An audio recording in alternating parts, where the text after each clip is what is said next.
looking for a finish. Big snap. Had a similar approach. Eyes down the line, trying to find the section. Big alley-oop.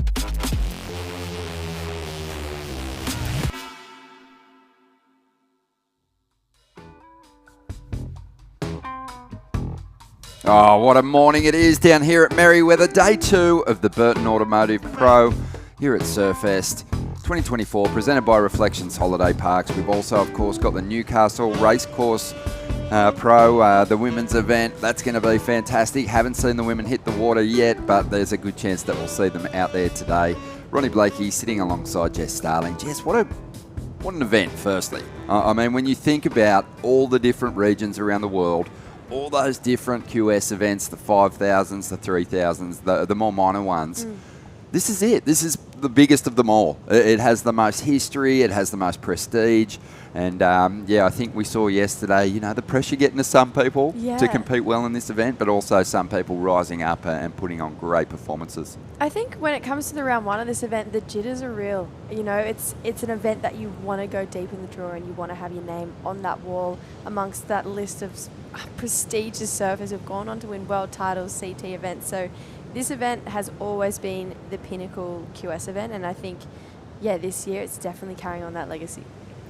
Did you ever get the chance to compete here at Surfest? Well, there you go. And how was it for you? How was that experience? It was amazing. I feel like every heat I had here, I pulled someone who's had CT experience. I think I've had Macy, I had Nikki Van Dyke one year, and Paige Harrop too, actually. So growing up, I watched those girls on tour, so then getting to compete against them here was really cool. So that's huge, and that's what the surfers are dealing with again here in 2024.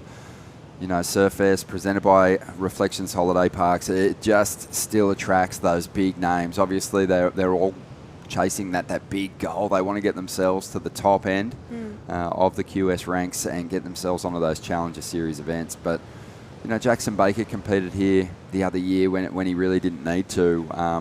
Easy decision for him. It's in his backyard. But the victory was the most important win of his life.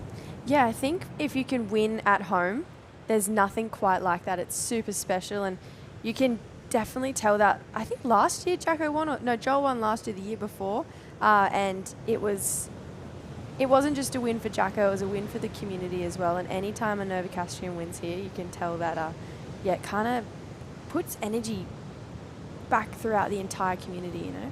Puts a lot of people in the Prince Hotel as well. Yes, it does. We've got all our competitors out there warming. That looks like Freya Prum out there having a little warm-up session. But let's talk a little bit about yesterday. I mean, the conditions were, you know, surprisingly good when we rocked up. And it was an easy decision to get competition going. Dakota Walters up there, rocking some new board artwork. Shout out to Cessna. But Yeah, we completed 16 heats in the round of 128. We had 32 surfers progressing through to that round of 96. Well, they'll meet those seeded surfers. But there were some great little stories and performances unfolding through that opening day of competition, wasn't there? Yeah, there definitely was. Anna Bay's Eden Hassan actually progressed with 13.83 points, and he had a pretty hard heat. Noah Arkfield, he's looked really dominant through the Filipino Asian QS campaign. So when I saw those two coming up against each other, I knew it was going to be a really stacked heat. But yeah, Eden got the jump on him. Yeah, I love Eden surfing. I mean, he just looks so almost like he was in second gear and he was still, collecting good numbers. But yeah, he's sort of one of those guys. He's not from this particular stretch of coast, but not far away. And I think he does, sometimes come down here and compete in those Merriweather Club meets. But he really does feel at home out here. He is actually the reigning Australian junior champion for the under-18 boys too. So I feel like he's found his groove in the last 6 months or so, and he's really putting some great heats together. This looks like Macklin Flynn from WA. He's just come off an ABP this weekend too, so everyone just charging to get down here and compete in Surfest. And, promising signs out there at the moment. Still, head-eye conditions, and hopefully that holds. We've got a pretty promising looking forecast as we look forward to what's coming our way this weekend. But a fantastic opening day of competitions. Other locals to progress through yesterday. We had Caves Beach, Geordie Liachman, Connor Lee, Walter Hyatt, Felix Burns and Josh Stretton jumping on through to that round of 96. So congratulations to them. Look forward to seeing them compete. But we are going to take a quick break here and we'll be back with the morning show in just a moment.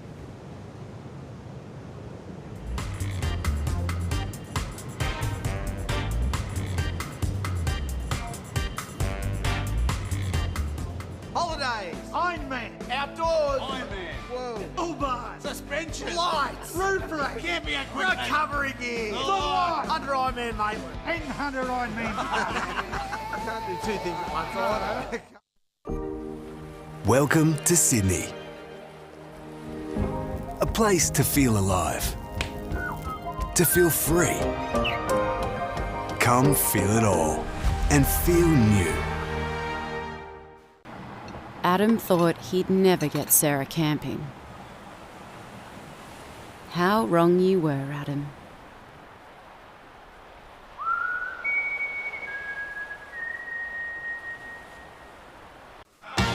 Wait!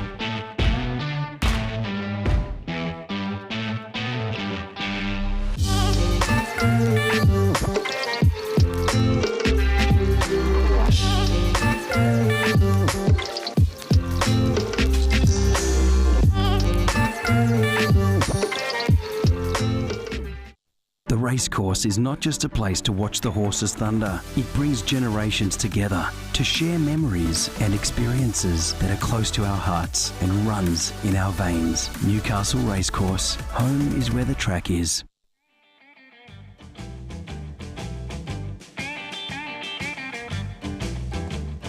Beautiful morning. A beautiful morning down here at Merriweather, the home of Surfest 2024, presented by Reflections Holiday Parks. Jackson Dorian making his way out of the water there after a nice little warm-up session. And now we can see another one of our competitors just limbering up down here this morning. But yeah, great weather, beautiful conditions, and amazing there to see our competitors out there warming up, Jess, and looking forward to another big day of competition. But we do want to have a look at some of the highlight moments that we witnessed unfold yesterday. I mean, when I think about what we witnessed and all the surfing that we saw, there is one person that stands out for me, and I think you know who that is. Yeah, definitely. It's Huey Vaughan, and it's for this surfing like this yesterday. He got himself an 8.9 for an air, and then he just managed to kind of flow his way through this heat, continually finding better and better scores the more he went on. So he got this wave pretty early on in the heat, and I don't know, I feel like he's really showing his grommet excitement, hopping all the way to the shore and jumping off on the sand in that one. But this is the wave that was amazing running. Oh man, he's so on. You can tell competitively he loves this game, but he has amazing talent as well. There's not really too much that he can't do. He's good in solid conditions, but this was the moment that kind of we went, wow, we're in for a big, exciting day of competition, and then the wind kind of picked up, the conditions sort of laid down a little bit, and we didn't see anything else like it. So he built this anticipation up, but yeah, he did steal the show. Huey, it's for surfing like that last year that got him a semi-finals in this event. Joel ended up winning, so maybe a little bit of a bittersweet moment there for Huey. So he's looking fired up and ready to take the win this year. Maybe he's going to try and one-up his big brother. Yeah, currently sitting 60th on the regional rankings. But yeah, his surfing's growing as he is, and yeah, I'm expecting another good showing from him this year here at Merriweather Beach. But yeah, just love the weapons that he has and what he can do. He just explodes out of nothing. Another highlight I want to talk about is the amount of talent we're seeing coming from this man here. This is Jackson Dorian, but we're going to come back to that because the Japanese surfers, this is the record number of Japanese surfers we've ever had in the Surfest Draw, I should say, and I think it's because of, the Olympics, Kanoa, Amuro. Japan is kind of taking off at the moment. Yeah, for sure. Look, I think it's also, like you said, off the back of the Olympics, but not just here at Surfest. There's been a lot of Japanese competitors coming out to test themselves in the Australian junior events, which is fantastic to see. Our events typically have always had a bit of an international flavour to them. I think that Australia's a good place to be through that sort of summer competitive period for those junior contests. And yeah, it's a great place to come and test yourself and bring your level up, because there's a pretty deep talent pool here in Oz. I think over the years as well, we see a lot of Japanese people even make the move here and finish out some of their schooling years here just to get better at surfing. But here's Jackson Dorian. This guy has come pretty much halfway across the world to surf in this event. Love it. Huge fan of Jackson's. His dad was one of my favourite surfers growing up. And still absolutely ripping Shane, and he's travelling with his mum Lisa, and he just is, a really well-rounded surfer. He looks really comfortable in these beach break conditions, but you throw him in the lineup at pipe and backdoor, and he'll put on a show there too. Yeah, he's definitely not scared. Let's just say that he will charge, but I think when your dad is Shane Dorian, you're going to charge. But yeah, this performance he put on was amazing. He has pulled a bit of a harder heat going into that next round of 96 with Dane Henry, who pretty much set Instagram alight a couple of weeks ago with two of the biggest airs we've seen in quite some time coming out of the Australian junior region. Yeah, then, when the conditions kind of get a little marginal, you do see the scores all compressed in a pretty tight scale. A lot of 4-point rides, a lot of 5-point rides. Yesterday afternoon we had a really close one. Lenny Morrell was eliminated from the contest by David Perry and Riley Munro. And Ock and I were watching this one unfold. There wasn't a whole lot of sections. And yeah, we saw this one from Lenny, and it was full commitment. He put it up there, but Ock and I were kind of debating where that score was going to go, because he didn't really tee off the way he would have liked, probably. Like in a free surf session, you're sort of saying to yourself that's kind of a nothing turn. And I think that's what, the panel saw as well. It was committed. He gave it a go, but ultimately fell a little bit short of the 4.3 he was chasing. Yeah, I think I missed that last heat of the day, but the turn was amazing in the section. It's a really hard place to land that turn, but you could tell by his body language too, I think he knew it wasn't enough either. It was a really critical turn, but yeah, I think these guys have surfed so many heats now, they know what scores feel like, and yeah, I definitely think he pulled off that wave going. It didn't feel like the 497 I needed. Yeah, I think too, you for the most part, when the waves are pretty good, you can kind of almost, a lot of the time you can, put a point in the differential. And then when you've got a lot of similar kind of smaller waves and guys are chipping away at it, it becomes like so small, the difference in the rides, and the judges really have their work cut out. But I think ultimately, they still want to see the commitment. They want to see big turns. And if you're sort of just chipping away and grovelling your way through those smaller rides, then you're probably not going to score too big. Real characters in the mix, always. We spoke to a couple of them yesterday, but one of the local Groms, Cade Kelly, youngest surfer in the draw, he had a great performance yesterday. Kind of started really strong, made it sort of nervous for himself and for his family, probably. But he ended up getting the job done, young Cade. Yeah, 12 years old, just goes to school up the road here, and he has to be one of the biggest personalities that we have in this event. He's quite possibly one of the funniest young Groms. If you run into him, you know you're going to have a pretty great chat with Cade. And not only that, he's an incredible young surfer too, and he's looking really comfortable at home here. Yeah, he's been getting some competitive success recently. Won the Sandbar Cadet Cup under 14s division.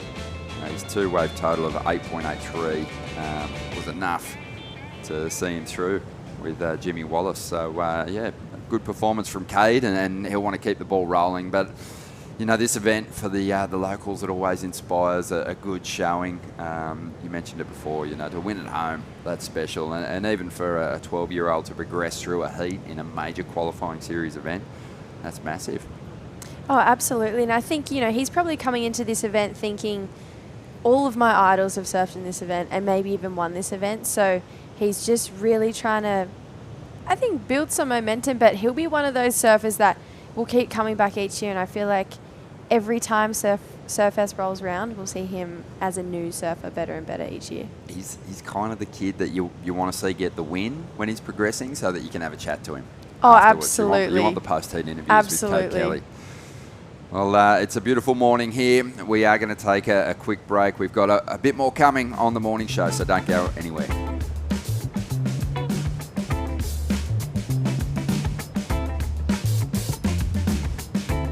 The racecourse is not just a place to watch the horses thunder. It brings generations together to share memories and experiences that are close to our hearts and runs in our veins. Newcastle Racecourse. Home is where the track is. Welcome to Sydney. Upbeat. Downbeat. Feel its heartbeat. Open spaces. Open arms. A place to feel alive. To feel free. Come feel it all. And feel new. Adam has taken a few losses at work this week. A loss out here, a little easier to take.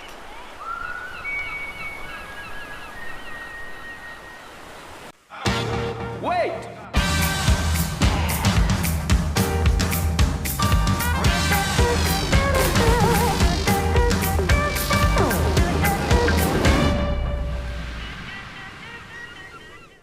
Holidays. Ironman. Outdoors. Ironman. Whoa. Uber. Suspension. Lights. Roof race. Camping equipment. Recovery gear. Sunlight. Under Ironman, mate. 100 Ironman. I can't do two things at once. I know.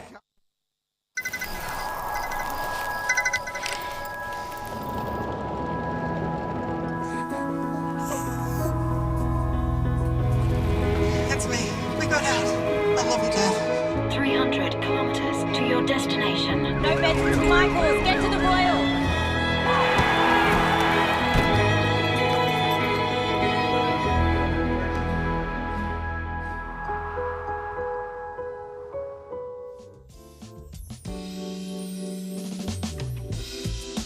Welcome back. We always love our time here in the city of Newcastle. It's absolutely awesome. And Surfest, it's not just this week. This is really like a festival of surfing, if you will, that's been running for, through February, really, and into March. But if we look back on the competitive schedule, it's been a lot of fun.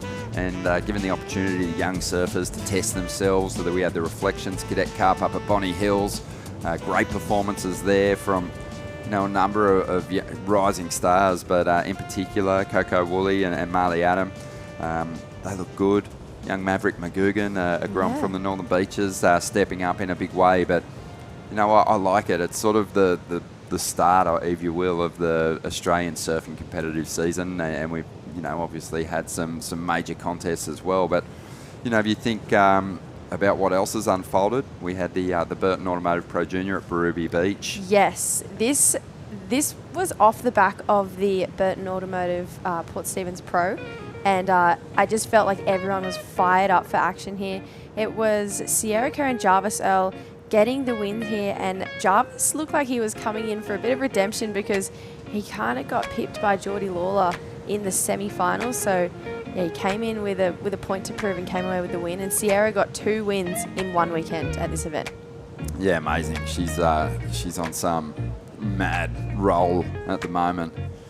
Just it's going to have to buy a place just to put some trophies in it. But this is,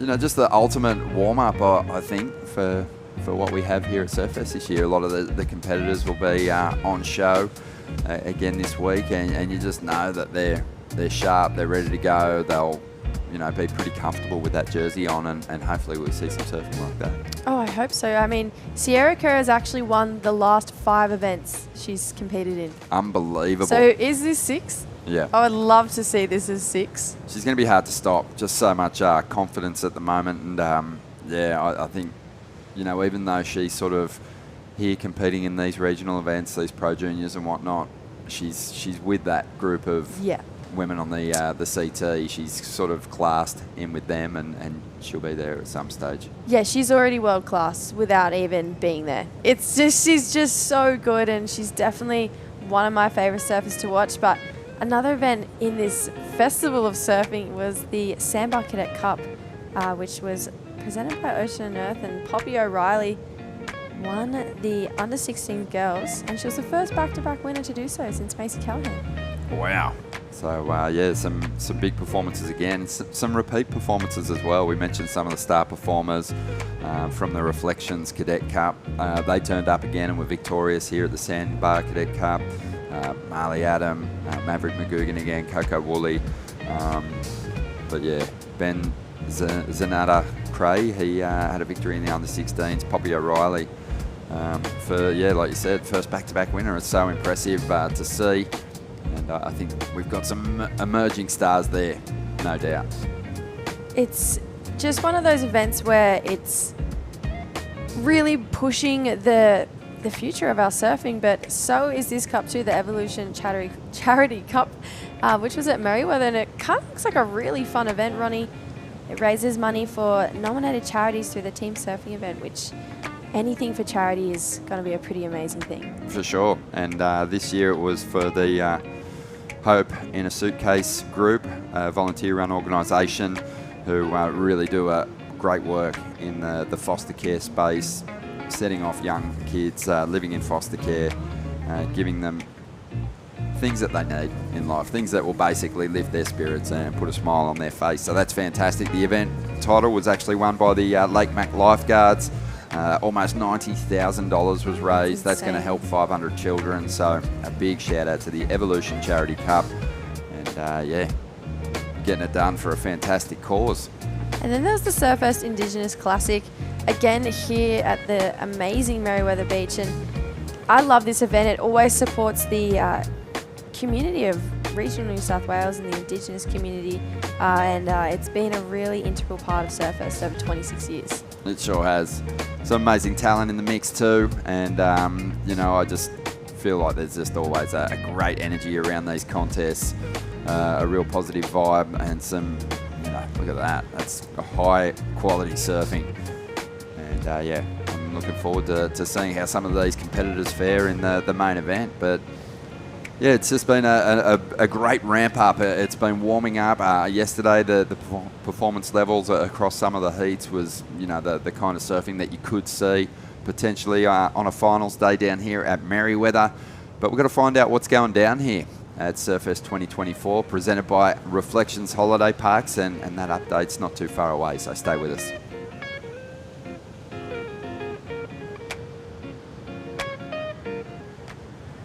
It's in all of us. That craving to feel new again. To see something new that will blow our minds. Or meet someone new who will change it. New South Wales. A place to feel free. To feel alive. And most of all, to feel new again. Maddie's last night's sleep was spent trying to look up relaxing wave sounds. Tonight's actual wave sounds.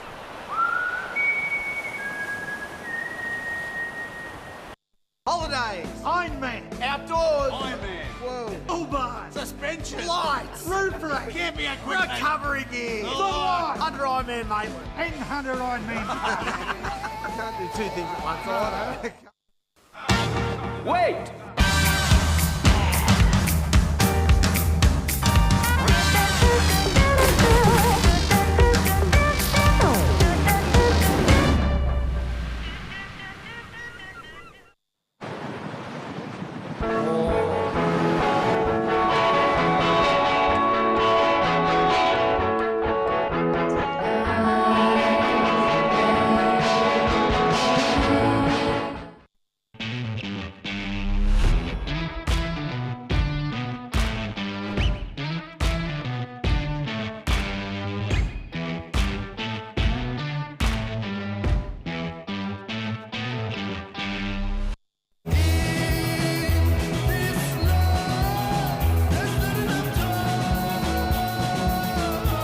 Effortlessly refreshing.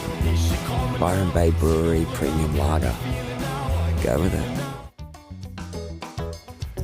Welcome back, we're loving life. We're a little bit short on sleep. There's just so much happening in the surfing world at the moment.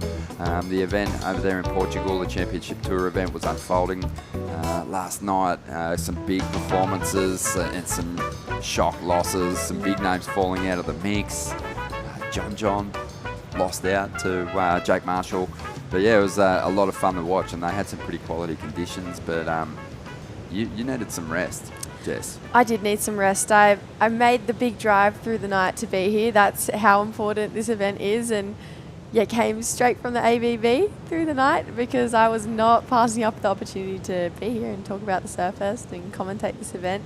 But I feel like if you're a surf fan, this is the best time of year. There's so much going on. Mate, there's 24 hours of professional surfing that you can watch unfold, starting with Surfest, of course. That's where everyone starts.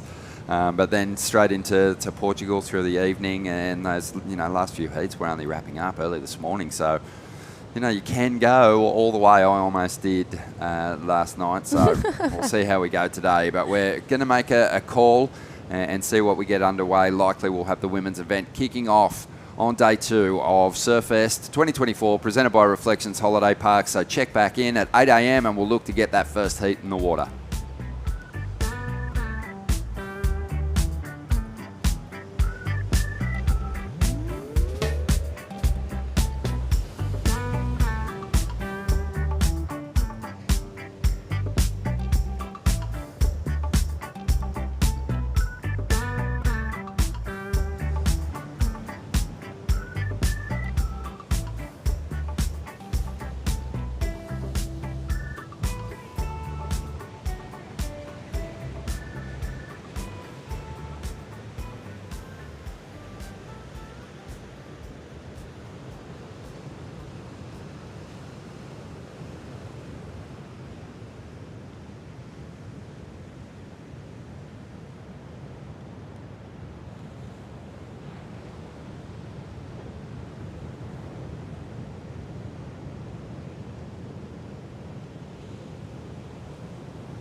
goes down the line. Trying to find the section. Big alley-oop.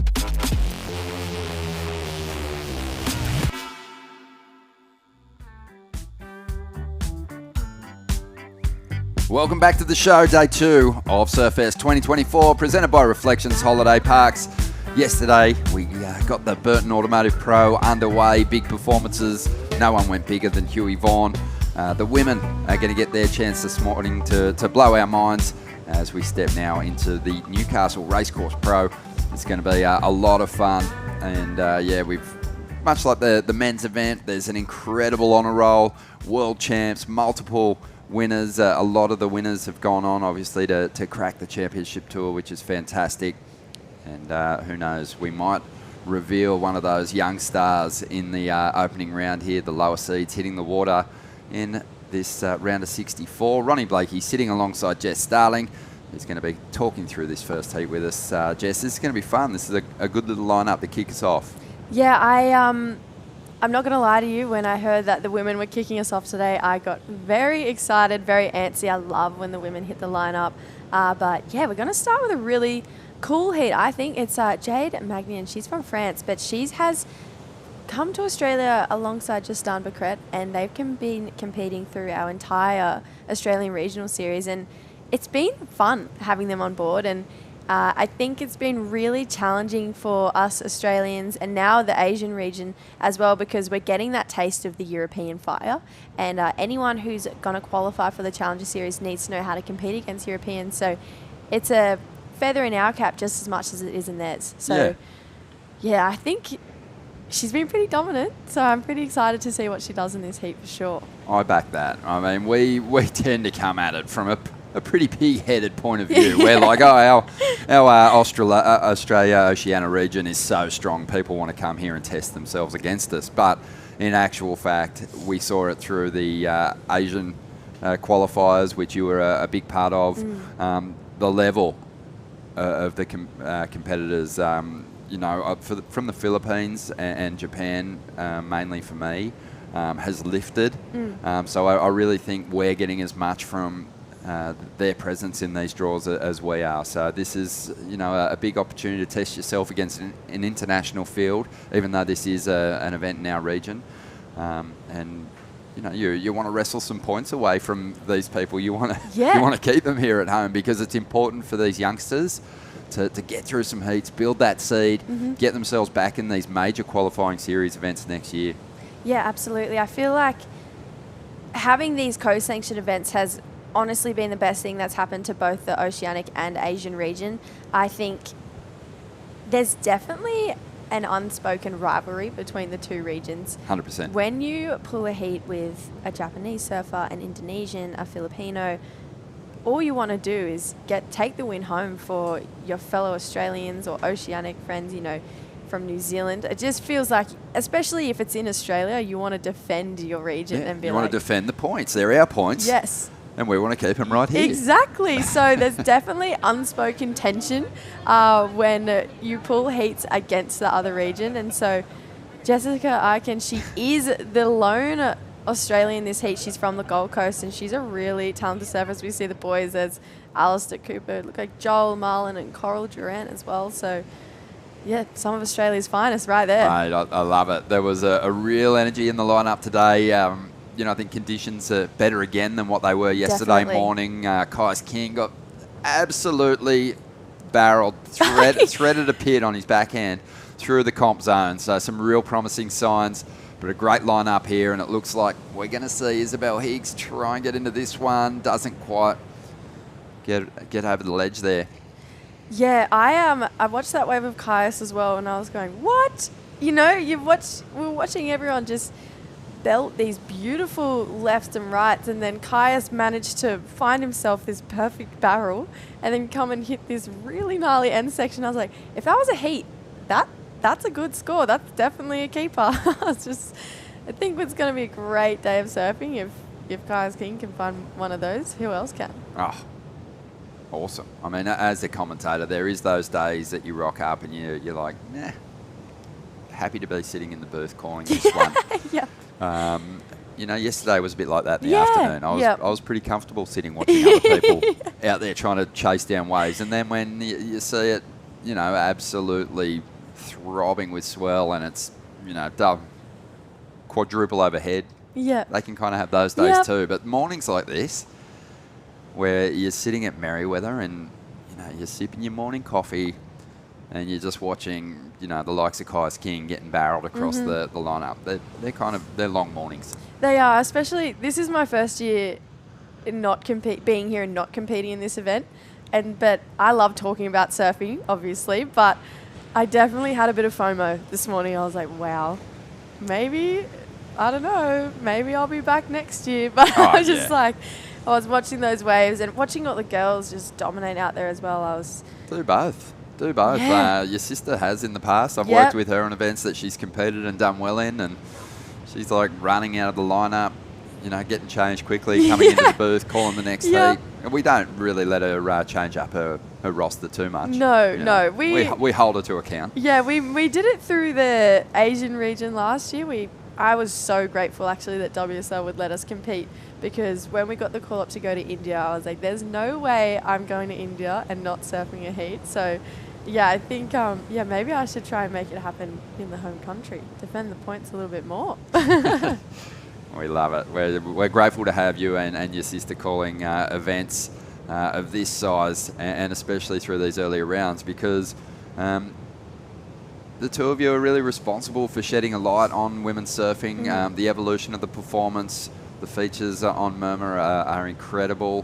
What's some of the stuff we can... I know you've been very busy, so I wouldn't be surprised if things have maybe slowed down a little bit as far as our uploads go, but what can we look forward to in the coming months? So Murmur, as busy as I've been, Murmur's been just as busy, but I think busy's better than being bored. And Murmur... I'll write that down. I'm writing that down. Yes. I'm going to stick that to the fridge. We're working on a few different segments, but I just want to tell women in the industry stories. So we're working on a segment called Industry Insights, where we just want to do sit-down pieces and talk to not only surfers, but women in the media industry as well, because I think these days it's so important to be more than just a surfer. You have to be so across all the marketing, all the social media. You have to be able to talk to a camera.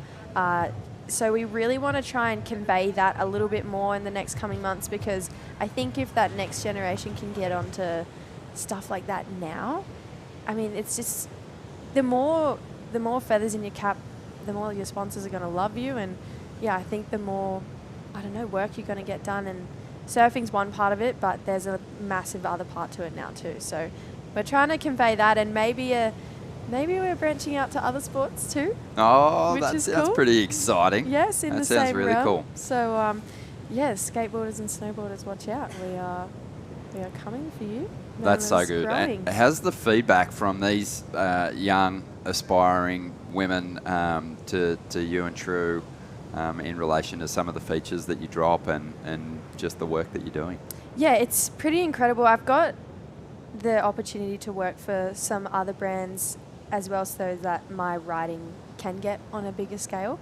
And I think that only benefits Murmur and the women who are in the lineup at the moment. But yeah, I felt really lucky that I've been able to, not so much me just by myself, but be a bit of a voice for the women, especially my generation, because there's obviously the stars of the show right now, you know, your Molly Picklams, your Katie Simmers, Betty Lou's, like, they are incredible leading the pack. But like we see today in the Surfest and all these competitors, there is so many more stars. So trying to be the voice for these guys as well, and give these guys a platform where they can feel appreciated and seen and heard. You know, there's so many amazing stories. And all these girls women I should say, who are competing in this event, they work so hard to get here. And then even in the off season, they're doing full-time uni degrees. And I know I was talking to Sage Goldsbury the other day, and she was like, I'm studying communications. I want to get into commentary, journalism. You know, there's so many amazing women out there. So the feedback's been great, but I feel like I'm only just scratching the surface, to be honest with you. It's so cool. I've used the site to do homework on competitors myself when I'm calling heats. So I love it, because, you know, that there's a lot of untold stories in this space. And Yes. you guys are doing a great job, as we Thank see you. now. Right in this one, right through to the inside. Wow, that's a committed finish there. Right onto the dry sand. Impressive stuff from the surfer in blue, Isabel Higgs. It's kind of part of the completion of your ride. Nice cutback to get started, but you actually want to finish on the sand if you go to the trouble of riding this wave through those dead Yeah. sections. I mean, if the opportunity's there, it absolutely has to be capitalised on. And yeah, Isabel did a beautiful job at that. I mean, there was more points on that wave, so you may as well make the most of it and capitalise. It's funny because for me, I've even asked the head judge before. I've like at Bells Beach or Margaret River, for example, like really heavy end sections, a shore break at Bells, the reef. Yeah. They're kind of like, if a surfer swung and just did that one turn on that inside section, it wouldn't be really worth anything in the context of what unfolds on the outside. But it's all about the completion of the ride and basically leaving nothing on that ride. And I thought Isabella did really well there. We saw a lot of people committing to that nothing kind of section on the shore break that's just stepped out and ugly. And the reason that they wanted to get that done is just to really clean up the wave start to finish, and it just adds to the flow. But I like the way that this board's sitting on the water this morning. It's just cutting nicely, holding good speed. I thought it was a pretty decent ride. Yeah, Isabel representing Okanui as well, which I feel like is always been such a relevant brand, but in the recent years, definitely making an absolute comeback. But I mean, these guys are performers, right? And so she wanted to put on the best show for us and the judges. And I think they're not usually the sections you probably hit in the free surf, but you see everyone level up and be a little bit more committed in the comps. And as we see, Kyla Rennie's coming up in that next heat. So this is exciting. Some names that I haven't seen before. That's cool. And you do get that in the regional QS events, because for a lot of the competitors, it's their first shot at an event of this scale. You got to start somewhere, so you do have to test yourself. I think the chances of someone getting through to finals day from the first round and actually getting themselves in a position to qualify, it's probably unrealistic. It's the seeded surfers that have probably gathered just enough points with a win to potentially jump up into the qualification picture. But it's more about experience, building a seed, testing yourself against more experienced, more formidable opponents. On the outside here, we've got Jessica Eichen up at the moment, just getting a little hung up there, trying to hang on for the finish. Yeah. Can't quite do it. A little bit on her back foot. I feel like she committed beautifully to that turn and then maybe second-guessed herself a little bit. But I love the approach to this wave. She was really deep off the bottom but sat too much on that back hip. But Jessica is one of the standouts. I see her out snapper rocks a lot, and she's got a really strong backhand. So I'd love to see her trying to maybe use that to her advantage out here, because in my opinion, that is definitely her strong point. So maybe might go down the beach a little bit, try and get a few of those rides. We saw plenty of free surfers opting to surf that right rip bowl bank this morning. There's definitely waves there. And some, we spoke about this yesterday, sometimes breaking away from the pack, it can be a bit of a daunting decision, but it can also pay off so much by the end of the heat. And in my opinion, this round is the most important round. Of course, when you get to the quarters, semi-finals, it means so much to get the extra points, but this is the scariest, this is the most daunting round for sure. So I feel like these are the rounds that you need to be smart and use your strengths, not shy away from them. It's an interesting one too, because favourites in the event, established pros, early rounds are daunting, because if you lose out, you haven't lived up to people's expectations and your own. Yes. For newcomers, there's a huge opportunity to kind of put your name up in lights. We saw that with Kate Kelly yesterday. Some of those, the Groms in the mix. You make a couple of heats in a major event as a 12-year-old, people are going to be talking. So you don't Absolutely. need to go on and win the contest. That's what this experience is about for some of these newcomers to the draw. I remember my first year in Surfest, and I would have been 16 maybe, and at the same time they had a pro junior on here, and it was one of those events where my dad was said to me, why don't you just throw your name in the draw? You're going to be surfing in the pro junior anyway. You'll be down here, get some experience. Your sister's in it. You can rely on her. You might beat her. Yeah, you might beat her, and I still think this beach has been one of the pivotal moments for me to be like, this is what I want to do for a career. And I'm so glad that year, even though I was a junior and probably didn't do as well as what I wanted, I think I made one round, but it was that experience that gave me the confidence to come back stronger the year after. So I feel like even, Isabel Hicks, she's still a junior, but the experience in these big events, it's priceless.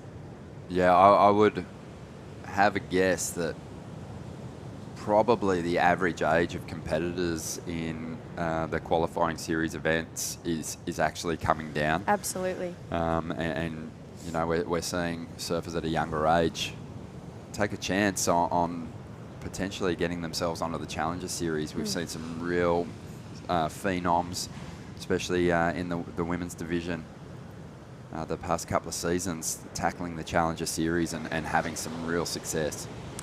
This was the French lady, that was Jade, on that last wave. I feel like she's been a little bit quiet in this heat. She's usually one of those bulldog almost competitors that she just goes out there and gets the job done early on in the heat and then builds from there. So it's a little different heat strategy to what I've seen from Jade in the previous events. Isabel currently holding down first place. She's trying to make her other competitors' lives harder by dropping that 1.57, but yeah, I think no one's built their rhythm in this heat so far. And Jade's definitely been a lot more quiet than what I've seen from her.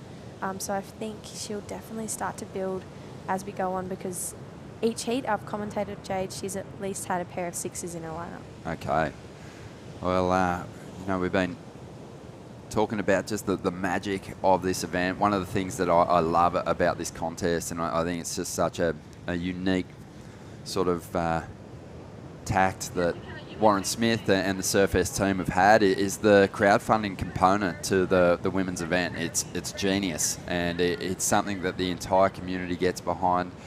Sometimes close to 100 local businesses getting behind this contest, and it's really cool how they come up with the naming rights sponsor. It's really cool. It's basically, they pull a name out of the hat, if I'm right. Out of the barrel. Out of the barrel, which I think is just amazing. I haven't seen an event do it anywhere else in the world, I don't think. And No.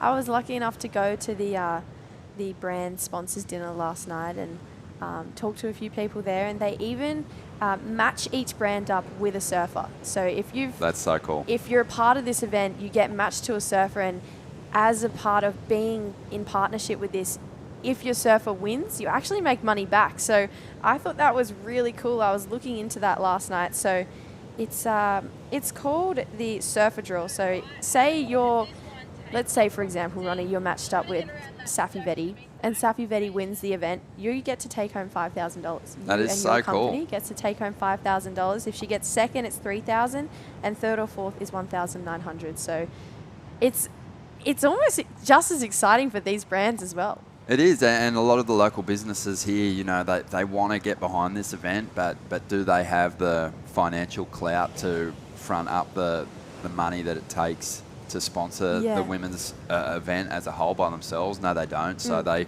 make the contribution that they're able to. As you said, all those names go in a barrel, and then obviously the business that's drawn out is the naming rights sponsor. And this year it's Newcastle Racecourse.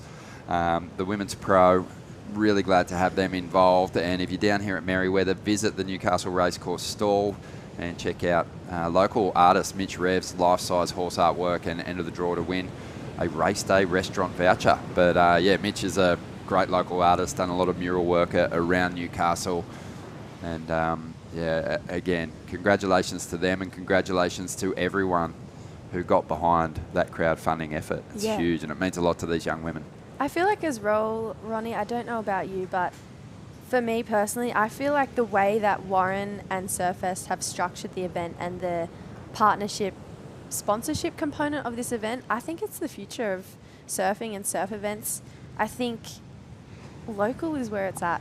And especially with these regional series, I just think it's so cool to include the entire community, all the businesses, because not only does an event coming to your hometown add to the community already, but include all the local businesses. There's going to be so much more, I feel like, love and support around the event too. Yeah, well, this is a massive sporting city. It is big on sport. It gets behind it. It turns up in droves to get behind the Newcastle Knights, for example. Yeah. Finals day down here, and, you know, even midweek, you know, it does pull crowds, and especially when there's a hometown hero, a Novocastrian in the draw. They're down here in force. But yeah, it's just, I'm with you. I think it's really unique. I think it, you know, potentially is the future, you know, and it's fantastic that everyone gets an opportunity to potentially be drawn out of that barrel, and yeah, being assigned to a surfer is just a really smart idea too, because suddenly you've got people kind of going, okay, we've got you know, we got one of the top seeds in the mix. She's a really good chance. You're going to come down here and cheer them on. Here we go. This is Jessica Eichen on the backhand, trying to hang on to the finish on this one. Doesn't quite get to that shore break section, but she does probably put together her best ride so far. I would call that potentially the best wave of the heat too. This is what I was talking about earlier with Jess's backhand. She spends a lot of time on right-hand point breaks, and it's definitely her strong point. This second turn here is beautiful. Timed it really nicely, and then, almost lost it, but regained. I think that's the best wave I've seen in this heat, and it is. It's a 3.27, so now Jade is in a spot that I didn't see her in. She's in third, needing a 2.58. She has second priority too, so maybe trying to make a little bit of room away from Isabel, but Isabel's just working her way down the lineup right now and paddled pretty hard for that, so maybe a priority change there.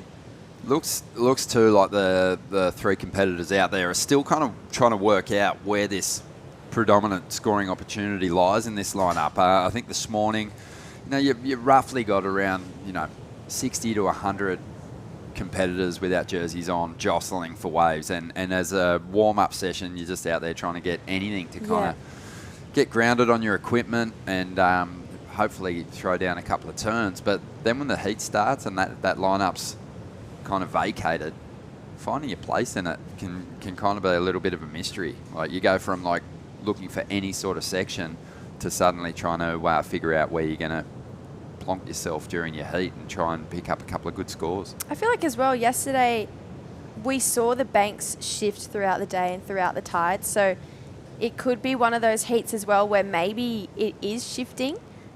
We saw, you know, Huey, he went from starting the heat to the left of the screen on the left bank and then made his way down to the right and got that 8.9. So I feel like the surfers have to be really reactive out here to the way the tide changes the banks and changes which one is the predominant bank. As we see two surfers up, so here we go, Jade needs a 166 to make it through this heat. Beautiful carve. Oh, ran out of steam.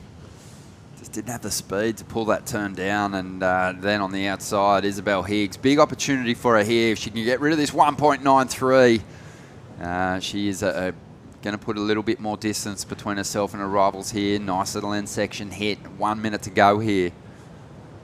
I liked that last wave from Isabel. That turn was really stylish. Her back knee dropped and was definitely, I feel like, one of the best turns we've seen her do in this heat, and she's not crumbling under pressure, which is the best thing as well.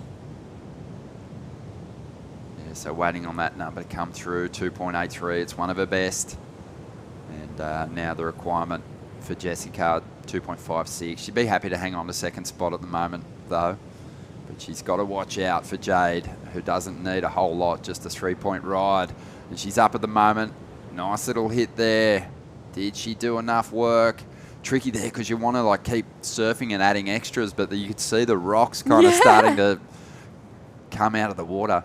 You know, a 2.58 isn't a big score, so it's one of those ones where do you push hard and potentially fall, or do you hold back and make sure you get the score and serve to it? But it's looking like she didn't get it. It was a 1.97. Now needs a 2.48, but I feel like time, too little too late, unfortunately. Isabel finishing off that right there, but yeah, I feel like the ladies, like you said, just trying to find their feet out there this morning. Yep.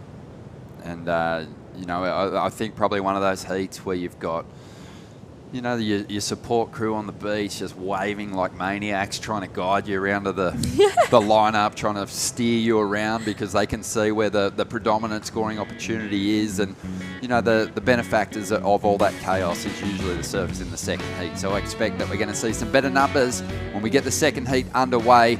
But it's an early victory for Isabel Higgs. Stay with us. We're going to bring Ockie in next.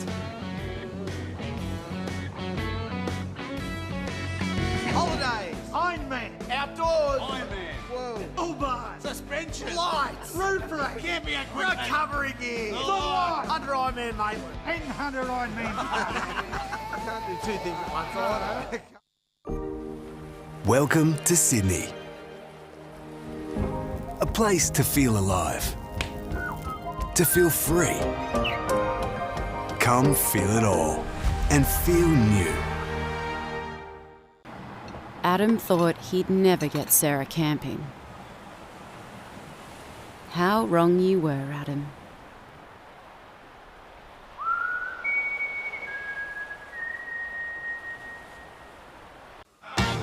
Wait!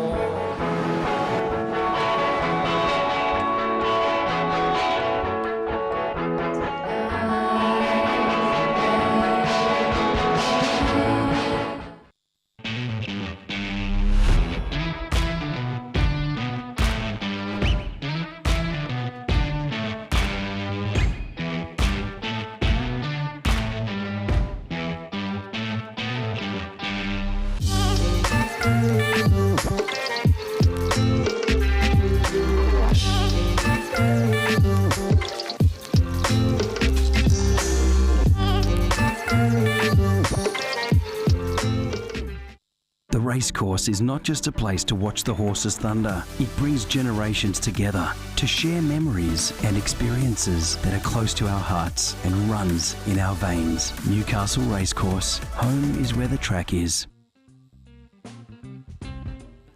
Welcome back to the show. There's the winner of the first heat of the morning, getting a victory in the round of 64, Isabel Higgs. Congratulations in second spot, Jessica Eichen. They're going to be marching on through to that next round as we get set for another big one here. And it's well and truly underway. One of the first rides there for the surfer in red, Arabella Wilson. And then we've got Isabella Coldo out there at the moment. And then Kyla Rennies is in the white jersey. Ronnie Blakey sitting alongside one of my mates, Mark Occhilupo. We've just been talking about how beautiful a morning it is out here at the moment. Did you get in the water for a swim this morning?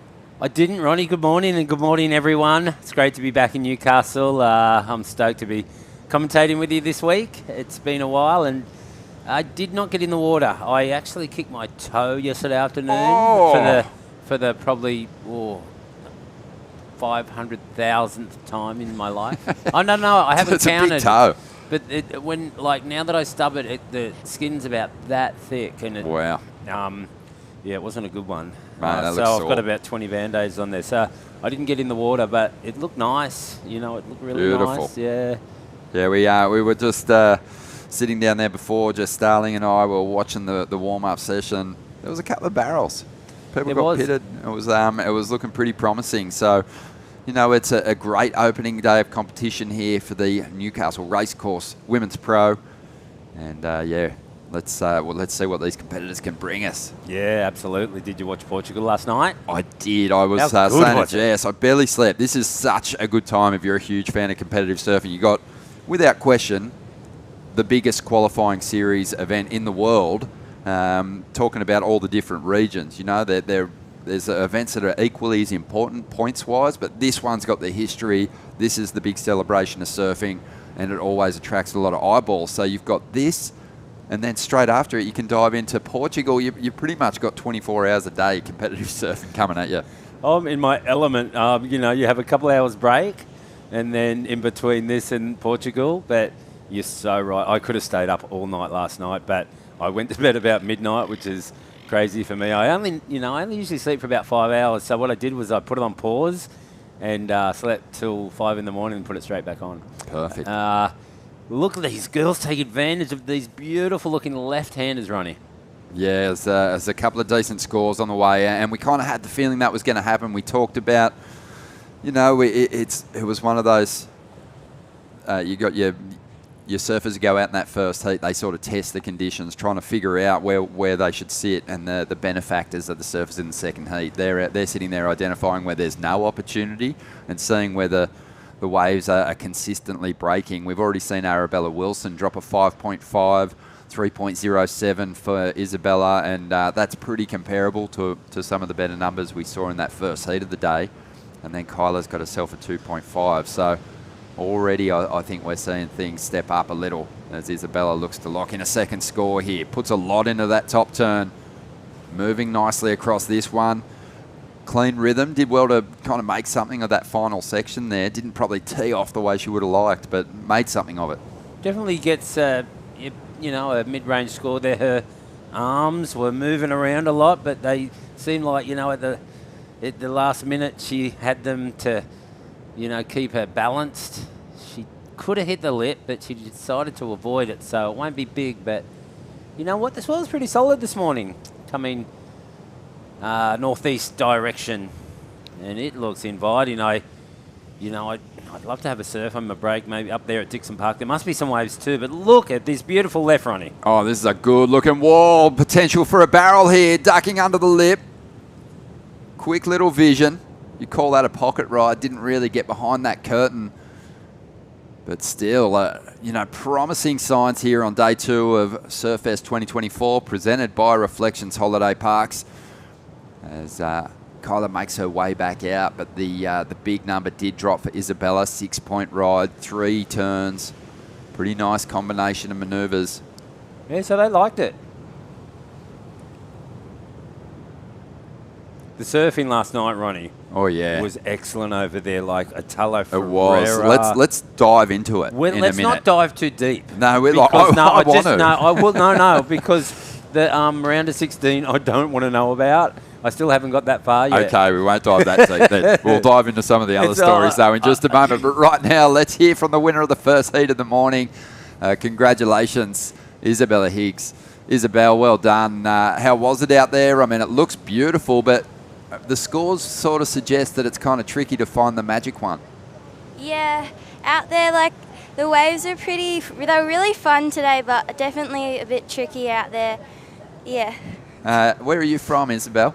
North Stain. North Stain, so a Northern Beaches surfer. Obviously, you get similar conditions, sand bottom conditions like this at home. It just looks like a morning down at Manly. Yeah, it does. And who are you travelling with at the moment? Just me and Mum. Awesome. What's it like to have the support of your folks when you're competing at events this big? Is this the biggest event you've ever surfed in? One of, yeah. Oh, awesome. Well, you really put together a composed performance out there, and I love the commitment on the shore break section. How tricky is that section to read? Yeah, it was so tricky, and I was just trying to go for a turn, and then I just saw the sand underneath me. Amazing. How old are you, Isabel? 15. 15. So you've earned yourself a couple of days off school this week. Yeah, it's so fun not going to school. Well, I believe you've earned yourself another day off by progressing through the heat with a victory. So that's a really good thing. Congratulations and all the best as you move through the rounds. Thank you so much. Anyone you want to give a shout out to? Big shout out to my board riders, North Stain, and big shout out to Mum for driving me up here. Good on you, Mum. Good on you, Isabel. Well done. Congratulations. Thank you. Oh, that'll bring a big smile to your face. Oh, that's gold. Great energy, and we were touching on it with Jess. This event is so important for those seeded surfers with the opportunity to get to the top end of the QS ranks and potentially qualify for the Challenger Series. But this is a massive stepping stone pathway event for aspiring young surfers like Isabel who want to test themselves against top seeds, build their chances of potentially getting into these majors again next year. Yeah, wow, she's young, and it reminds me of when my mum used to take me up from Sydney at that age. Look at this nice left-hander and some nice backhand turns there. Wow, Isabella. Not Isabella. We had Isabella win Isabel win the first heat. Isabella winning this heat. Isabella on an earlier ride had a 6 for 3 turns that were, I think by her standard, just okay. Have a look at it. This is the 6-point ride. It's clean rhythm. She's got speed. That was the turn we were kind of looking at. She didn't really kind of get on the section, but she still hung on for the finish. Yeah. I think this next wave's better. Well, I think so. And what are they going to do? Because I think that previous wave was overscored because she didn't commit to the last turn, and that wave looked more, complete and. She more rhythm, but will they go bigger? Sometimes they deduct you if they realise they've overscored you on the previous wave. Or they calibrate. They calibrate the numbers a little bit. But I just think they're going to throw a big score at her. That's what I think is going to happen. Calibrate? That's a big word. Yeah. Is that like a collab? No, it's just... it's sort of just actually sorting it out, if you will. Yeah, yes, okay. But let's see what happens. I love the second turn here, Rock. I did like it too, and I really like the shape of that wave at that point in time. You wanted to rip into it? Yeah, I did. You might be right. Look, it came through at a 5.73. So, I kind of thought the second wave was better. I mean, at this point in the competition... I think they did too. Early in the day. I think they realised that they overscored her on the first wave. So it's happened in our sport, Ronnie, for since I can remember. Yeah. Because it's a hard sport to judge, and if you they don't talk about it though. No, they don't, because they don't want to admit that they're wrong. But you're only human. You get it wrong. You overscore a wave, and then you can adjust it on a wave that's better. And it might make a lot of sense to a lot of people, from the naked eye, but it's something that I believe that they should do, because you've got to get it right? For sure. Ultimately, you want the right person moving through. But it was a really nice way for Isabella to start this heat. Really solid stuff. Couple of decent numbers. She's got the 2 best waves of the heat now, and she's in a position where she can probably get a little defensive. If a high-quality wave comes, she can really make it count. But what she'll probably want to do is get back to the top end of that priority order and get in control of what unfolds, rob opportunities from her rivals, and potentially close this one down. Yeah, well, it's a bit bigger today, isn't it? And I wonder if that the rocks will break on the higher tide, and will that rip go through it? Will it be a right rip bowl? Because maybe a foot or 2 bigger, you think, Ronnie? Yeah, it's definitely got a foot on it. It's definitely a foot. There's been some good size set waves. Not since we started the competition, I don't think, but just prior to it. So still waiting for one of those bigger ones to drop. As Isabella just stays busy on the inside here. Yeah, I saw those sets before it started. Yeah, they were solid. They were in the 5-foot solid range. So they are in the ocean, and we will see them throughout the day. Want to talk about it a little bit again, because it's a really fantastic thing that people can get involved in. Jack McCoy's touring the documentary, 20 years since that was made, and it's going to be playing at the Event Cinema at Katara May 9th, and people can get tickets at jackmccoy.com. And we were touching on it yesterday, just some of the adventures and travels that yourself and Jack had. Just amazing times, amazing experiences in just wild places. So fortunate to, have Jack, and Jack was such an adventurer. And there we go, nice snap there, nice tight snap.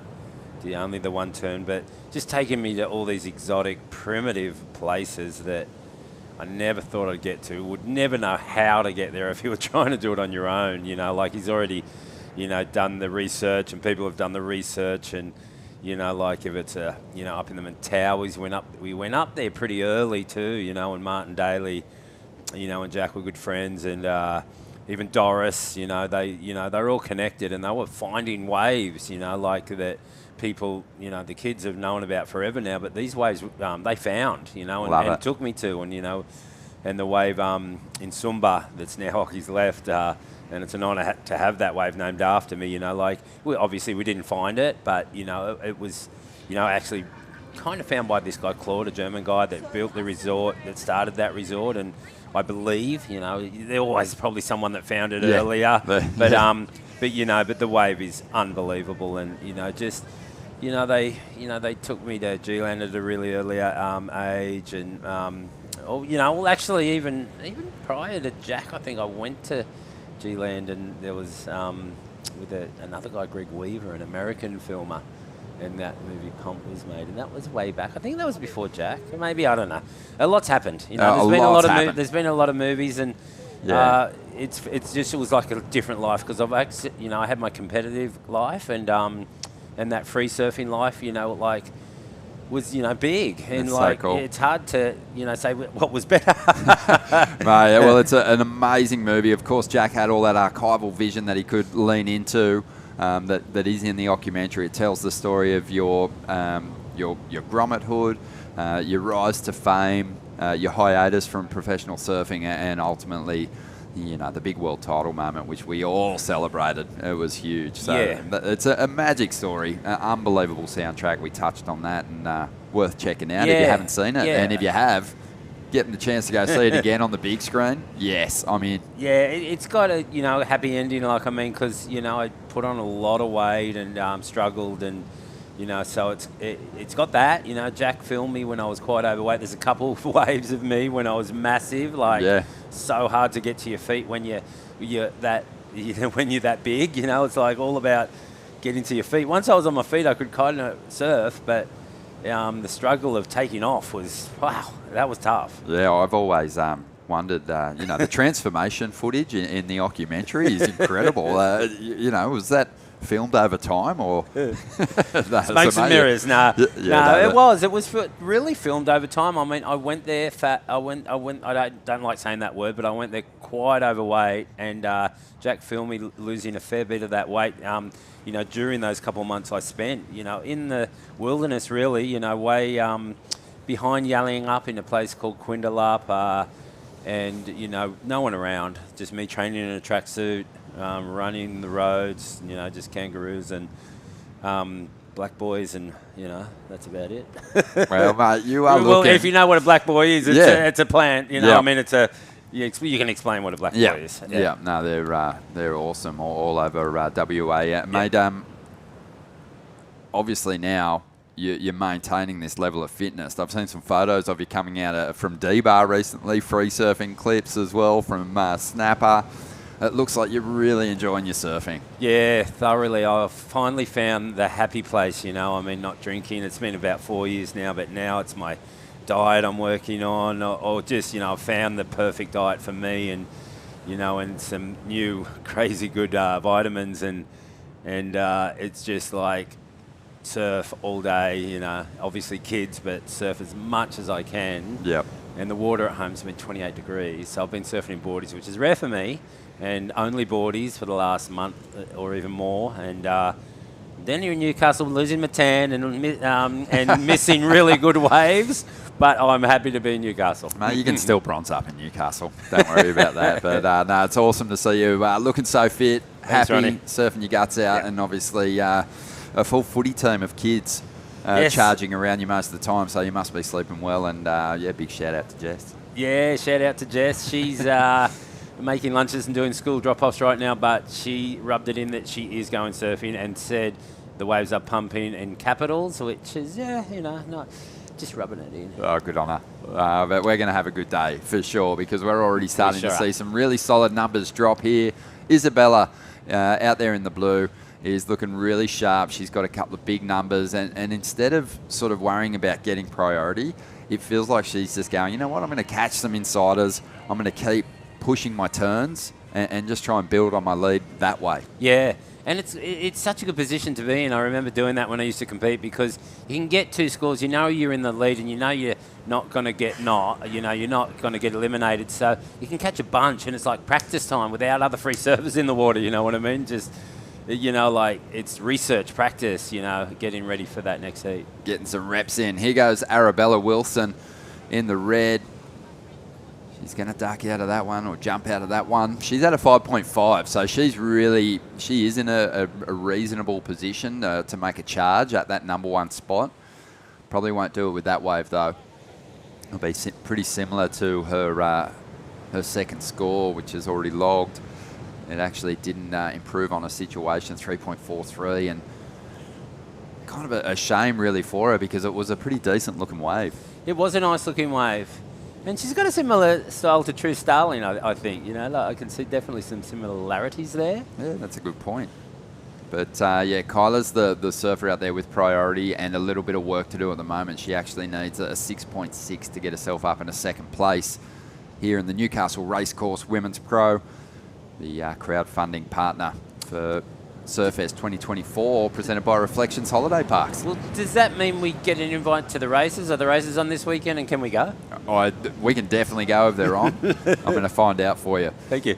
But there is a big opportunity for folks, if you're down here at Merriweather, to visit the Newcastle Racecourse stall, check out Mitch Rev's life-size artwork, and enter the draw to win a race day restaurant voucher. Maybe we should go over there, Rock, and check that out. I did bring a tie. You did? Well, I'm going to go to the op shop because I didn't bring my suit. But, I love going to see live racing and, it's just embedded in Australian history. I've got a really good friend, Damien Oliver, that retired this year. And, wow. And he's one of the most accomplished jockeys ever. And he's a goat. He's a goat. And I've taken him surfing a few times. Good friend. We've known each other for a long time. The last day, I wasn't actually betting on him that day, but he went over to because his last day was in Victoria. He had a couple Group 1 wins on his last Victorian meeting, but he went over to West Oz, where he's actually from, and rode there for the very last time. I forgot about it, and he rode like 4 or 5 winners that day on his very last day racing. And all I could say was lose money. That's a Hawaiian saying, like Johnny Boy Combs would be saying, lose money. It's a pigeon kind of term. Love it. Yeah. Oh, that's so cool. Well, but anyway, it's not about me winning money. It's about Damien riding, winners. He was a freak. There was a couple Melbourne Cups that I was on. I think it was Media Puzzle. It was after his brother unfortunately got killed in a horse racing accident. It was a tragedy, and he rang me up going, I can feel it. I'm going to win on this horse for my brother, and sure enough, he did. Media Puzzle came roaring out of the pack and stormed home that year. I was at the Gold Coast track that day. Loving life. Oh, yeah, we stayed at Versace that night. It was on. Yeah, champagne and, yeah. Nice. Well, mate, you'd be loving the conditions out here, Damien, today. It'd be, 5 times overhead for him. You can't say that. 2 minutes remaining here. And Isabella's had a fantastic heat so far, a 6 and a 5.73. Arabella Wilson, she's after a 6.23 to get to the lead. But this is one of those situations, early rounds, everyone wants to win. Everyone wants to get that post-heat interview and really move through the heats in dominant fashion. But it's the top 2 that progress, and as long as you're alive in the draw come finals day, you're going to have a chance to win. So, Arabella's got to be careful not to be too concerned about getting the victory here, defending that second position, and really probably being more concerned about the surfer in third at the moment is a smart tactic. Yeah. Definitely. Did you used to think about that stuff a lot in heats when you were competing, or were you really focused on just yourself improving on your numbers, or did you, are you way more savvy with that stuff now that you've seen so much surfing, obviously surfed so many heats? So many, it was just so different man on man to the 4-man heats, and when I competed in 4-man heats, there was no priority, so it was a lot different. Yeah, of course. Yeah, I remember some used of to, those stories. no, people used to love to hassle me, and it Yeah. really get, I would, Get upset. Upset is a great word. Yeah. Yeah, well, I can Angry. imagine it would be angry is because- another word, but some people just knew it, and they knew they could do it and rattle me. And it seems, well, it's just fact, as we see here. Isabella just doesn't get much out of that wave. This heat's coming to a close, but it seems to me the surfers who get hassled the most are generally the most talented, and we've seen that, happen even with priority coming into play. John Florence, for example, down at Bells with Ezekiel Lau that time, just all over him. That's kind of what happens, isn't it? Because people generally go, you know what, I probably can't outsurf this person, so I'm going to try and get in their head and freak them out. Can't answer that one, but good point. yeah, glad I could speak on your behalf. But okay, always a pleasure. Thank you, You're Ronnie. going to stay in the booth. No, I think Jacko is here. We got Jacko here, so I'm going to step Jacko out for Baker. him. All right, let's bring in the big dog. Yeah, let's bring him in, and Jess, and we'll be back though, Ronnie. We'll be back in a couple. We sure will. A big Enjoy it. congratulations there to Isabella with a really solid performance here in the second heat of the morning. She's moving on through. We'll take a quick break. More to come from the Newcastle Racecourse Women's Pro right after this.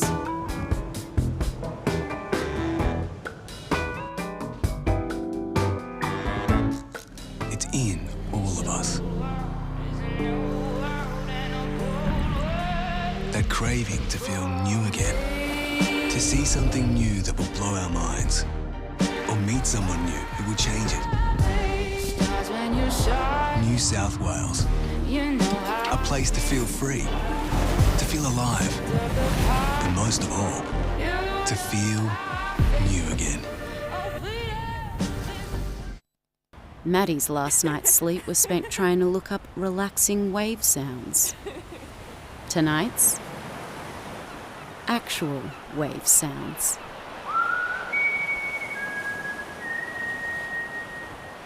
Holidays. Ironman. Outdoors. Ironman. Whoa. U-Bahn. Suspension. Lights. Roof race. Camping equipment. Recovery gear. Sunlight. 100 Ironman, mate. 100 Ironman. I can't do two things at once. I Wait!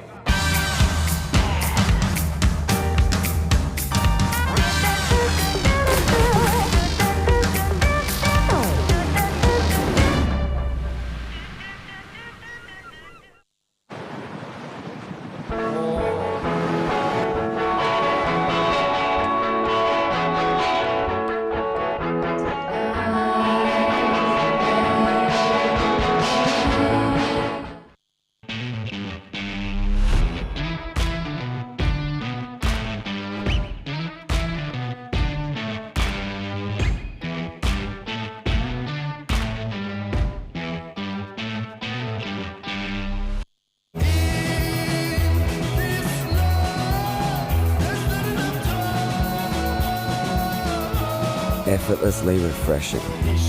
Byron Bay Brewery Premium Lager. Go with it. And good morning. Welcome back to Surfest, presented by Reflections Holiday Park. I'm joined by a very special guest, Jacko Baker. Welcome to the booth. Thanks for having me. It feels weird to be on this side of the camera, but Yeah. something different. No, we're excited to have you on this side of the camera. I feel like people can't really see why you're in here, but you could throw a little leg up. We've unfortunately got an injury. Want to tell everyone? I've got a broken foot.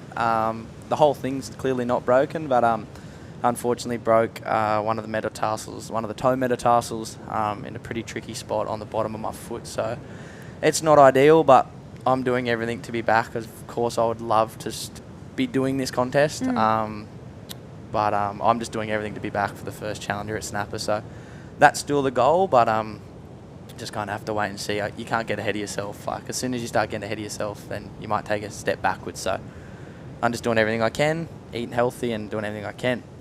This happened while we were in the break. This is Taylor Green. Wow. One massive turn. 617 for Taylor Green. So Taylor lives up the coast but represents New Zealand. And I'm not sure if you won. She won the Burleyhead Single Fin Classic Did against she? Macy and Dimity, like in a really stacked final. Wow. Recently got signed by Ruka. Wow. Yeah, second girl in the country to sign with Ruka, which is really cool. That's cool as. And yeah, she absolutely rips, just like you saw in that last wave. This is the local girl, Jasmine Sampson. She's from Upper the Bay. I'm pretty sure Anna Bay area. So we could kind of class her as a local. She'd be Novocastrian. Yeah, what is the perimeter to Novocastrian? Where does it end? I don't know. It's a bit like the Merriweather suburb where we live. Merriweather, I mean, with the property market keeps moving out and out, so everyone's claiming they're in Merriweather. But I'd say the Bay, even though they say Port Stephens, I feel like Newcastle's the whole region. Yeah. I feel like as you go out as far as Maitland into the Hunter Valley, you're probably still, if you were to be overseas and someone go, where are you from? You go Newcastle. Yeah. Like, it's that whole broad area. It's just easier to say that's kind of like I say, I'm from Sydney. It's like Sydney. Think Yeah. about how big Sydney is. You Yeah. can be Cronulla, you can be anywhere in Sydney, so. We're going to cross down to the winner of the last heat, Izzy Caldo. You've just been on fire recently. Another heat win for you. Congratulations. Oh, thanks so much, Jess. Yeah, I'm pretty stoked. It feels like this season you've come in with a new outlook. You've looked really on form. And just tell us what's different. What did the off-season look like for you? Yeah, well, last year was like my first year on doing the QS, and obviously just wanted to get that experience. And then this year I didn't do the first half of the QS season, so I'm just training hard and have no expectations on myself, just all experience, which I think is good. And from what I've seen too on the socials, you've been doing a lot of surf-specific training. Do you think that that's really added to your competitive fire this year? Yeah, 100%, because I'm at uni, so I'm through the uni Sunshine Coast sport program through there, so I'm at the gym in there, and I've been working with Aaron a lot, and he's really focusing me on lots of rotation stuff, so I definitely think that's helped. Talk to me about that more. You get a lot of support from your uni. What are you studying and how have they supported you through this career? Yeah, so I'm third year in occupational therapy, so it's a 4-year degree, so nearly done. And the high performance program on the sunny coast is so amazing.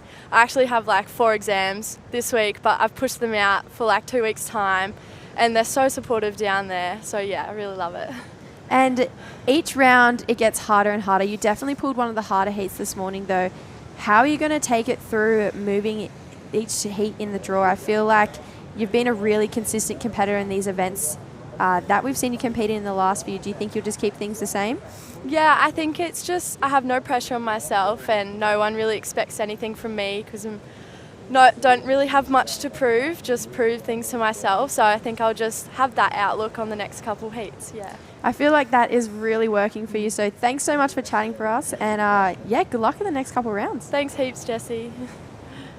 She's an absolute sweetheart. How good's that? Yeah. Doing uni as well as being a professional athlete. I struggle to finish school, let alone going and doing extracurricular studies. That's not easy, so hats off to her. You'd be surprised. A lot of these girls are... Wow, I thought that was going to go... I thought she was done for yeah, sure. Same. She's proved us wrong. I thought that was going a bit pear-shaped at the end, but Taylor Green getting another strong backside turn. So it's cool to see Taylor go left because she is from the sunny coast as well. So I feel like she goes, you live up there, you're going right mostly. There's not a lot of lefts, but she's proving us wrong. I was going to say from her backhand, I think she looks like a Billy Stammen kind of brought up in Raglan if she's flying the NZ flag. Yeah. But if she's sunny coast, I know Reef Hazelwood finds a few lefts up there, but does kind of find predominantly rights. So it's good to see her. She's got a great backside snap on her. It'd be nice to see her get 2 together. Yeah, absolutely. I loved that sign. It said, "Go Taylor," so I can have another day off school. How good's that? So cool. The kids around here, even goes back to my era as we see Taylor's replay here. Wow. She hit it so late under the lip and still got out in front of it so easy. Yeah, that was a really hard section to be able to ride out of. And with backwash as well, that came through. We're still waiting on the score, actually. It says 0.33, but definitely not the score for that one. Here it comes. But tell me about another 6-point ride. Wow, Taylor Green. So that's the highest heat total we've seen today so far from the ladies. But you would have been around the Surfest for so many years, especially as a Grom. Forever. Talk me through what it's been like start to now. Yeah, it's been pretty cool. Even just seeing the sign from the kids there, getting the days off school. I remember I went to the primary school back here, Holy Family. It's just a stone's throw back behind the pub and Ridge Street Takeaway. And yeah, I mean, I used to bludge a fair bit of primary school to come down and watch. I mean, I remember one year it was really big, Merriweather Third Reef, and I remember Travis Lynch and a couple of local guys, Paul Parks, were in the event. And that's one of the most memorable events for me. That's kind of when I was like, I want to be in this.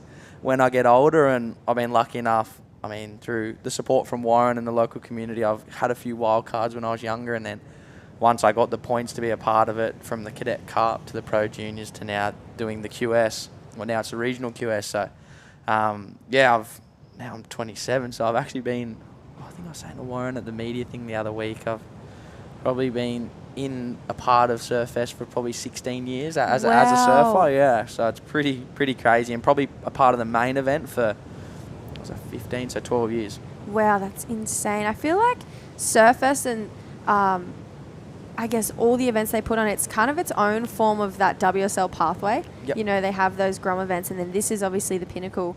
I think that's why we see so many talented Novocastrians come out of this region, because Warren and the guys behind all these events, it takes a special type of man to be able to put this on. And I think, well, do you think actually that he is a massive part of all of the Novocastrians' careers? Well, 100%. I mean, for all of us to have this platform growing up, I mean, to come from the Sandbar Cadet Cup, which his son Reese owns Sandbar, so there's all connections within the Surfest banner. But to go from the Cadet Cup, even the schools teams challenge, to the Evolution Cup, that's the charity one to raise money, to, I mean, I think there's just an event for everyone. I mean, the goal is for most juniors around here to either be in the Pro Junior or in the main event, but if you're not quite at that level, then there is still the schools event and so many other events to be able to be a part of it. I mean, I have a lot to thank. Probably Ryan and Morgan are the same. Jake Sylvester. We have a lot to thank Warren for to have this platform and to be able to showcase our surfing on the highest level at our home break with a bit of a local advantage, even though it took us so long to finally get one here. Like I was saying here, I've been doing the main event for 12 years, and I finally was the first person to get my name on the trophy. So it was almost a curse for a bit for us, but hopefully that's opened the floodgates. I mean, I was actually saying to Morgs, I picked him up this morning, and we had one of our best mates' wedding on the weekend. I was like, I think now the floodgates are open. I'd love to see you win it, or any other locals around. It'd be really nice to keep getting a local name on the trophy. It's a special event for all of us, and especially to start getting more locals' names on it. I think Philippa won the women's as well, so we've got two, but on the men's side it took us a fair while. I feel like, you know, that win brought so much energy into the community. It probably brought a lot of people to the Prince as well, but I think the Prince, from what I remember, it was pretty packed. I think I might have had about 6 beers before I'd actually got to the Prince. I think I had to stay around here and do a bit of media, but I was just too excited. I was like, you can't stop me from doing this. No way. It was nice to go celebrate the Prince. The Prince is a supporter of Surfest as well. They've got things going on every night. I think tonight might be trivia. I think I'm hosting the music round. So cool. Get down there. I think it's steak night and schnitty night. $15 steak, $17 schnitties. Wow, that's so if pretty you're good. looking for a dinner option for you, anyone else, come on down. And I want to talk more about these sponsors. You work pretty closely with Burton Automotive. They seem like kind of like another version of Warrant. They just seem like they're here to give you guys a pathway and make the CT dreams a reality for everyone who lives in Newcastle. I'm kind of jealous that I'm not from Newcastle. Yeah, for sure. Kim and Janine and the Burton family are some of the most generous people I've ever come across, and I'm super lucky to have seen that firsthand. I mean, we're very lucky to be able to do what we do, but when we do travel the world, it is quite expensive, and to have that support from Kim and the family, and I mean, I'm lucky enough to drive around a brand new GWM tank around. Stop so it. I'm pretty lucky to be able to do that, but to have this event on, and I know there's a few years there where the event may not have run without Kim's support, so to still have this here at Merriweather, our local break, and have such influential people helping out financially to run this contest is amazing. So, and I know I wouldn't be where I am today without Warren's support and Kim Burton's support and the Burton family, that's for sure. Yeah, the community that you guys have here is probably one of the best I've seen in the world. And I was lucky to travel all through the Asian region last year, and I've never seen an event like the Surfest. I just think you guys and the community here is incredible, and to be a part of that must be just so amazing. Yeah, even goes back to the Merriweather Border Riders, the whole community. It's I think that probably was one of the weirdly in a way one of the issues for someone around here trying to win this contest, because there was like this weird added pressure that wasn't meant to be pressure, but everyone cared so much that we felt like there was this weight on our shoulders. But yeah, I think now, especially now also as well for this being a regional QS, it used to be points for us to qualify for the World Tour, but now it's come back to the region. So the year I won it, luckily the points didn't really matter for me. I just kind of wanted to win. Yeah. Same with Ryan, and especially with Morgan this year, like we're kind of, this is a practice for the Challenger Series, so that could be a different mentality for us to be in. You win it the year that Hoggy got second? Yep, Hoggy got second, and I thought I was the same. I heard your story the other day on the webcast. I actually did say to him, I thought that him getting second, he made the Challenger Series, and then we got to the beach and we're like, oh no, I was all bummed out. Yeah, but it was amazing. I remember that event, and I think the semi-final, and he's standing on the rock jumping, just being all hog. Yeah, he got like a 4 on the... I think he beat... So who's in the finals? Myself, Ryan, Billy Stam, and then Hog. And I'm pretty sure Hog beat Fred or Leo in the semi, like on the buzzer too. Yeah. Like to keep the dream alive. And it was like late arvo too, because we had to condense the heats to form. We had to put it to 4-man, shorten the draw, finish it up. So it was like a full miracle day. Yeah, that was a cool day. But yeah, I thought Hog kind of was chasing me down. I think he might have got one close to the buzzer, like a 7, and got out of combo, but got to second. And we all thought that was done. But I mean, it was still a great knock from Hog. He's, like you said, I mean, everyone was saying up at Burleigh, he's one of the best tag surfers or contest surfers that we have, especially in the board riders battles and like the old Jim Beam surf classics. I mean, Hog's a beast. Hog, I always think that I'm a little biased being from the same club as Hog, but I just don't think you can go past him. He's still so relevant in our sport, and he's been in it for a long time. And I think even now when he does the QS events and still has such a drive to make the Challenger Series, he's an icon. And that year was, it was, I just thought that was the best thing ever. That semi-final, he's jumping on the rocks, just being Hog. It's just Hog. It's like what we're saying. Even, I think if any club in Australia had a choice of an over 35 to compete with, you'd even pick him as an open nowadays. But I mean, you'd have Parker, you'd have Kersey, but you've got Hog. Hog's just got that extra mongrel in him, like running up that, whatever was it called, Hyundai Hill or whatever. Mate, I was watching that even with a broken foot. I didn't even want to be there. I was like, I would have needed a runner. It was so funny being at that event because it was the first one that, you know, the Hyundai Hill. I'm pretty sure we ended up calling it Heartbreak Hill by the end because it was just... Well, you could see everyone get to the top so broken. I've even got Mikey Madonna staying at my house today. I think Lee Bar got 3rd. Yes. And lucky enough, I got those Norma Tech compression boots on because I reckon he would not be walking without them. He looked so busted up when he got here the other day. I was on the right side of the booth. I think I was glad I was talking about it for sure, and not doing it because not even the run, the rock off. Obviously, you've surfed Burleigh a bunch of times, but I don't know about you, but I find Burleigh rock off hard. It is hard. Then put it under time pressure and big Burleigh swells, and then there was the sweep, and I was glad I was talking about it and not doing it. Yeah, I'd even seen Stace do a few runs. I seen Stace and Vaughan do a few runs, so I seen them getting into it. But yeah, I think that whole environment from the jump to the run, even the run out and into the jump, then to try to get a wave in 8 minutes, get along the sand and then up that hill. And then for power surfers, doing it twice every heat, I was actually, I mean, I shouldn't say I'm happy I was injured, but I was actually happy to watch the first year and watch it unfold, and then hopefully I'm all healthy next year and be a part of it. It looked like a really special weekend, and hats off to Burleigh. They did really, really good. I mean, kind of looked like it was meant to be. The contest runs at Burleigh the first time, Burleigh win. You can say that stuff that, like, I don't know, but they beat everyone. They smashed everyone in the final. They had everyone in combo before the last surfer even went out. So hats off to the team at Burleigh. I mean, head honcho Bottle would look like he was pretty frothing on that. It was so good to watch. He was hilarious. Just trying to, he was so focused on the team too, trying to get words out of him and talking to him during the final. It was almost impossible because he was like, no, we're ahead. We're trying to get a win. And he was definitely looking on point. Here we see Taylor Green. Oh, wow. She's got a psycho front side too. Yeah, she's one of those surfers who didn't compete in these events for quite some time. Her little sister was actually Stella. She was a lot more competitive.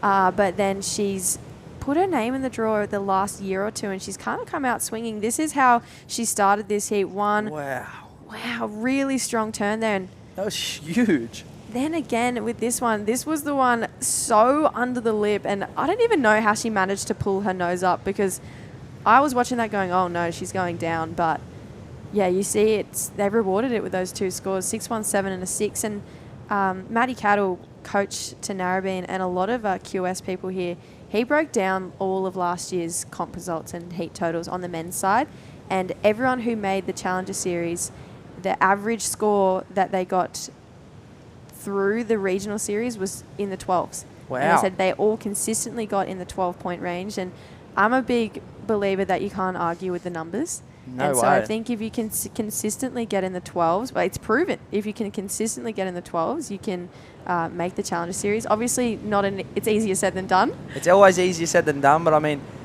like you said, I mean, it's all well and good to have a 15-point heat total, but then if you're dropping an 8-point heat total the next, like, you want that consistency. If you can kind of get 2 6s in a heat, even like for any girls that are watching the webcast right now, like, this is a great heat to be watching. Taylor's out there, she's done 2 huge 1 turns and she's got 12 points. It's pretty simple. Find a bigger section, get up there once, compress, get out of it. Like, today's kind of a very, it is tricky. I mean, I haven't surfed for 6 weeks and the banks are pretty tricky. We're pretty north right now, so it is kind of running against the grain at Merriweather. We're kind of running back towards Merriweather. We're kind of usually running away from Merriweather, the right. But yeah, 1 big turn on each wave. It's even been the same in the men's. I even watched yesterday. I saw a few 1-turn 5s, 1-turn 6s. I feel like the judging's kind of going back to that. I mean, you had those 1-turn big manoeuvres. The airs, they're still getting scored, but I think those big power moves are, I mean, that excites me. I can't wait to get back surfing. That's kind of what I love to do, and I think after breaking this foot, I don't think I'll be doing airs for a while. I think I'll be giving myself a bit of a ban. But nah, like this heat, Taylor, 2 6s. Very good surfing, but also very simple. Yeah. Very achievable surfing. But I mean, that first turn on the first wave was massive. I feel like it almost could have gone higher. But first wave of the heat, I'm not going to tell the judges what to do. I don't think they listen to us anyway. Yeah. So, but nah, this is a really good heat for her. I feel like as well that kind of, as someone watching your surfing and has watched you on the tour and the Challenger and the QS, I feel like that's kind of your mantra too. You seem to do less but push harder doing less. And even I feel like that translates so beautifully onto the bigger scales that are the Challenger Series and the CT.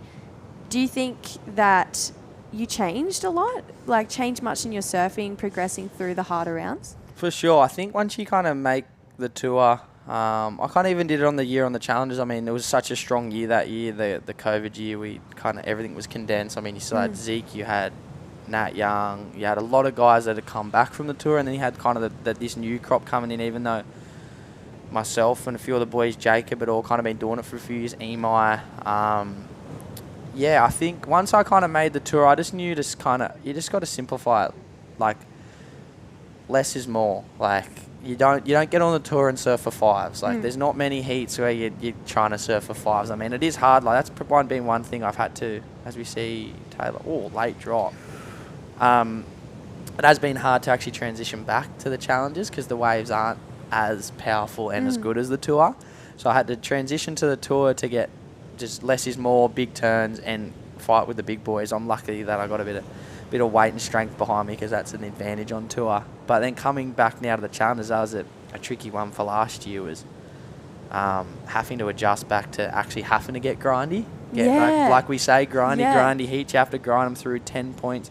There's not many heats on tour you'll make with 10 points, but on the Challengers it's actually quite common. Like you're at Huntington, it goes flat today, so to say. There's probably those 10, 12-point heat totals, which essentially, when you're at such the height of the sport, can almost feel grindy. Yeah. Even though you're making it. Like, you'll come in, you'll hear people in interviews go, wow, that was super grindy. So, I feel like for Taylor, though, this isn't grindy. She's kind of banged 2 huge turns. So, this isn't a grindy heat. No, not at all. But even this year, I think one of the funniest parts of the tour I've seen this year was Con O'Leary going, yeah, that was the grindest hit of my life at Pipeline. Like, I was like, that is... what? I was just, he had the funniest run there. He made the quarters without getting over 10 points, I think, or maybe 8 points. I kept messaging him about that. I was like, a good heat's coming. If you can kind of get those ones where you keep sneaking through, they don't, I mean, a heat win's a heat win. They don't feel as good. But the kind of floodgates open, like, I mean, I think he made the semis at Pipe, first event of the year. Like, that was massive. So kind of once you have those grindy ones sometimes the floodgates open and then you do get the heat that does have barrels and you're just like on dialer bomb. You're just like, how good's this? I can't miss one. Yeah. So, even, you know, you spent 2 years on the tour and now 2 years? Year and a half. You could say 2, but the old cut got me. I mean, I snuck through the first year and then got cut the second year, but that's all right. But back on the Challenger Series, and obviously you've broken your foot, but you were pretty close last year. Missed by 1 8. That is just heartbreaking. But I love the fact that you've gone onto the biggest scale. You know, this is what we all dream of, is to get there. But you've still come back and compete in the Surfest. And I just think that is maybe one of the most priceless things throughout our industry is, you know, you're so dedicated to coming back to this event. It probably shows the depth of this event too. For sure. And I think just coming back and doing this event, as we see Taylor on her last wave, she's surfed a great heat. But I think just coming back, you see a lot of us, myself, Ryan, Philippa, even on tour or off tour, we'll still do this contest to show Warren the support and the Burton family, to show them that we appreciate everything they've done for us, and we're very thankful for what they do for us. Well, we'll be back with plenty more action for the Surfest Women's Round of 64 Heat 4 coming up right after this short break.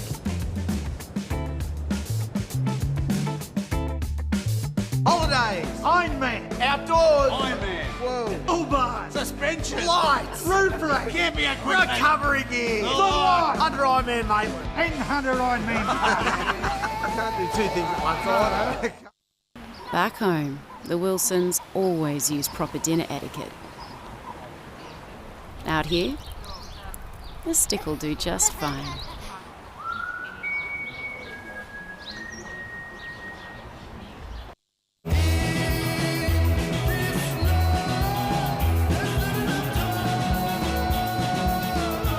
Effortlessly refreshing.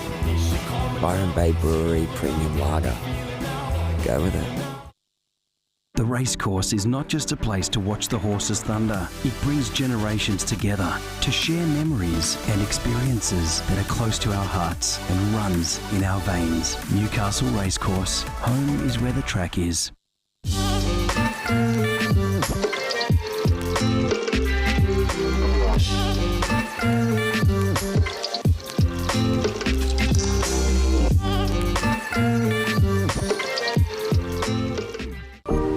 Welcome to Sydney.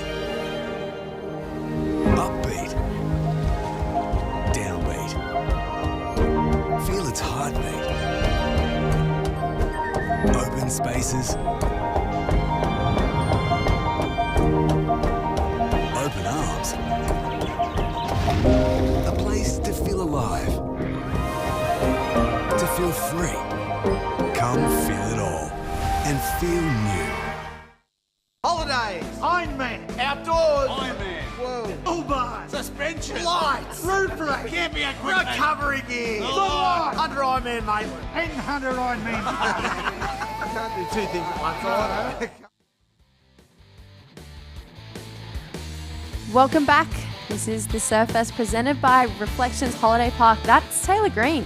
She took out that last heat pretty convincingly, chatting to another Newcastle local, Logan Dalton.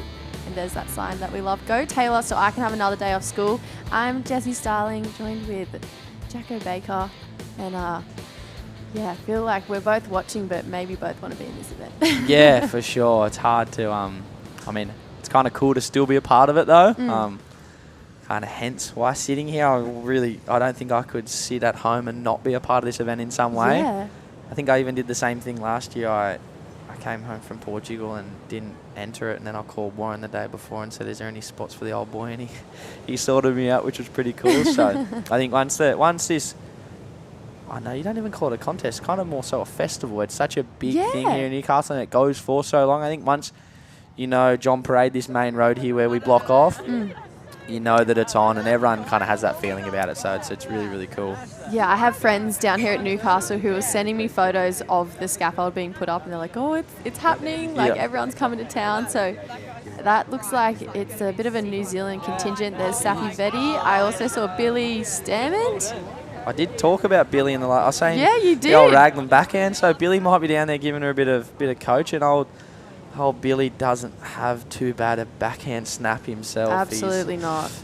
You don't really want to draw Billy in a heat on a left at any size. Or Billy any time. But if you draw Billy in a left, yeah, I mean, coming from Raglan, he's probably given her a few tips there on those backside snaps. Taylor nailed 2 huge ones in that last heat. Yeah, she did. She, my first experience with Billy actually was when I was younger. He used to come and stay with Davey Cathles at Narrabeen a lot. Yep. And we had pumping Narrabeen one day, and I remember standing on the beach going, who is that? Like, it was incredible, the backhand surfing, paddled out, and he was like, hey, I'm Billy, nice to meet you. I was like, oh my gosh, you surf so good. Yeah, fully built. Even Davey's got a good backhand himself growing up at Narrabeen. Dill Moffat. Kai Warner. Yeah, you guys are sport for talent. I mean, it's like any... think about all the big board riders clubs and beaches in Australia where we have ample talent. I mean, I think even like you're saying with the board riders battle last week, I think a few teams actually had a tough time picking because you've got sport for opportunities. I feel like a lot of the board clubs around here. Yeah, we definitely, I think Merewether and Narrabeen are... You're from Merewether board riders? Yeah, but they're pretty in the same boat. The fact that there's so much talent. You could pick anyone. Yeah. You could give anyone a run, so... Yeah, it's very, as we see, red looking at pretty solid left here. Yeah, this is Piper Harrison. She is not scared. She loves a big forehand barrel. She's had some pretty cool clips behind the rocket snapper. She's had a win at Nias, which is a barreling right-hander. And part of a cool, talented family, the Harrisons, sister to Marlon Harrison. And then this is Ruby True. So she's one of my local friends. She's from Narrabeen. And... is just about to qualify for the Olympics for skateboarding. No way. Yeah, she's an doing incredible skateboarder. Regional 5-star QS, and she's a professional skateboarder. Yeah, so she just got back from the world qualifiers in Dubai. She got 5th in the world, and I believe she's currently sitting 7th in the world, and they take top 10 to the Olympics. Wow. So there's one more qualifier to go, but she's looking good to qualify. Wow. Yeah, I mean, and she I think driver's we'll stick to one license. sport. We'll stick to one sport. I don't think I could balance 2, like we're saying. Yeah, that's as we just seen Maddie's first wave there. That was actually, like we said before with Taylor's heat, Taylor Green the last one big turn. She kind of found a nice little right there. I didn't really expect someone to find a right on a day like today. It is quite a northeast swell, so it is quite backwards. Yep. But the rights like this one will pack a bit of punch, and she gets up there quite nicely, throws it up there. Perfect start. She does a lot of work with Tessa McKenna, I believe. Yep, sure does. As well as Logan Dalton, another commentator. Tessa seems to wear a lot of hats in Newcastle. Tessa does. I don't think there's many things Terry doesn't do. Yeah. Yeah, I mean, growing up around here, everyone, even on the east coast of Australia, you'd know Terry. You'd known Terry for golden tonsils. You hear him at every commentary contest up and down the coast, and now I think he's been coaching for a fair while now. I think he might even be helping Dom Thomas, I think, from Frenchman's, who's another local from the area. But yeah, Terry, he can kind of do anything. We're going to chat to the lady of the hour, Taylor Green. What a performance you just put on in your last heat. Thank you. There's a couple fun runs out there. Jacko and I were pretty much in awe. You won that heat by doing 2 really solid backhand rears, but just 1 turn waves, managed to get you a pair of 6s. Was less is more was your strategy going out there? Definitely not. I did like watching the heat before. There was just like some sick inside ones coming through that you get a couple turns in, but I couldn't find them. But I managed to get ones with just 1 turn, which was good. And we could see that you were doing a bit of work with Billy and Safi. What did they tell you before you went out? We need to know. Go have fun. Yeah, did Billy tell you? Did Billy give you any tips with those backside snaps? Because we know Billy's got a big backside snap, but I reckon, yours were massive then. That was really, really good surfing. Yeah, thank you. Yeah, definitely the support from them guys was good. For sure. Recently signed with Ruka and you won the Burleyhead Single Fin Classic in a pretty stacked final. You've had an amazing year this year. Tell me about how it's all been for you. Yeah, it's been good. Getting on Ruka was pretty cool, massive confidence booster. But just taking it comp by comp and hopefully get a few more results under my belt. You travel quite closely with your little sister Stella. I know exactly what it's like to travel with a sister. It's so nice to have someone go through this journey with you. Is she here with you at this event, or is she going to hold out for another year or so? She's at school at home, but I'm traveling with Safi, which is pretty cool. She's like a big sister to me, so yeah. Yeah, you guys from New Zealand seem like you've got a pretty cool little family unit going. That's got to be a bit of a confidence booster as well. Yeah, definitely. Such a good crew. Amazing. Well, thanks so much for your time, Taylor, and best of luck in the next heat. Sweet. Thanks so much, guys. Safi on screen there Safi too. and Bill on screen, the full crew. That's cool, though. That's the coolest part with these contests, and even how it goes into the challenges as well. I mean, having a crew to stay with. I mean, some people do enjoy to do this stuff by themselves, but I think having a crew and a bit of a team together, and yeah, just having that team aspect of an individual sport. I mean, we don't really get that. I mean, footy teams, every other team, they have a team aspect. For us, we're individual athletes, but to be able to travel around and kind of ride the highs and lows of everyone's results and help each other kind of reach their goals, it's pretty special. That's actually something I wanted to ask you about, because I've always travelled with someone. I have my big sister True, so I've always known what it's like to have someone with you there. But when I looked at the Challenger Series last year, and I mean the first year you did it as well, it just looked like the group of Australians that you travelled with, those boys, it just looked like you guys formed almost like a family unit. Well, it's like, I think it all came back to 2021. It must have been the COVID year, when we had the 4 events overseas for the Challenger Series, and I think we all had to get the vaccinations and everything like that to be able to travel, and the travel restrictions were so bad that we weren't able to come home that whole time. So I think we left in late August or September and didn't get home till Christmas. Wow. And you didn't really have a choice regardless of how good or bad you went in those events. So I think that year we had Cooper Chapman, Connor O'Leary, Wade Carmichael, a few of the bit older boys.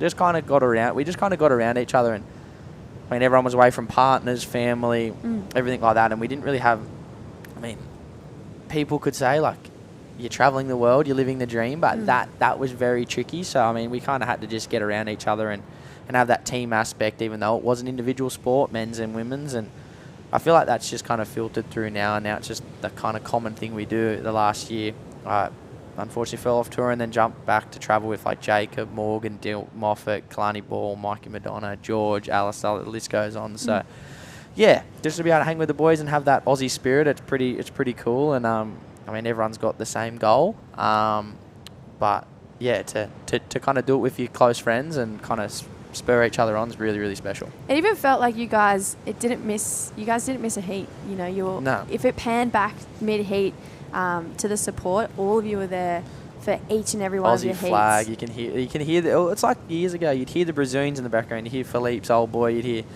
hear them, and I think now, I feel like on the Challenger Series especially, we're probably the loudest, I think. Yeah, I think nice. people actually don't enjoy when we're in the contest area, we're pretty loud, we're finding a table to bang or something metal or the chairs or something like to make as much noise, because I mean, we'll do anything to try and influence the judges. I mean, there is mics around the athlete area, and yeah, I mean, we want the best for each other, and like I said, it is an individual sport, but if you can, I don't know, try to help a mate or spur a mate on to achieve their dreams, it's pretty special. Yeah, I just think I don't know, it just seems like there's no other country that's really doing that.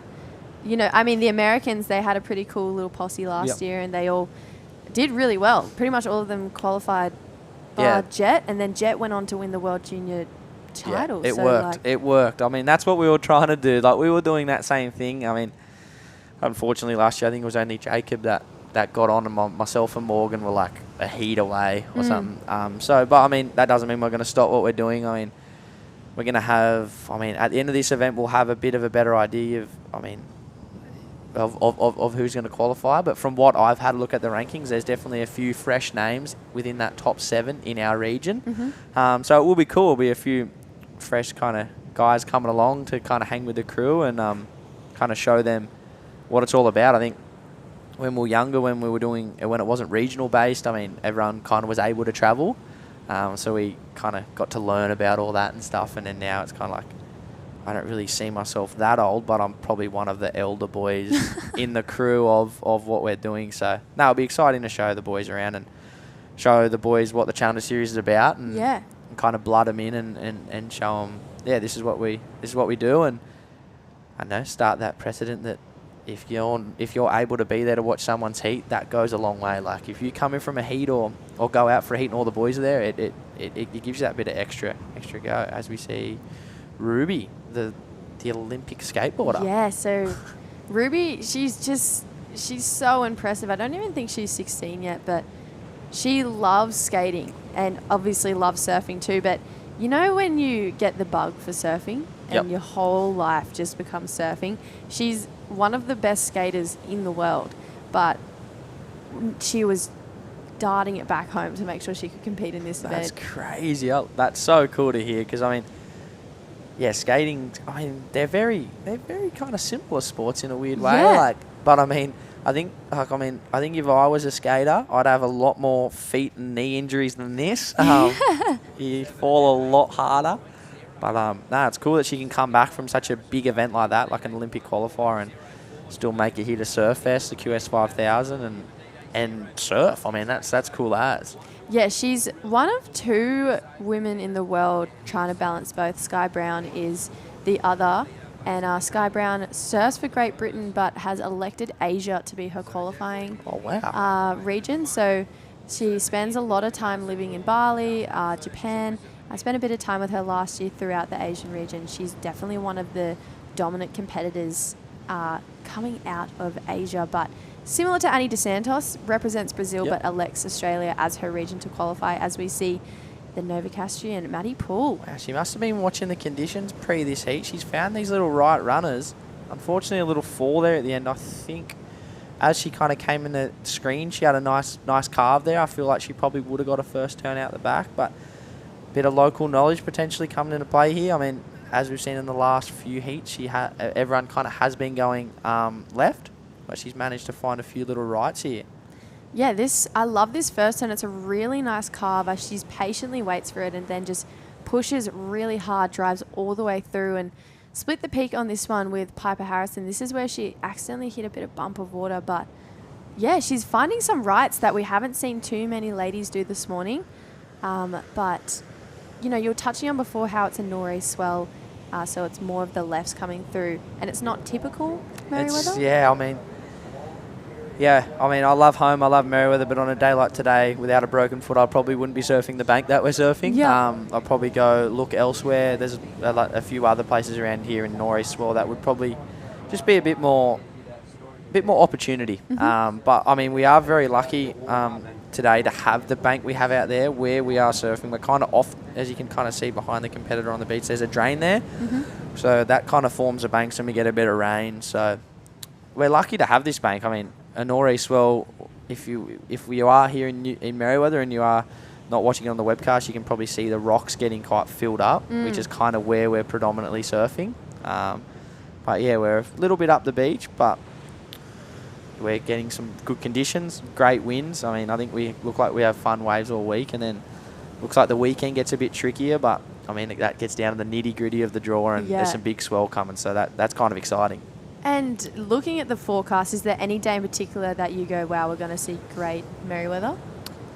I haven't looked too much. I'll have a look after this heat. I mean, you haven't been surfing, so I wouldn't look at the forecast either. I haven't really been able to. There's not much ocean action. I mean, I go up for a coffee every morning and watch the conditions, but yeah, we're looking at the forecast in advance. I don't really, unless I can look 6 weeks down the track when I might be able to surf. But nah, I'd say. But I mean, I think it's nor'east all week until the weekend. I mean, the weather patterns look good, so the wind should be pretty good. We will mostly kind of get a nor'east wind like yesterday every afternoon. It'll be offshore, and then as the hotter it gets, it kind of will blow nor'east, which we'll make it more north. But I actually came up and watched it last night. I finished gym training and I watched Dakota Walters get this right on this bank that we're on. He did the biggest 3-turn, I think it was two or three turn combo with a huge air at the end. I was tripping. So it shows that when the wind does come up, there is some sections to be had. But this morning we've got nice, clean offshore conditions and the girls are getting some scores. This heat's a little bit slower than the last, but you kind of see a couple sets on the horizon here. So, well, even this morning I was watching the free surf and Kai's King opted to surf this left bank and managed to thread a barrel from start to finish. Someone got barreled today. All right. And then on that gnarly little inside section did the biggest backside Rio and rode out on the sand. I was like, and then paddled back out. I was like, why are you paddling back out? Yeah, when I would have told you were tripping if you said someone's going to get barreled today. There you go, Maddie. Nice first turn. See if she can get a second. Nice little second. She might look for there is an occasional nice little inside link if you. Kind of in a weird way, has kind of got a bit of a Huntington link today. Like you can kind of find a weird little bit of foam and it'll kind of bring you to the shorey. But I watched a few of the men's heats yesterday and I did see a few of the boys get detonated on that little shorey. So there was a bit going on. Yeah, it felt like it was either your best friend or your worst enemy, that shorey yesterday. If you could time it, it was great. But this wave from Maddie, I love how she didn't give up on this wave and made sure she got more points on the board because she has momentarily moved down to second. She needed a 3.54 on the back of this wave, but this was a pretty meaty section for Ruby. I love how she went for it. Unfortunately, couldn't bring it back around, but yeah, I feel like she's probably still adjusting from the time zones, Ruby. She's I think she might have done the bottom turn on Dubai time and hit the lip in Newcastle time. That's why she kind of had a bit of a gap in between. But yeah, coming back from Dubai, you definitely wouldn't be in the Australian time zone yet, I wouldn't think. I mean, travelling with jet lag and stuff, it's definitely not that fun. And when I don't know, I mean, any sport wouldn't be fun, but especially when you're battling the ocean and the feeling of the water and everything like that, that definitely doesn't make it very easy. Yeah, especially from not surfing for a few weeks as well and purely just skating and doing her runs. She's honestly, if you get a chance, she's incredible to watch. Yeah, I'll have to go have a look in my little break here. Yeah, and hopefully she makes the Olympics.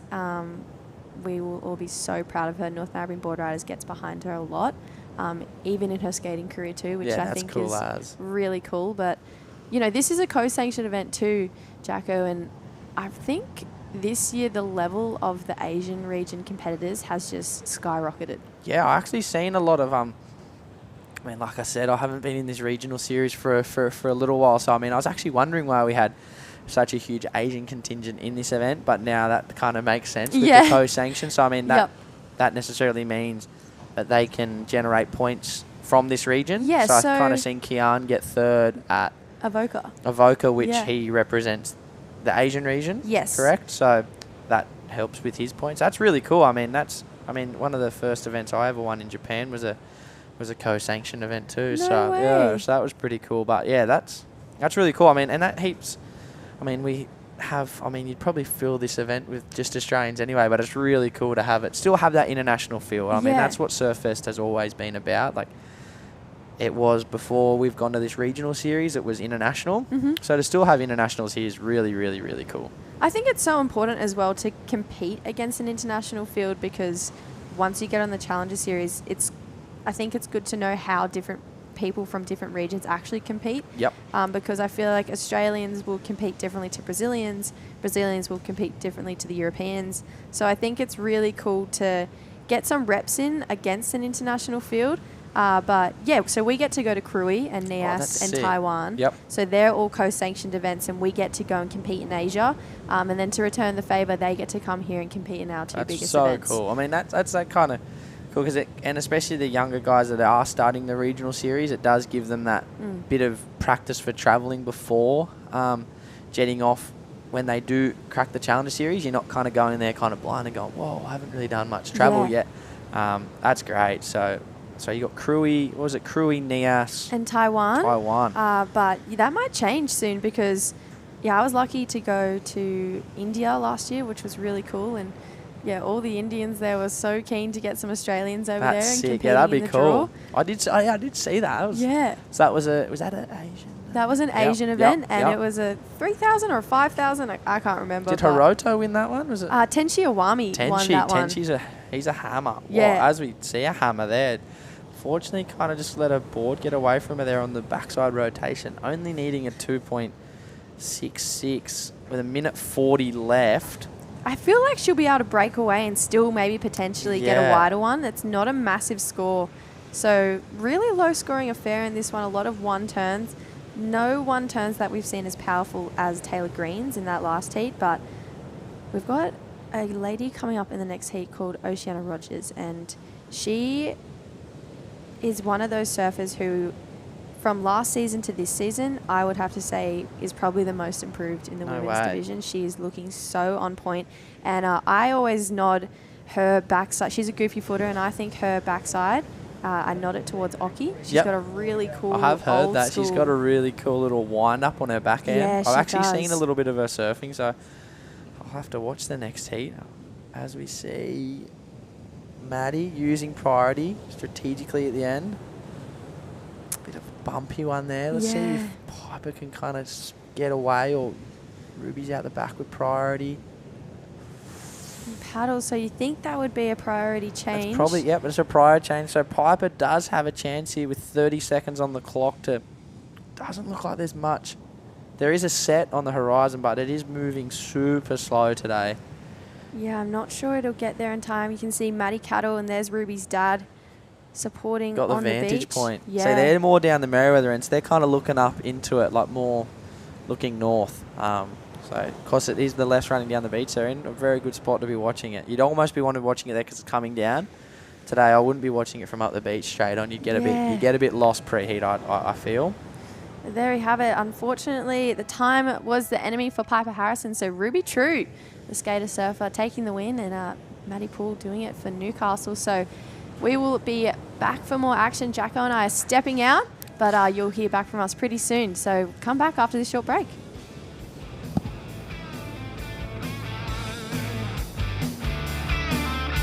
Holidays, Ironman, outdoors, Ironman, whoa, Uber, suspension, lights, roof rack, camping equipment, recovery gear, under Ironman, mate, and under Ironman. I can't do two things at once. I Welcome to Sydney. A place to feel alive. To feel free. Come feel it all and feel new. Adam thought he'd never get Sarah camping. How wrong you were, Adam.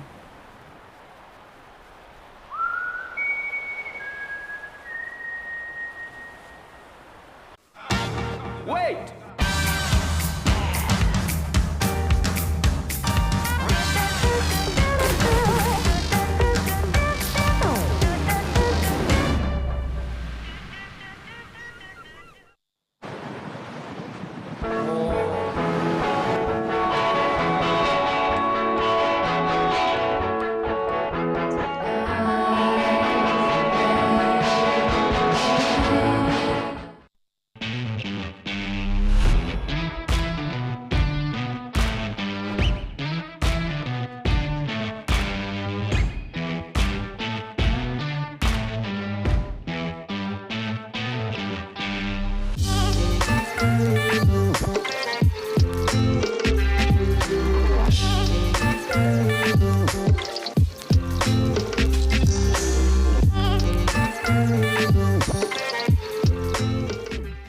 The racecourse is not just a place to watch the horses thunder. It brings generations together to share memories and experiences that are close to our hearts and runs in our veins. Newcastle Racecourse. Home is where the track is.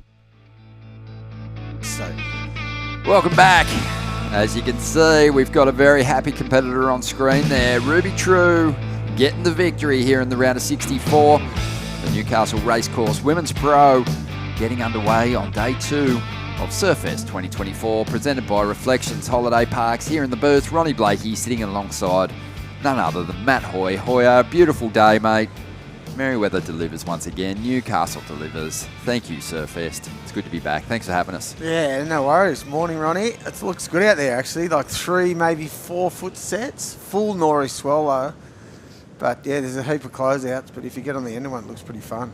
It does, yeah. And ultimately, you know, any time, you know, you're competing in an event or you rock up as a spectator, you know, you'll take what you can get. And right now we've got clean conditions, beautiful morning. Yes, there is the odd closeout out there, but there's some good sections too and the odd corner. So we're seeing some reasonable scores laid down out there in the lineup at the moment. We've got Oceana Rogers out there in the red.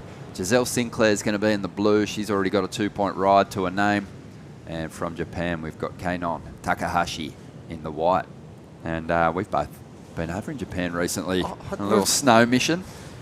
Let's see what she can do here, Takahashi. Nice big snap there on a bit of a closeout. But there's a couple of rights where they're sitting, actually. The rip's going out down there. And I watch it for a bit. There's a couple of like a rip bowl right, but it's only on the in-between as the sets are sort of closing out as well. But if you get on the end of a left, it's pretty fun. Nice and clean. Record number of Japanese competitors in the draw here at Surfest this year. And we've been, you know, obviously that is a result of, you know, the regions allowing Australia, Oceania allowing the surfers trying to qualify via the Asian regional QSs the opportunity to come here and compete. Same goes for surfers in our region. They can go collect points over there. But it's cool. It gives this event the international flavour that it's always had. Yeah. It's always attracted an international field. And, yeah, I think it's really off the back of, you know, obviously some great representatives on the CT, representing Japan in Conor O'Leary and, of course, Kanoa Igarashi. But also I think the Olympics had a lot to do with driving, surfing, surfing numbers through the roof. Yeah, big time. There was CT stops in Japan. 2 every year. Maybe 3, maybe the first. You used to love your time over there. Oh, yeah. I used to get last every And time. you'd compete in the contest too. Exactly. That was the offset thing I did over there. Yeah, but no, it's a great it's a great place. Really, you know, strong surfing culture, and good to see it kind of reignited and on show for us here at Surfest. Yeah, for sure. It said that there was 1 million surfers back then, so I can't imagine how many there are now. Yeah. So good. Good for the sport and good for Japanese surfing for sure. And a good start for the Japanese competitor in this heat. 3.83, so... For that one big snap. Yeah, just the one turn. So let's see how Keinon Takahashi goes here. Let's have another look at it. Good clean wave and just attacks the lip and sort of free falls out of it. So Mitchell was saying that yesterday, that when he was coaching, especially the women, and Carissa, you just say, mate, just go out there and do one huge turn and they're going to give you the score. Yeah. Or give you a good score, yep. Which is a good thing, like as everyone's looking at now. So good for the women. Yeah. And one huge turn. It's really the big story of the season at the moment is the continued evolution of women's performance. You know, it does start at the top on the championship tour, and then it trickles down, and there's a new benchmark. I don't think the sport's ever going to be the same after what we saw at Pipe and Sunset. Yeah, you know, both venues. It was kind of groundbreaking stuff. There's always been those trailblazers who like big waves, who'll go out and throw themselves over the ledge. But I think what we've seen in these first 2 events is, you know, it's going to open the eyes of these youngsters campaigning at the moment. They're going to be like, oh, that's what level. You need to do. Yeah, for sure. And inspirational. You really, watch, I think, when the next big swell thunders in here on the east coast, and probably in this region too, when you think about where Molly Picklam's from on the central coast. Yeah. Not too far away. I'd say lineups are going to be choked with young stars absolutely having a crazy dig at it. And as you said, that just like lifted the level and inspired all these young girls to lift their level as well. So good. That was awesome to watch. That was a mad day of surfing. Yeah. That last day. Oh, it was so entertaining, and I kind of found it more compelling than the men's event in a lot of ways. Just how strong it was. So we were talking about individual turns and the the opportunity that the competitors have to turn in those strong numbers. And this is Taylor Green. So, was that in the last heat? A couple of heats ago. She really sort of, I think, put all the competitors on notice and said, hey, this is achievable if you've got the commitment in your surfing. So look out for that. But it looks like a nice little corner here for Takahashi, who's looking to back up that 3.83. Multiple moves. It was a bit of a sleeper, that ride. Bit of a flat one, but I think the in-betweeners are the ones to get today because the sets look like they're just really lined up. The bank is not, it's not really a proper bank. It's just a straight bit of sand, really. I think when the tide drops off, the wind stays offshore, there's going to be some really fun lefts up a bit further. Yeah. But it's a really straight bank. For sure. So yeah, it's a fun conversation. The evolution of the performance for the women and just the gap's closing quite a bit now, and it's just amazing to see in those treacherous conditions just how well they surf. But we've seen that progressive approach really like coming on as well. This next wave of youngsters are throwing it above the lip. Well, they've seen the level, like you just said before. They've seen the level that they had to get to now, and it's gone up a notch. Yeah, especially in waves of consequence, like in Hawaii. That's like, the surfing's always been there when the waves have been good and perfect. He's a great wave for Red. Her first wave, look at that. She found that right rip bowl, snapped 2 big snaps. Yeah, clean style. Little cut down at the end. That was a good wave. Oceana Rogers there, just finishing that one off nicely.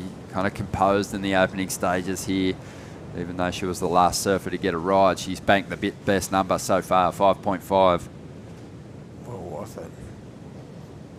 Yeah, that's good. So good. Like we keep saying that day in Hawaii, both and sunset too. It was just crazy how good the women were. And I think the tour needed it because, Carissa Moore, Stephanie Gilmore, both so deserving of taking some time out. You think of the fact that they've, basically been in title contention, the both of them, for the last sort of almost 15 years. Yeah. That's a lot. It takes a lot of focus. Carissa actually has never finished outside the top 3. Ever? Ever. That's crazy. That is crazy. So, she's... And imagine if they didn't have just the last thing at there, she would have probably won more. Yeah. If she has, it's like once, but she's, right up the top end all the time. But she, both of them taking some time out. Yes, Carissa was in that event, but Steph wasn't there. And for that next wave to step up performance-wise and probably do things that even Carissa and Stephanie haven't done at those locations. No chance they've done it. Then, it's just it's a remarkable. So, it's going to be a fun year to watch it all unfold, and you kind of just get the feeling that they're all kind of on the edge of their seats going, there's a little bit of space at the top end here. No, there's a huge amount of space at the top end here. That's exactly what they've done. It's so good. So just under 14 minutes to go here. And Takahashi hanging on to the lead. Couple of low scores for her.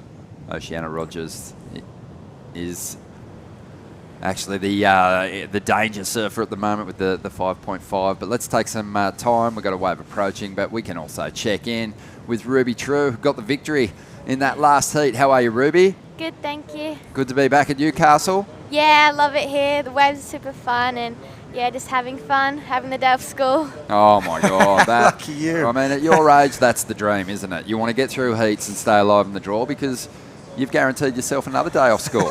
Yeah, for sure. How awesome. How was it out there? I mean, it looks beautiful, but, from a competition point of view, how is it? Is it tricky out there? Yeah, it's a little bit tricky, but it's pretty fun. Just fun surfing with all the girls and only having 3 people out there. So, yeah, I can't wait for the next heat. It's been a busy, competitive schedule for all of your surfers who've been travelling around. How have you fared in some of the events in the lead up to Surfest?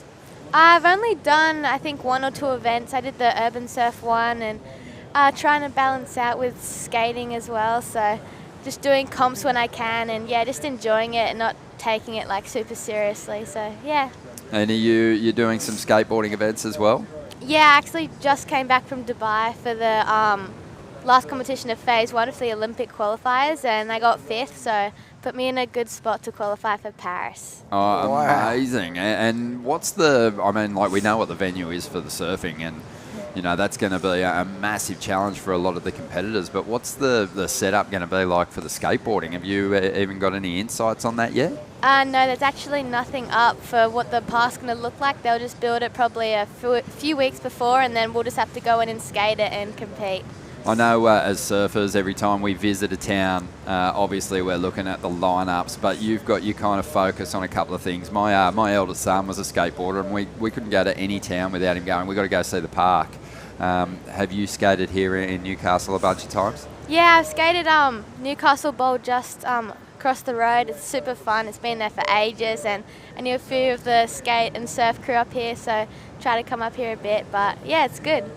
Oh, it's amazing. Talk to us about just the standard of surfing. We've been talking about the evolution of performance from the women. Did you watch the start of the championship tour this year, and what did you make of the performances from the likes of Betty Lou, Molly and Katie Simmers? Yeah, I mean, they're amazing. Like, such an inspiration to all of us young girls coming up and wanting to, like, push ourselves and go out at those waves that are, like, super heavy and, like, try and push women surfing. And yeah, Katie Simmons, she was ripping out at pipe, and same as Betty at sunset. Like, yeah, it was great to watch. It sure was. And do you think it kind of gets you thinking about when the next swell arrives and inspires you to tackle some of those more treacherous conditions? Does it inspire you to go a little bit harder? Yeah, for sure. It makes me want to do, like, oh, they can do that, so can I. So yeah, I think everyone gets a bit inspired, and be cool to go overseas and, like, have the opportunity to surf some of those breaks. And is water a little bit easier to wipe out on than concrete? Yeah, probably. Oh, we love it. Well, Ruby, an amazing start to the event for you. Congratulations on earning yourself not just one day off school, but a second day off school. Good start. Thank you. Well done, and yeah, all the best in this event, but also in your quest to qualify for the Olympics. Skateboarding, I That's love it. so cool.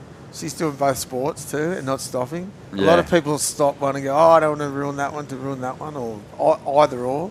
Well, when, you know, I think it'll work well for Ruby. You think about those surfers that we were mentioning before, you know, Sierra Kerr in particular, great skateboarder. Unbelievable, and probably could have chosen to go pro and was sponsored as a skateboarder as well, but also young Erin Brooks can skateboard as well. That's a big part of her training for that progressive element of her surfing, and we've seen how well that works. So there's a picture of the bowl. And, there it is. Yeah, iconic. She never gets a lay day then. There's no chance. Lay days for her, she's going, I'm going skating then. It's perfect. It's iconic, all right. They reckon it's really hard to ride. You posted up there a few times. I've had a go. I got so hammered. I was like, I'm never doing that again. Yeah. Well, the thought I was rock in the trucks. little screechy. Exactly. Yeah, I was hopeless at it, but that's good. Yeah, it's good to see. They need right a couple there more. on the coast too. Yeah. It's so cool. They should be having they should have a street track there too, and a I don't know what you call it, snake track. Oh, too. The pump track. The pump track. They should have it all there, I reckon. They're a lot of little fun. Skate zone. Well, Oceana Rogers, during the interview, she started to really build. Hoy, she's got a really nice technique, great style. I mean, I'm thinking of all the amazing goofy footers from this region that I've seen over the years, and you can draw some comparisons there to, say, a Simon Robinson or a Craig Anderson. Yeah, definitely. And even Chatty Edsa. Chatty Edsa is blast from the past. For sure. But, yeah, Oceana's, like, building nicely here. 5.5 on her first wave, 6.17 on her second. Yeah, that was in the interview. It was a good one too. And that's better, I think. Yeah, that one might even go better. So, you know, she's kind of standing up. And here it is again. Look, good looking left. Oh, gets a bit stuck. Nice turn, though. Waits for it. Nice turn here. Good little carve. And it finishes perfectly. You know who I didn't mention then, whose style kind of I saw in there for a second, was Ryan Callahan. Oh, Calhouni. Yeah. Calzoni. Yeah, he's unfortunately had an early loss over there in Portugal, but he'll be back. the big dog. He has got that big finish, of course, from Sunset. So Yeah. this should be sweet when you start thinking about the cut. I was wondering about that. Is that big finish there, and then but is that going to? I mean, it's going to help, but is it consolidating? Well, it hasn't Dunno. consolidated him yet, but there's a couple of people that had an absolute barry through those first few events of the season. So they've got he's ahead of them. He's ahead of them. But there's going to be a big shift up. Just thinking about the men's event for a second over there in Portugal, because there's a lot of surfers in the top 10 that got absolutely punted out of the event yesterday early. So there's going to be a big shift up. I'll tell you who's still going, Ethan Ewing. That's going to help his chances of getting right up there in that top 5 picture again with a strong result, but he's into the quarters. Oh, look at the end of that one. It just got to be right on the spot. That was a good wave in the end. Such a great time of year, though, for fans of competitive surfing, Hoy. Yeah. Like, you can get 24 hours of this stuff at the moment. Straight from the Surfest presented by Reflections Holiday Parks. You get home, you only get an hour or two of reprieve. Your eyeballs only get a little rest, and then you're straight into Portugal. And then, obviously, there's a lot more other sport going on. Footy's back. Footy's back. The rugby league's back. How's your boy going? He's Still all right. over there? And he's in Hull.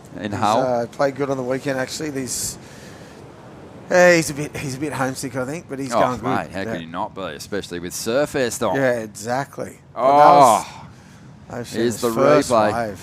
Oceana, she did drop another 6.07. These are the highlights of her top rides. That might have been a best one. I know that was in the break when the interview was on. And then this one. Nice couple of cutties. This turn. And then the finishing turn. Great. Throws that tail. Perfect. Great combination. I thought at first time it was just as good as all of them. Yeah. Well, it wasn't too far off. Not too far off. But half a point in it. But, really strong stuff. And Takahashi still hanging on to that second spot. Giselle Sinclair's the surfer with some work to do at the moment. Needs a 4 to jump up into second. And priority's working against her at the moment. But, yeah, Tex, what's the go with the season over there? Does it run concurrently? Same they're in. 4 games in. Yep. Okay. Yep. So early season. Yep. And how's the team? How are their chances this year? They're really average. Are they? What other Aussies is he playing with over there? I don't think there's any other Aussies. Oh, no. Oakenbar's just gone over. Jaden Oakenbar's playing in the team. But there's a few Kiwi boys in there, but no other Aussies. How was your trip over there? I know you went and spent some time and watched a few games. They call it hell, but I had a hell time. Love it. It was so good. Met some really good people. Just like same sort of people as Newcastle, Just into their footy and love having a beer. And yeah, it was good. Had a ball. Surprised you came back. Yeah. Couldn't afford to stay there. That was the problem. Oh, for sure. But I always love getting caught up on how Tex is going. Yeah, he's going good. That's good to hear. Good game on the weekend, if you're right. Perfect, mate. 4 minutes remaining here. And, let's see what Giselle can do. Pressure's on. These are, the numbers, especially for Oceana, are really strong. Just compared to what we saw through the first few heats of the day. We saw a lot of low-scoring heats. 12.24 is a healthy number. That's even good for yesterday's heats. There was not many people getting over a 10 yesterday and still getting through. Yeah. Here we go. Let's see what Takahashi can do there. Priority too. Yeah, gifts that priority now to Oceana, who probably doesn't need it. That's what I was going to say. She doesn't need it. Maybe she's fine. And we'll see if Giselle can. So consistent too. Giselle's got an opportunity here in these final 3 minutes to really capitalise on that mistake. Well, this one looks like it's going to double up, this first one. Yeah, it might have a bit of a corner, yeah. It does have a bit of a corner, yeah. Oh, I didn't look at it. Nah, it didn't really kind of stand up, but have a look on the outside here. 3 minutes to go, and, it does look like the young Japanese competitor is going to get back into this lineup. So she's not going to miss the opportunity to potentially capitalise on one of these waves, but this set might be almost too big. Yeah. Oh, Oceana's going to swing, and have a look at this section. She's going to draw off the bottom, straight up into the lip. Nice hit there. Clean Come on. form, and she hammers the lip again. That's a big combination on the outside. That's a huge combo. That was sick. She could have nearly got barreled at the start. She doesn't make it through to the inside, but I doubt it's going to matter. I think the 6.07 is going to be out the door. Something big is going to drop there, and it is a dominant first round effort here from rips. Rogers.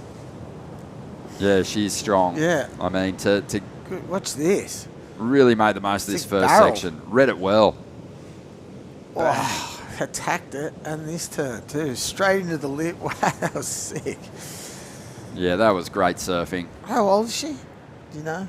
I don't know. Wow, we'll find out in the interview after Yeah. for sure. Mate, she attacked that wave. And nearly goes Good. excellent. 7.83, just the 2 turns. I think that's underscored. Just for me. Yeah, well, by today's standards. But if we see a few more waves like that, you know, we might see a couple of scores go into that excellent range. But great surfing, really clean. Love the style. Solid wave too. Exactly, yeah. And attacked it. She didn't hold back. Like some people would tap that and just to get the score, but she attacked it. Yep. One of the bigger waves we've seen the opening days of competition here. But this is the surfer that has the opportunity to save herself and get a place in that next round. Giselle Sinclair needs to stick this. Tricky section. And she just gets knocked off there. She didn't need a whole lot, just a 4. So potentially riding out of that manoeuvre was going to get her over the line. But let's have a look and see what the first turn's like here, Hoy. Nice stuff. Gets a bit caught up on the foamy bit and then hits the lip and gets a little caught up again. She needed a clean combo. Yeah, that would have been nearly it if she had rode out of that second one. Yeah, so 50 seconds to go. Stuck on both turns though. And now she's on the inside. So Kanon Takahashi is up at the moment. And she might just be okay here. She's going to hang on for second spot by the looks of things, unless Giselle can quickly scramble back into position. She's kind of just beyond where the waves are breaking at the moment, so she might get a shot here with 20 seconds to go. Doesn't look like there's much on the horizon though when she was paddling. Look, no, she's not in this next little lump potentially. She's got to go this one. Even though it looks like a straight closeout, it's backing off now. Yeah. And that's going to be it for Giselle. So Takahashi there hanging on for second spot, but what a magic performance from Oceana Rogers, the standout performance so far today in the opening round of the Newcastle Racecourse Women's Pro. Great style. Great technique. Looking forward to having a chat with her. We're going to take a quick break. More coming your way in just a moment.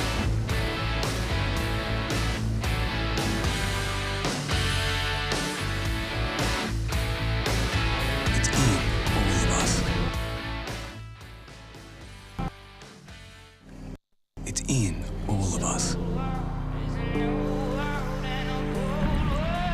That craving to feel new again. To see something new that will blow our minds. Or meet someone new who will change it. New South Wales. A place to feel free. To feel alive. And most of all, to feel new again. Maddie's last night's sleep was spent trying to look up relaxing wave sounds. Tonight's actual wave sounds.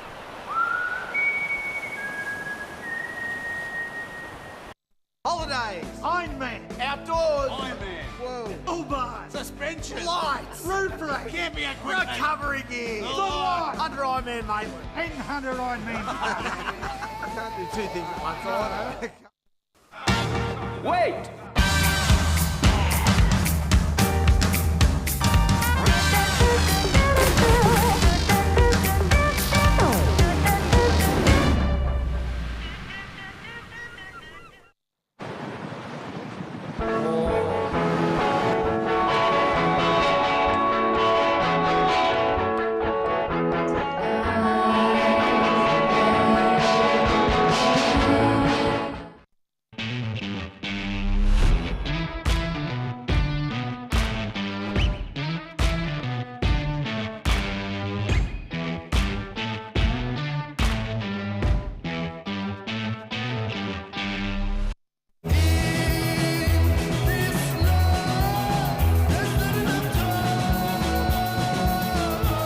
Effortlessly refreshing.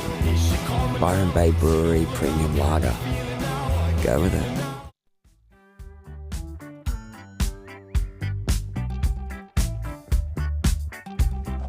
Welcome back. Well, Oceana Rogers getting some big hugs on the beach, and she deserves them, Hoy. Exactly. How good's that from the fellow competitors too? Like, good sportsmanship. Yeah. Love it. And that's the performance of the day so far. But the day's young, and we've still got to mow through quite a few heats, another 10 heats. 11 if you count this one of the round of 64. But that was impressive stuff. Looking forward to having a chat to Oceana. But right now, let's introduce our next players. Sage Goldsbury's out there in the red. Sarah Baum is out there in the green. She's had great success in this event before. Anri Matsuno is in the blue, and Urara Saito is going to be in the white. So a couple more Japanese competitors in the mix. Bit of an awkward wipeout there, as we see now. Saito taking this one, and it's starting to stand up a little bit for her here. If she can get a big major turn done, she might make this one count. Just sort of backed off toward the end there. Just went into the channel, didn't it? Off the bank into the channel. Looked like it was going to stand up for her, and then just went flat and foamy. How's that wipeout? She jumped right like where the lift was, and a board looks like it nearly hit her in the back of the head. Yeah, a little awkward. Let's see what Sage was able to do during the break. Look at these waves. Oh, that was a shame. Just couldn't set that rail. But we've seen a lot of Sages surfing over the years. You know, one of the standouts. Sarah too, just with a bit of shoe foot there. What happened then? Just slipped off her tail pad a little bit. Oh, this is that flat one that goes a bit foamy. That wipeout was... she jumped in a really awkward spot. This. Tries to get around the section and then jumps. Look where a board goes. Oh, man, that was dangerous.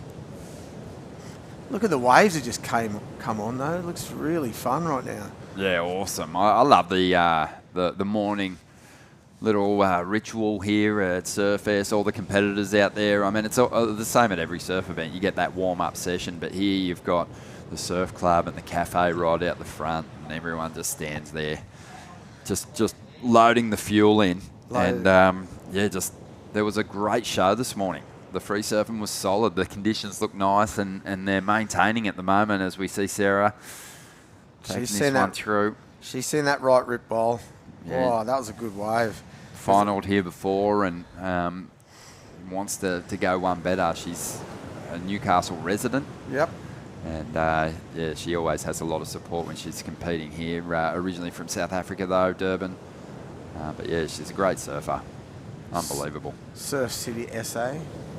Yeah. Well, it's moved down though, hasn't it? It used to be.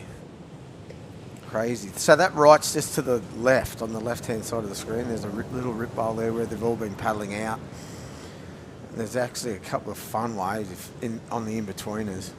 Hoya, are you a surf line guy, a bomb weather guru? Are you constantly checking the forecasting sites? Or are you more like me and you go down and you look at it, and if it looks good, you go for a surf? Yeah. Or Willy Weather. You hear whispers. Yeah, I hear whispers. I get my mate to tell me. Yep. Simon, I've got a few people I rely on.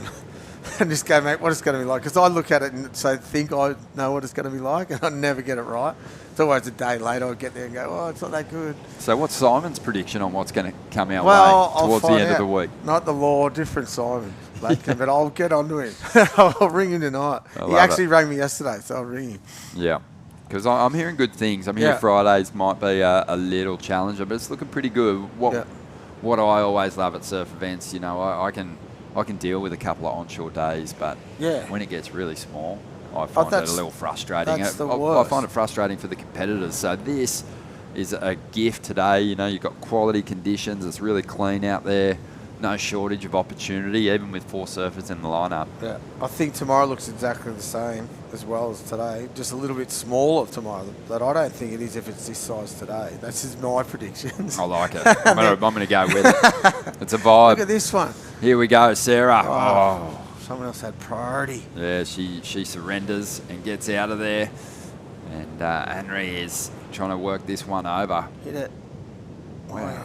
Oh, almost kind of had a decent recovery after a wobbly start to that ride. But you've got to remember, too, what's on the line. I mentioned it earlier today, Hoy, and you can speak to it. I mean, back in the day, even, come back to that point, Sage Goldsbury here, and she does well to hang on to the finish there. Nice big turn. Didn't get too tangled up in the lip, but almost kind of placed that board in such a critical section of the wave that it was difficult to ride out of, so she's done well. Look at these waves. Oh, Sarah tucking into the barrel, finding some cover, still locked in, gunning. Can she punch through the curtain? Oh, no, that was sick. So close, but a hell of a lot of travel time. She got the view. She got the view. It was a good read on that first section, Wasn't too. it? She Really strong. Gone around the next one, maybe. Instead of, I don't know. Look, pitted. Comes out. No, she had to. Oh, wow. Oh, Donnie just didn't make it. Wow, that would have been mental. Yeah, really, really nice start to that ride. It's a pity because she came through a pretty good bit. She should get some sort of a little score for that. Yeah, I think she'll. I think she will. We're waiting on the number to come through. 16 and a half minutes to go while we wait to get that number and see some replays. Let's check in with the star performer of that last heat, Oceana Rogers. What a morning for you. That looks so fun out there. Yeah, it was pretty fun. Talk to me about just what your goals are for this event. Obviously, when you look at the regional qualifying series, and you look at all of the regional qualifying series happening around the world, this is probably the biggest of all the QSs. It's got the most history, the most prestige. Is that in the back of your mind when you're pulling the Rashi on here? Definitely. I haven't really had a good result here before. I think I've been here like twice now. But the past two events I've been in, the Avoca and the Port Stephens, I've had the best results I've had in the QS League so far for myself. So I'm hoping this event I can better it. How hard is it, starting in the very first round and just, when you have that big mountain to climb, and it must be good to just take those first couple of steps up that huge hill? Yeah, definitely. I know starting in the first round, everyone's a little bit kind of anxious with it all, but I just think of it as more heats to surf, more practice into it, and I'm just happy that the waves are really fun. Oh, awesome. Your equipment looked so sharp out there, Oceana. It just looks so fast and ready to do whatever you wanted to do with it. What are you riding? I'm riding a CI Fever. It's just my normal shortboard, and it's brand new. It's going good so far. Beautiful, yeah. It looked fantastic. That one quality set wave that you tapped into, I mean, getting a wave like that on a day that's kind of shifty there's got to be some nerves when you paddle into a wave with so much potential in it. You must have been happy with the way you surfed it. Definitely. I looked up at the tower and saw that I had priority over, I think it was blue, and I thought I might as well take it. I think I had 2 all right scores to start with, but yeah, I thought I could maybe better my advantage with it, and it ended up being a really fun wave. Awesome. Yeah, there must be those heats where you find yourself moving on through and, it's a little bit more of a grind, but putting up such solid scores, a heat score total of 14, that's the way you want to get it done. It must build a lot of confidence for you. No, it definitely did, but we'll see how the rest of the event plans out, and hopefully I can get a few more of those waves come through. Awesome. I'm going to give you the opportunity to give a shout out to any of the people that have helped you get to this point. Go for it. Thank Dad. He's the one that's travelling with me. We drove back from the Goldie last night, so he did most of the travelling for me while I slept. But I want to thank O'Neill and all of my sponsors for helping me get the equipment for today. Well done, and best of luck in that next round. We loved your performance. Matt Hoy was just absolutely eating it up. It was fantastic. So good to see. Thank you. Appreciate it. Good on you, Oceana. Good luck. Yeah, I think she's going to have a fun week down here at Newcastle if she keeps laying down turns like that, Hoy. And the conditions are going to suit her if these running lefts, that's for sure. Oh, so good. Yeah, it's going to be good till. And she got a good one on the first one on the backhand, so she's got a good week ahead. Just keep getting waves. While we're in the interview, Sarah Baum got going again. Look at these waves. Oh, ducks under this one. There's something in Sarah Baum's approach, even though she didn't even do anything on that wave. You could tell. The depth of her rail turns, the amount of face that she covers, even just looking for the opportunities on a ride. You know, she has a really good read, a lot of experience too. A lot of experience. How come she's in round 1? I got no idea. She must have put an entry in late. Look, oh, that was so well read. But she didn't come out. She got a 3.83 for it, which is I like because she navigated the first section. Didn't come out of the next one, but she sort of got a little score for it, a backup score. Sometimes that's a 1, which I don't think it should be. Elise Cooper on screen there, gearing up for heat 7. Limbering up. Yeah, I wouldn't think Sarah'd be in round 1. Yeah, Sarah's... I mean, she's so accomplished. Qualifier last year. Yeah, she's always, a star performer in any event that she competes in. Yeah. She's a real surfer. I just feel like, even away from competition, she's a competitor. You look at the lines that she draws and you're like, wow, that's kind of clean. That's classic stuff. Oh, the girls are ripping in this heat. They've come right on. I think they saw the performance in the last heat. Went, righto, we have to step it up here. Yeah, some pretty good numbers from Sage Goldsbury here, 5.17. That one will probably be okay too. Sarah's, looked fantastic, been on some big waves, but hasn't really converted them into big numbers just yet. But, I mean, she looks to be in good form. She's just got to let go of some of those big turns. Just get a wave that doesn't close out. Yeah. Nice. Hoy, always fun diving into the history of this event, mate. I mean, you've played host here to so many travelling surfers over the years, but what was your best result at Surfest? It was hopeless. I don't think maybe a ninth. Was it the pressure of the hometown crowd, or did you just always get swept away in the festivities? Yeah, festivities, and then it used to be at Newcastle, so we weren't even at Merriweather, someone would have won it, I reckon, earlier than Jacko did. Yeah. But if it was at Newcastle every year, so we'd sort of go, we don't really know the beach and didn't surf in there that much. How often are you surfing over there? Twice a year, maybe. Yeah. Still now. It's really funny, just probably to compare a different location of that is, say, Taj Burrow and Main Break Margaret River. Yeah. He's never surfed it without a jersey on. Ever. Never. That's crazy, isn't it? And he's won it though, right? Wow, ever.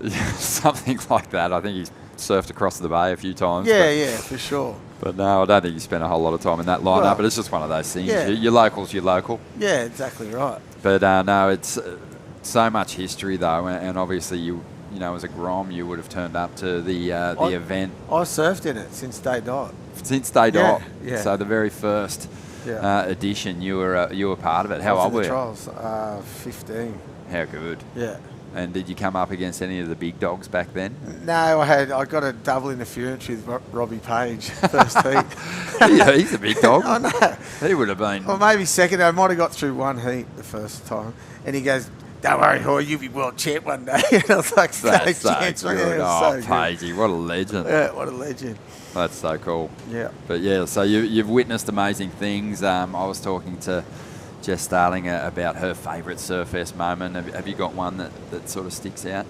I reckon when Ock beat Curran in the final that one year when he knew the Sutherland was coming up. Oh, that was amazing, yeah. Had the call from down the coast that it was coming, like a full buster. Yeah, it's coming. Someone from Cronulla rang. He's just hit. He's like got 2 waves off the bat when it was offshore. Then the Sutherland just hit and then he was done. It was sick. It's genius. It's one of the best things ever. Yeah. And Ock in his prime too, just on fire. Yeah. It was sick. That's probably my favourite one. But there's been a lot. A couple of years here, the waves got really good and Merida was pumping. And a couple of years back, it was Poggos. That I don't know. Yeah. Remember that? It was pumping. Yeah. And 1 year, Merriweather was really good too. But I think the ones at Newey when it first started at the main beach were the ones I remember the most because it was packed. You get 100,000. Well, I don't know if 100, but 50,000 people probably packed. Yeah, it was huge. And it was the biggest comp of the whole year. It's probably the we love that it's so accessible, especially for these young travelling surfers that their families can tune in from around the world. But back in the day, if it wasn't on free-to-air TV, the only way to see it was to come down. Yeah, so be there. inevitably you had these monster crowds. Yeah. NBN used to put it live on the Sunday, maybe Saturday and Sunday. But they used to put a crane off the bars and get crazy, that was the only way to get the drone view before. Well, that was fantastic. Yeah, it was an epic event. It Huge. Always is, and I think this year's going to be a special one. Event, yeah. It builds so beautifully this week because you end up with youngsters who maybe don't have a chance of cracking the top end of the regional QS ranks to get onto the Challenger Series in these early stages, but you do have a big opportunity as a newcomer to this draw to make a name for yourself. And, surfers like Oceana Rogers in that last heat, they're going to be marked. They're going to be like, oh, I remember that performance. Yeah, because it is such a big event. But, taking nothing away from the other events on all the different regional schedules, this event just has the history and it's got the honour roll. So it is the most important qualifying series event in the world. Yeah, for sure. I agree. And it's the last one here too before everyone gets to qualify. That's what I was talking about yesterday. So we're going to get some scenarios of who can make it, who can't make it later in if we go deeper into the contest. Get scenarios of people who can or can't make the. Yeah. They become a pretty apparent. I've got to have a look at the numbers on the women's side, but I know that sort of 7th place on the men's ratings at the moment. You need around 6,000, probably 6,000 or more points. Sweet. That's what you got to get to, which is just basically an indicator in these early stages that might grow depending on the success of the top seeds. But everyone is probably going to be improving their points tally because this is only the second QS 5000 that these competitors have had the opportunity to surf in. So there'll be a shift up, even if you only make 1-2 Where's the heats. first one? The big event over in Taiwan. That, was that? This region. Yeah, right. The one that Dakota Walters won. Yeah. He's going to be fun to watch in this event. But he's shored up his position already with a good run over there on the there's been the Asian qualifiers. 5,000 and 2 1,000. Is that correct? And then this is a 5,000. Yeah, there was a couple more events obviously on that Asian regional qualifiers. They had the event over in Nias. They had a wave pool event in Korea. That's right. Yeah, and then a wave pool here too. Yep. But this is, you can make up so much ground with some success in this one. So it's going to be fun to watch it play out. 5 minutes to go here. Sage is out in front. Sarah's hanging on to that second spot. And Sarah's kind of lucky because she's certainly one of the favourites and a surfer capable of going from the first round of the event all the way through to the final and challenging for the win. But she hasn't put it together in this one, but she's put it together a little more than her Japanese opponents. Yeah, she just got that, like the 383 was that long tube she got, so comes out of that, she's well in the box seat. And that one turn with a flick out too was the 4-5, so she's done pretty well, but she's been on the bomb waves, but they just haven't panned out for her. No, that's right. So Sage on screen there.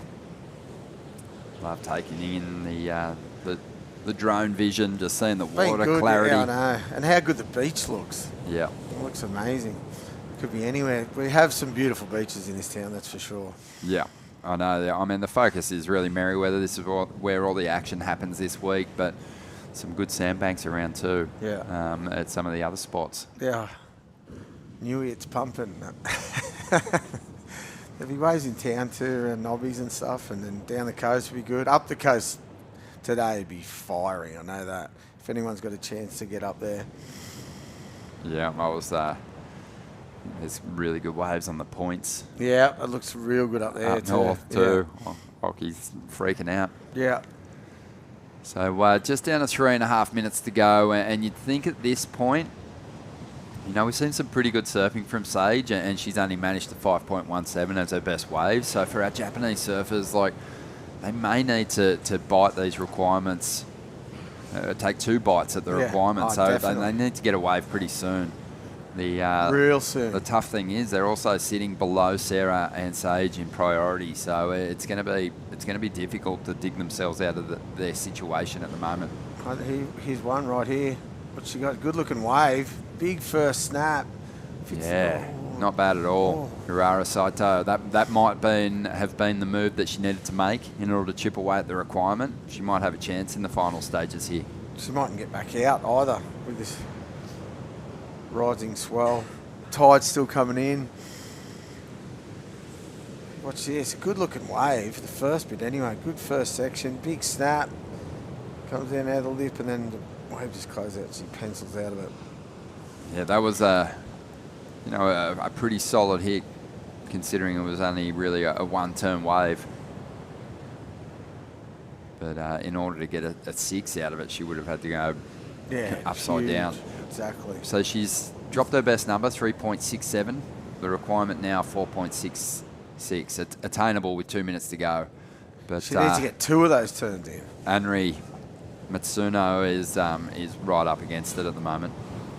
She needs to get 2 of those turns. And that wave didn't really allow it. It looked so good when she took off. She did a good snap and then it just closed straight out. Like I said, that bank is so straight down the end there. It's so hard to get on the end of one with a wall. Yeah. And some of them go so flat, they go straight into the channel. It hits the bank and then straight into the channel, the smaller one. So it's really hard to pick. The conditions are awesome, but it's just really hard to get a good one. Big shout out to the crowdfunding partners behind Surfest 2024, presented by Reflections Holiday Parks. Congratulations to Newcastle Racecourse and their involvement in the Women's Pro this year. And they do have a stall down here at the event, which you can go and check out. All the big names too in the mix. A lot of the surfers are representing businesses that took part in the surfers draw. And they can potentially win some money back too if their surfer goes all the way and makes those finals. So how good's that? Look forward to watching that unfold. But here we go, a chance here for Anri Matsuno, and she needed to go really big. She was chasing a mid-range 6 to get herself in front. Sarah again hasn't had luck connecting with quality waves in this lineup, but still is in a position to progress through this heat. 35 seconds to go. That was a good wave for Blue. She did take a couple of good turns and then just didn't get to finish it on the closeout, but first 2 turns are good. And then Sarah looks like she's going for those real hollow, throaty ones. Just keeps getting those bigger waves, but they haven't really sort of given her the opportunity to truly open up with one of her high-quality turns just yet. But, you know, she'll look at this heat as a bit of a shocker, yet she's still progressing. That's, you know, that's the standard of her surfing. She hasn't really done anything. And she's still going to get through this one by the looks of things. So the heat is a wrap. Sage Goldsbury breaking through for the win, moving on through to the next round, along with a former finalist in Sarah Bond. We're going to take a quick break here. More action coming your way from Surfest right after this. Holidays, Ironman, outdoors, Ironman, whoa, Uber, suspension, lights, roof rack, camping equipment, recovery gear, under Ironman, mate, and under Ironman.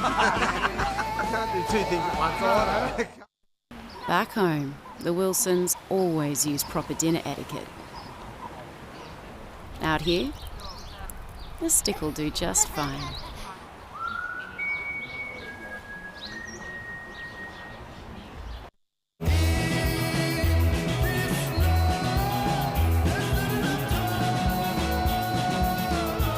Effortlessly refreshing. Byron Bay Brewery Premium Lager. Go with it. The racecourse is not just a place to watch the horses thunder. It brings generations together to share memories and experiences that are close to our hearts and runs in our veins. Newcastle Racecourse. Home is where the track is.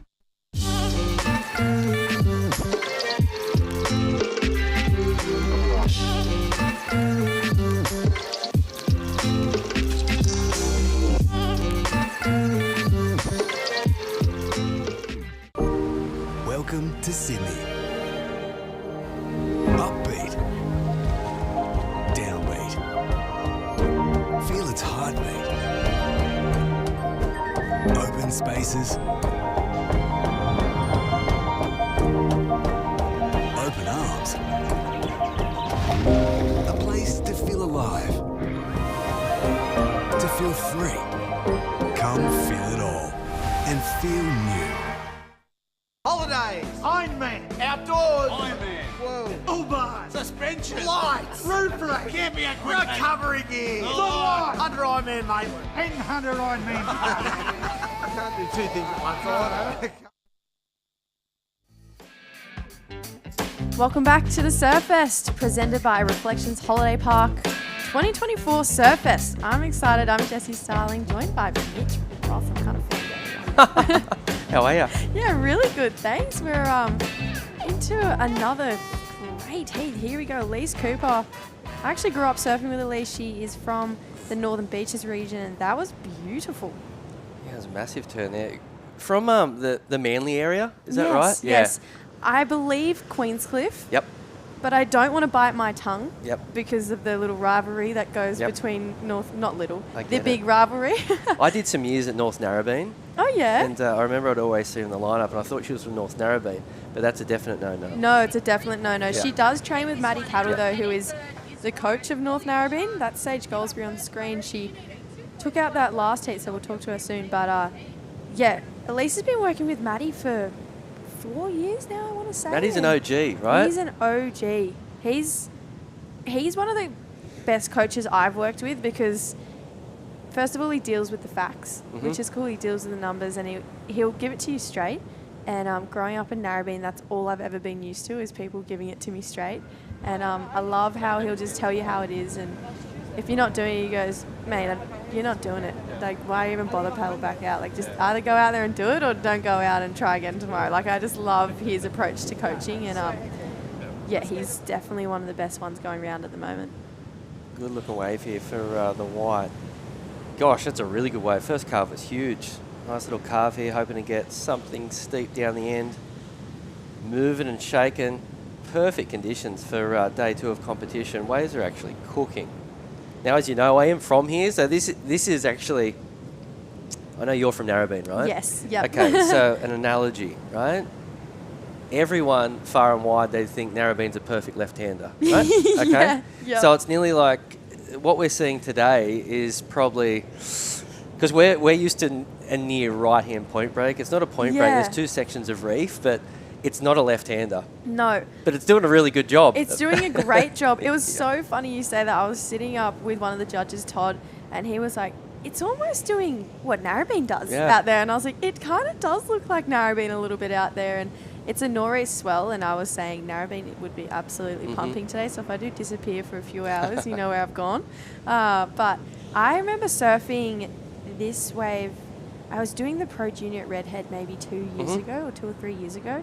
And it was, I got knocked out but heard that it was pumping here. And it came, and it was the first time I'd seen it like this, similar to this, the left-hand kind of 3 or 4 turn left. And I was like, oh my God, I love this wave. It's just like, felt like I was at home because I'm so used to surfing the right-hand rip I have roll. a feeling you're pretty stoked to surf anything regardless, good or bad. Yep. Yeah. Yeah.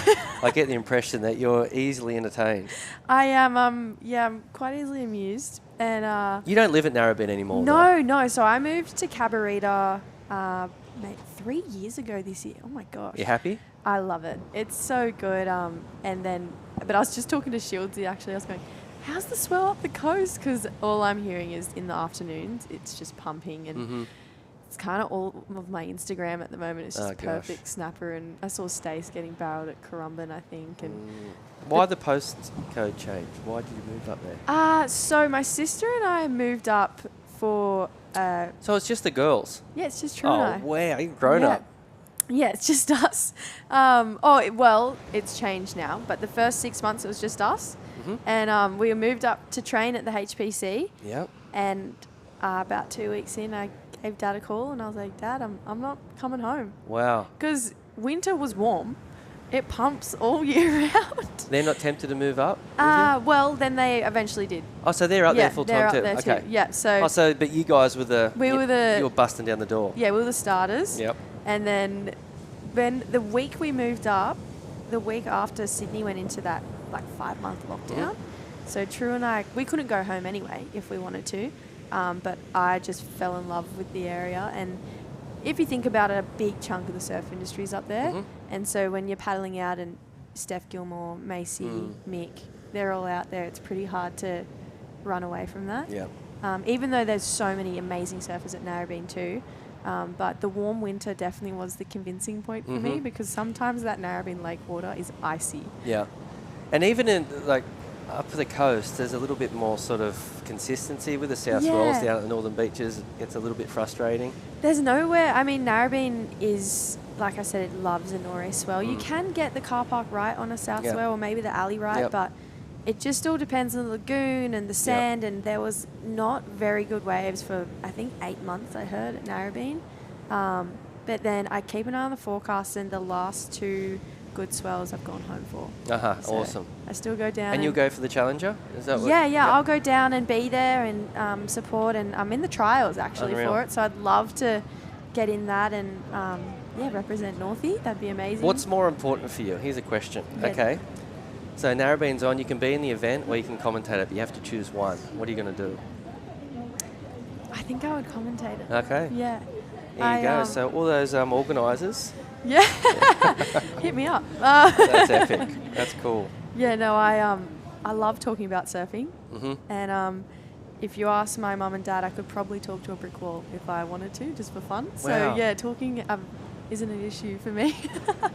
But and then throw surfing in there. It's a good enough topic for you to. Yeah, absolutely. It's my entire life and my sister's entire life too. And this is the first year we're both not in the draw, so it's weird to be sitting on the other side of the fence, I think.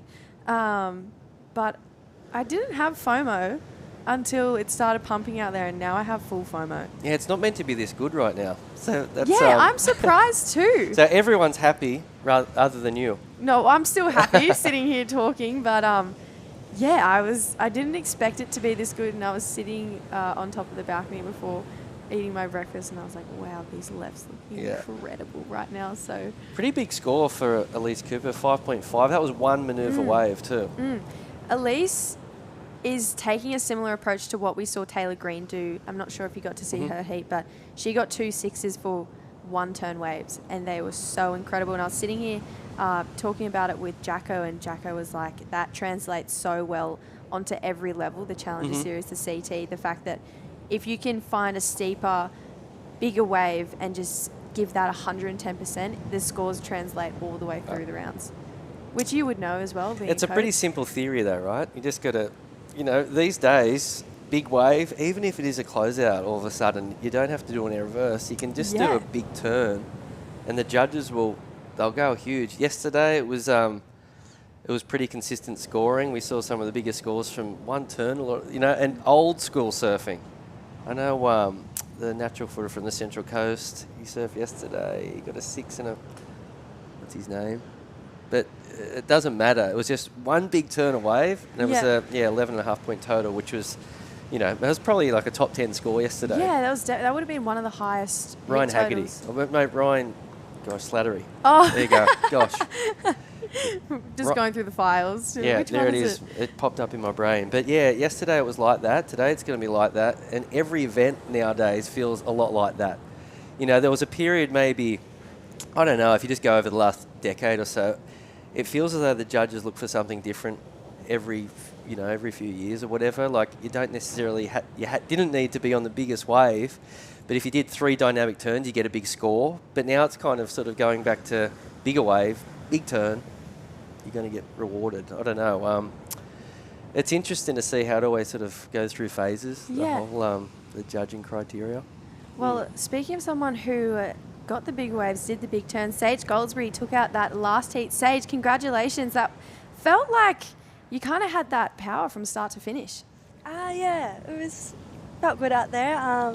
It's pretty ideal waves for a comp, so yeah. Wish I got another wave. It was so much fun up there, but yeah, no, felt good.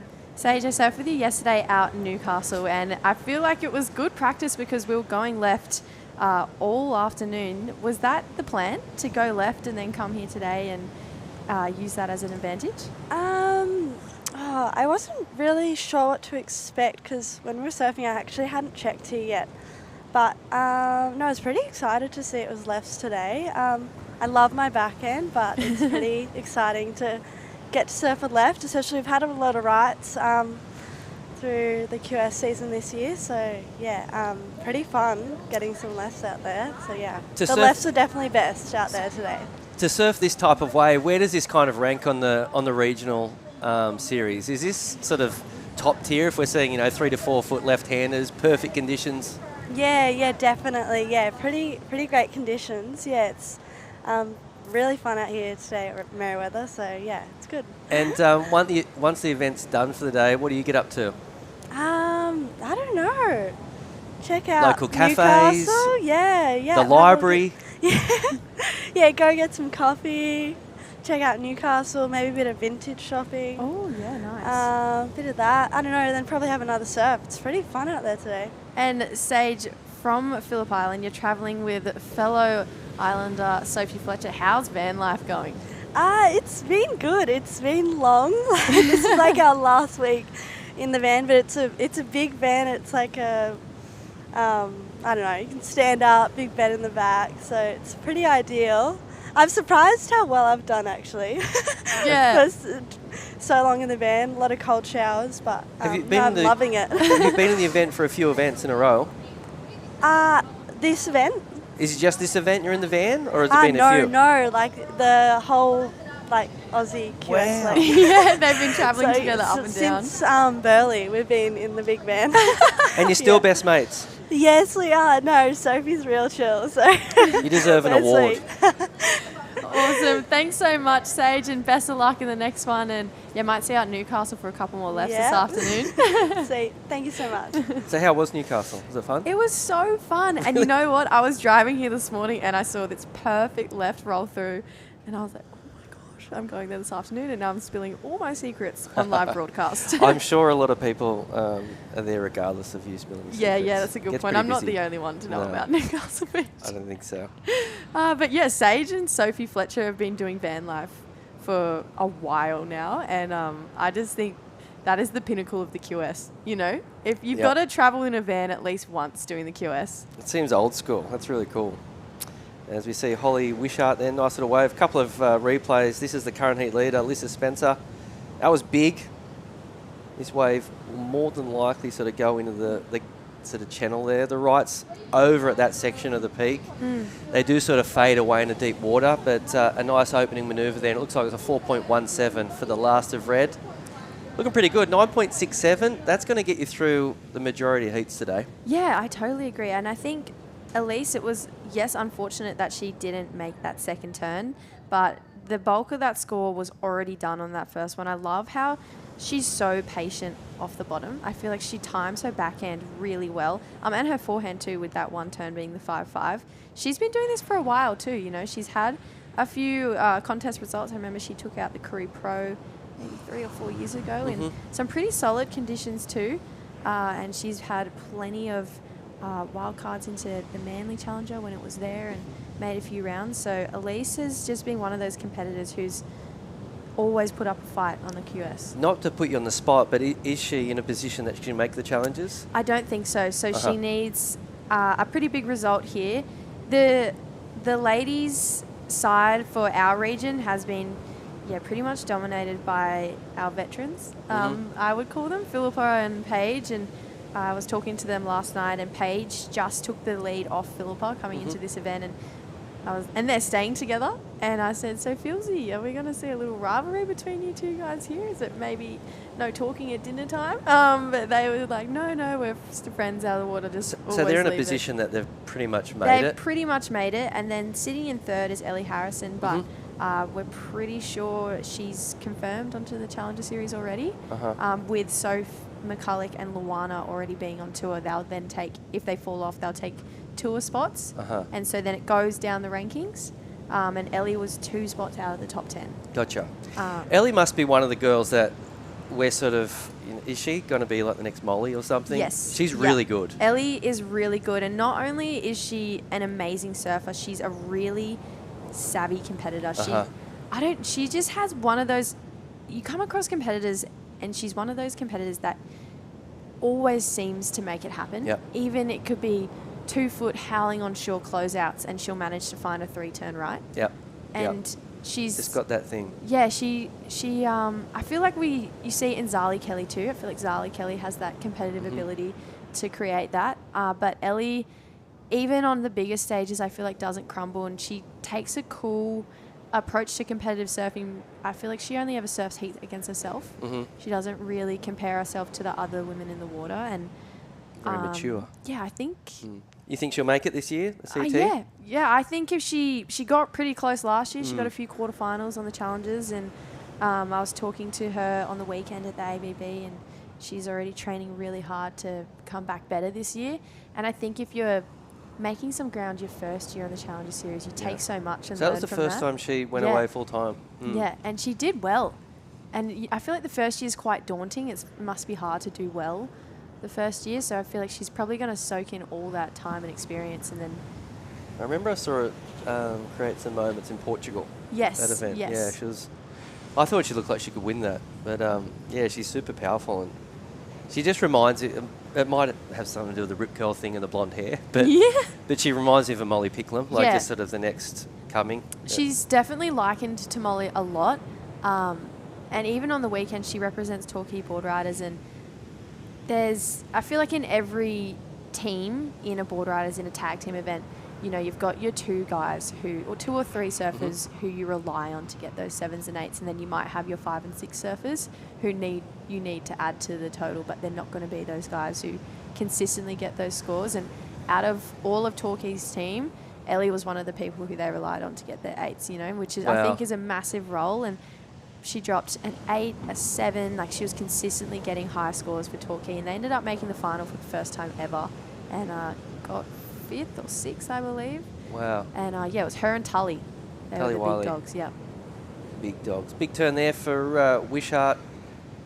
1 manoeuvre wave, not huge. More than likely will probably replace the 3.2.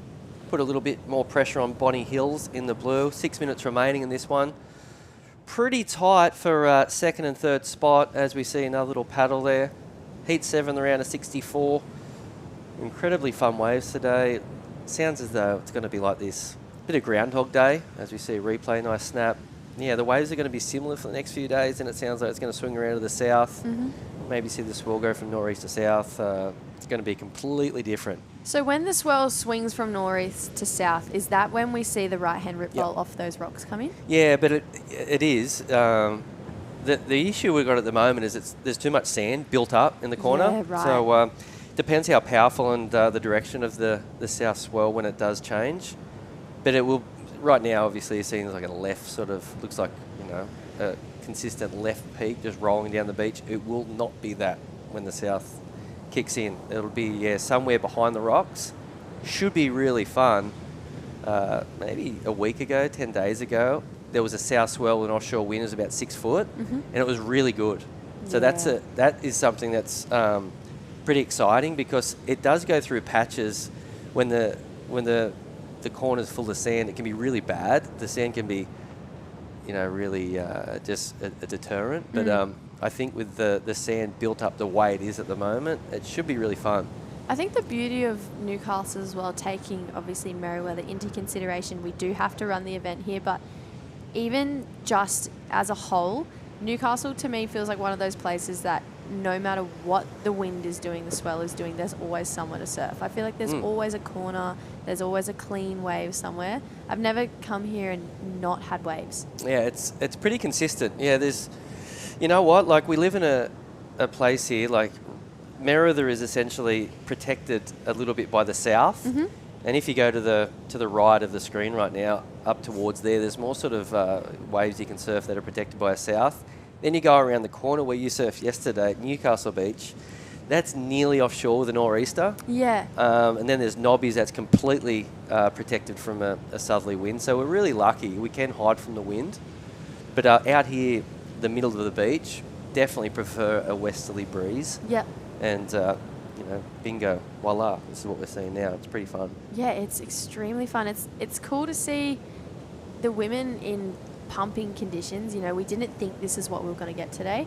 And yeah, Newcastle, Merewether, it's just absolutely turned on. And you guys have so many events up and down this coastline. Even you have a bunch of junior events at Dixon Park. So I just feel like... Even like sitting here, it's Merewether Surfboard Club, but if you go up halfway through the beach, they've got a Malibu club there. There's events there. I think it's Steel City Malibu Club. Then you go up Cliff, have got a really sort of boutique-y sort of board riders thing happening. Then at the end, there's Bar Beach, and they've got the Reef Rats. So along one stretch of beach is about 4 sort of clubs, which is, pretty cool and keeps things super competitive. That was a huge turn there from Holly Wishart, and pretty hard section to make. It was one turn, but we've seen the theme of one turns being rewarded today. Here we go, Bonnie Hills from that Port Macquarie region. Strong first turn there. And it feels like we haven't seen a lot of consistent, I'm going to say 2 to 3 turn waves, but a lot of really strong 1 turn waves. And maybe on that last one from Bonnie's, maybe she should have squared up a little bit more and focused on that one maneuver, because it seemed like that wave was one of those ones where you just had to capitalize on exactly what's in front of you. How annoying is it when you do that and you obviously surf heats and you make that mistake? You know how you go, you know what, I'm going to do 1 turn, I'm going to get to the next, then sort of halfway as you're pumping towards what you thought there was there's nothing there, and you go, oh, if I just rode that out and sort of, stood tall, I think the judges would reward a little bit better. Yeah, absolutely. I think even living now basically on the Gold Coast, almost Queensland is what I call it, and I'm surfing point breaks all the time. It's interesting to see how I have to now adjust from surfing a point break to a beach break, because sometimes I'll go to a beach break and surf it like it's a point break, and I've just rode through 2 turn sections because you expect to be more wall down the line and go, hang on a minute, the sand's just here. I'm not at, I don't know, the alley or snapper anymore. So I think as well, for anyone who surfs point breaks out here, you can definitely tell, I've never noticed it before, but now I have, you can definitely tell the point break surfers apart from the beach break ones. So thinking it might be time to go back to Narrabeen for a week or so and you surf can do beach breaks. blocks. 2 weeks on, 2 weeks off. 2 weeks on. We've got a minute remaining this one, really tight. So a decent number there for Surfer in White, Holly Wishart. You said it was good surfing. Yep, 4.57. So top score for the Surfer in White. Bonnie Hills now looking for a pretty decent number. That's where you got to get really critical. A 5.34 today is a tall order. 3rd priority too. So yeah, a bit of a pickle for the Surfer in Blue with 30 seconds remaining in this one. Yeah, this is not the situation you want to be in if you are Bonnie Hills, because Holly Wishart is just become her best friend.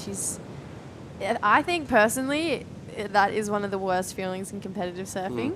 When you need a score and second place is sitting right next to you, not giving you an inch. And they're the moments where you go, do I just sit and wait and hopefully 2 waves come through, or do I scratch to get away? I remember doing priority drills with Bo Mitchell, actually, and he would make us paddle up and down the beach, trying to get away from the other person. But that is all she wrote for this heat, so congratulations, Elise Cooper. We'll be chatting to her very soon, right after this short break.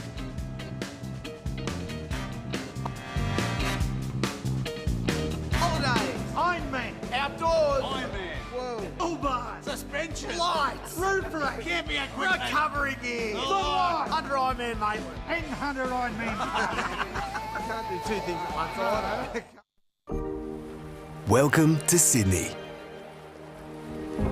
A place to feel alive. To feel free. Come feel it all. And feel new. Adam thought he'd never get Sarah camping. How wrong you were, Adam.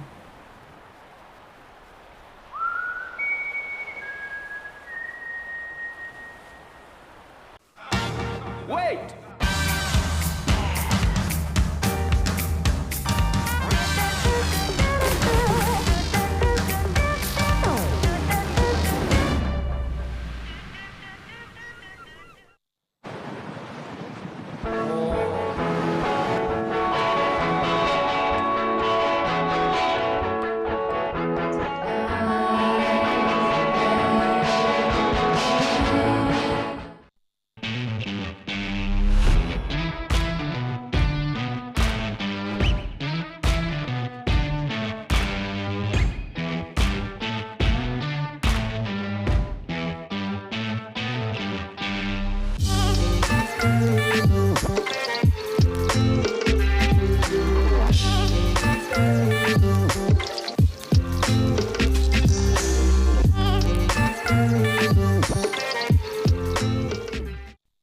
racecourse is not just a place to watch the horses thunder. It brings generations together to share memories and experiences that are close to our hearts and runs in our veins. Newcastle Racecourse. Home is where the track is.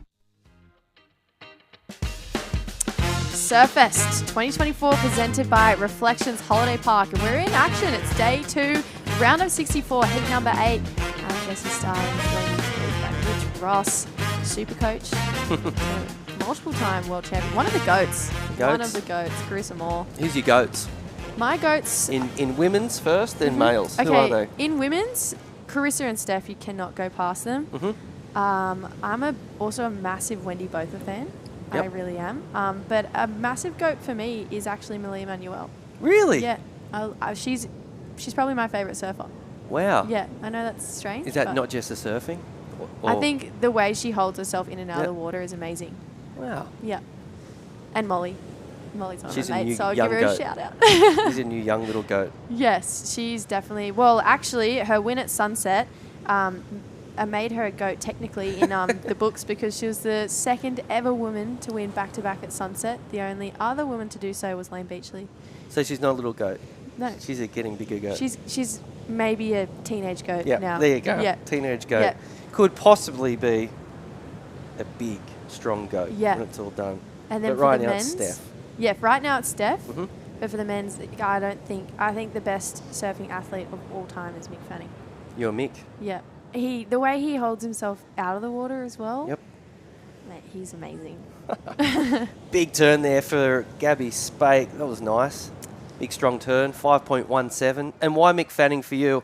I just think not only is he an incredible surfer and competitor, but he'll go on land and he gets the job done for his sponsors. He was kind of the first person, I think, in my eyes. I mean, I obviously I've been surfing since I was 13, but from all the time that I've seen, I think Mick was the first person for me who really made my eyes aware to the fact that you need to be more than just a surfer.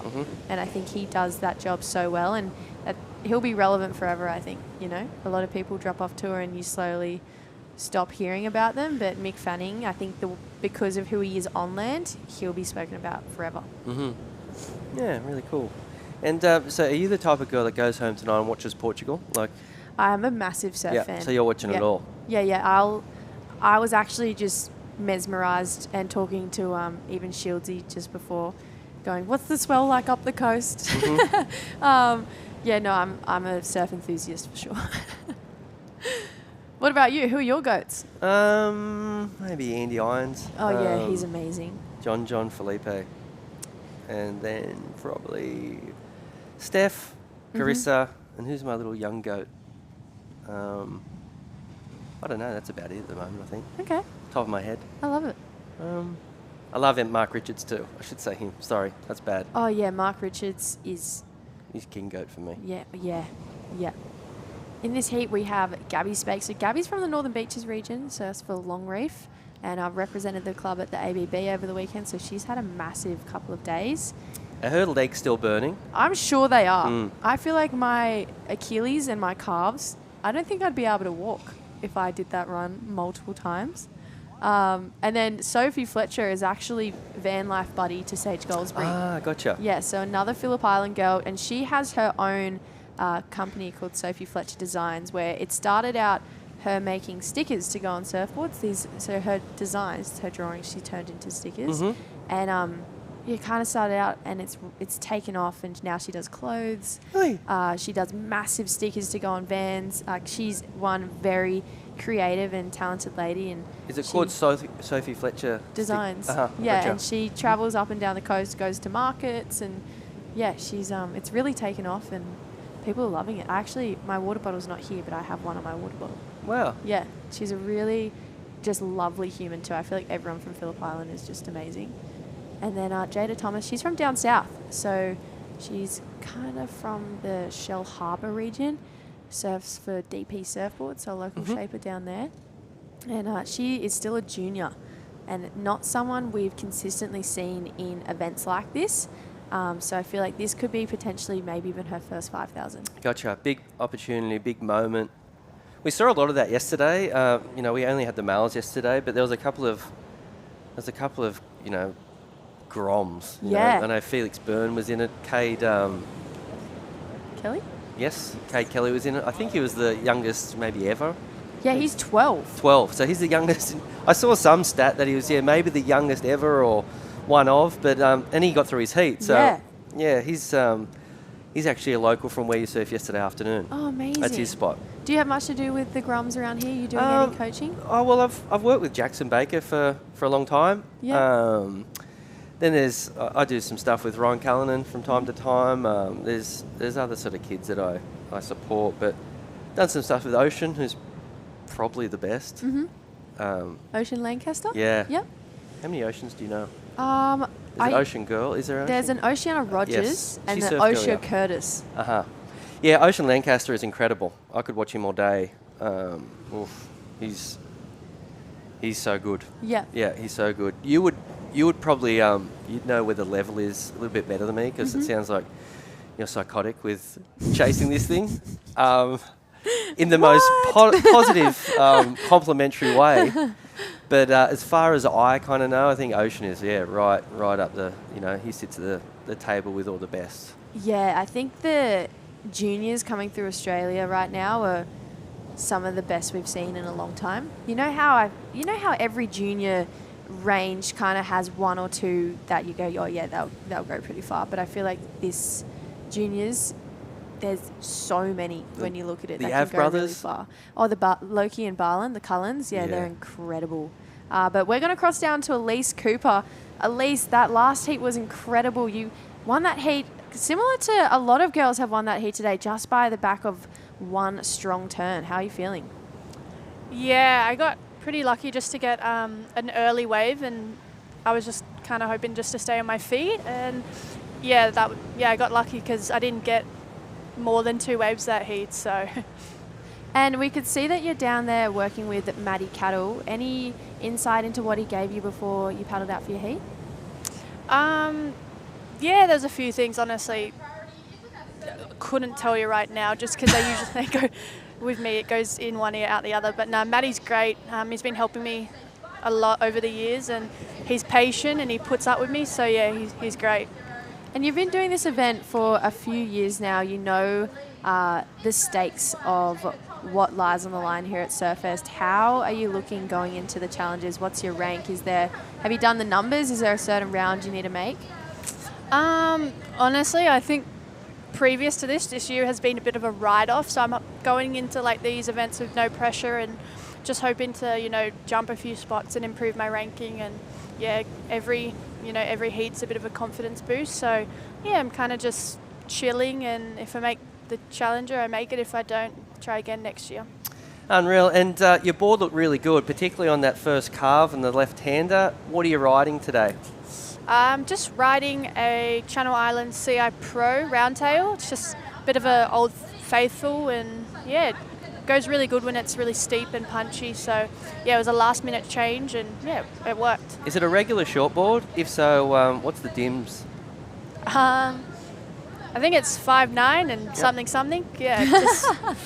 Yeah, I've just got 2 really good boards under my feet, and yeah, just kind of depending on the conditions, I just pick and choose between both 5'9". So yeah, it's a pretty regular board. I think just the round tail kind of gives it that bit of better response time and stuff. Unreal. And now that your job's done for the day, what are you going to get up to? Probably just get out the sun, grab something to eat, and just keep exploring Newcastle. It's pretty beautiful down here, and yeah, this comp's starting to feel like a holiday. So hopefully, keep making heats, and it'll feel like an even better vacation. Absolutely. Well, look, we wish you the best. Ripping then. Hopefully, you can bring it again tomorrow. Thank you. What a girl. Yeah, she's so cruisy. she could win an event and be like, yeah, it was fun. She's just so crazy. But I've got a question for you, because I'm quite curious.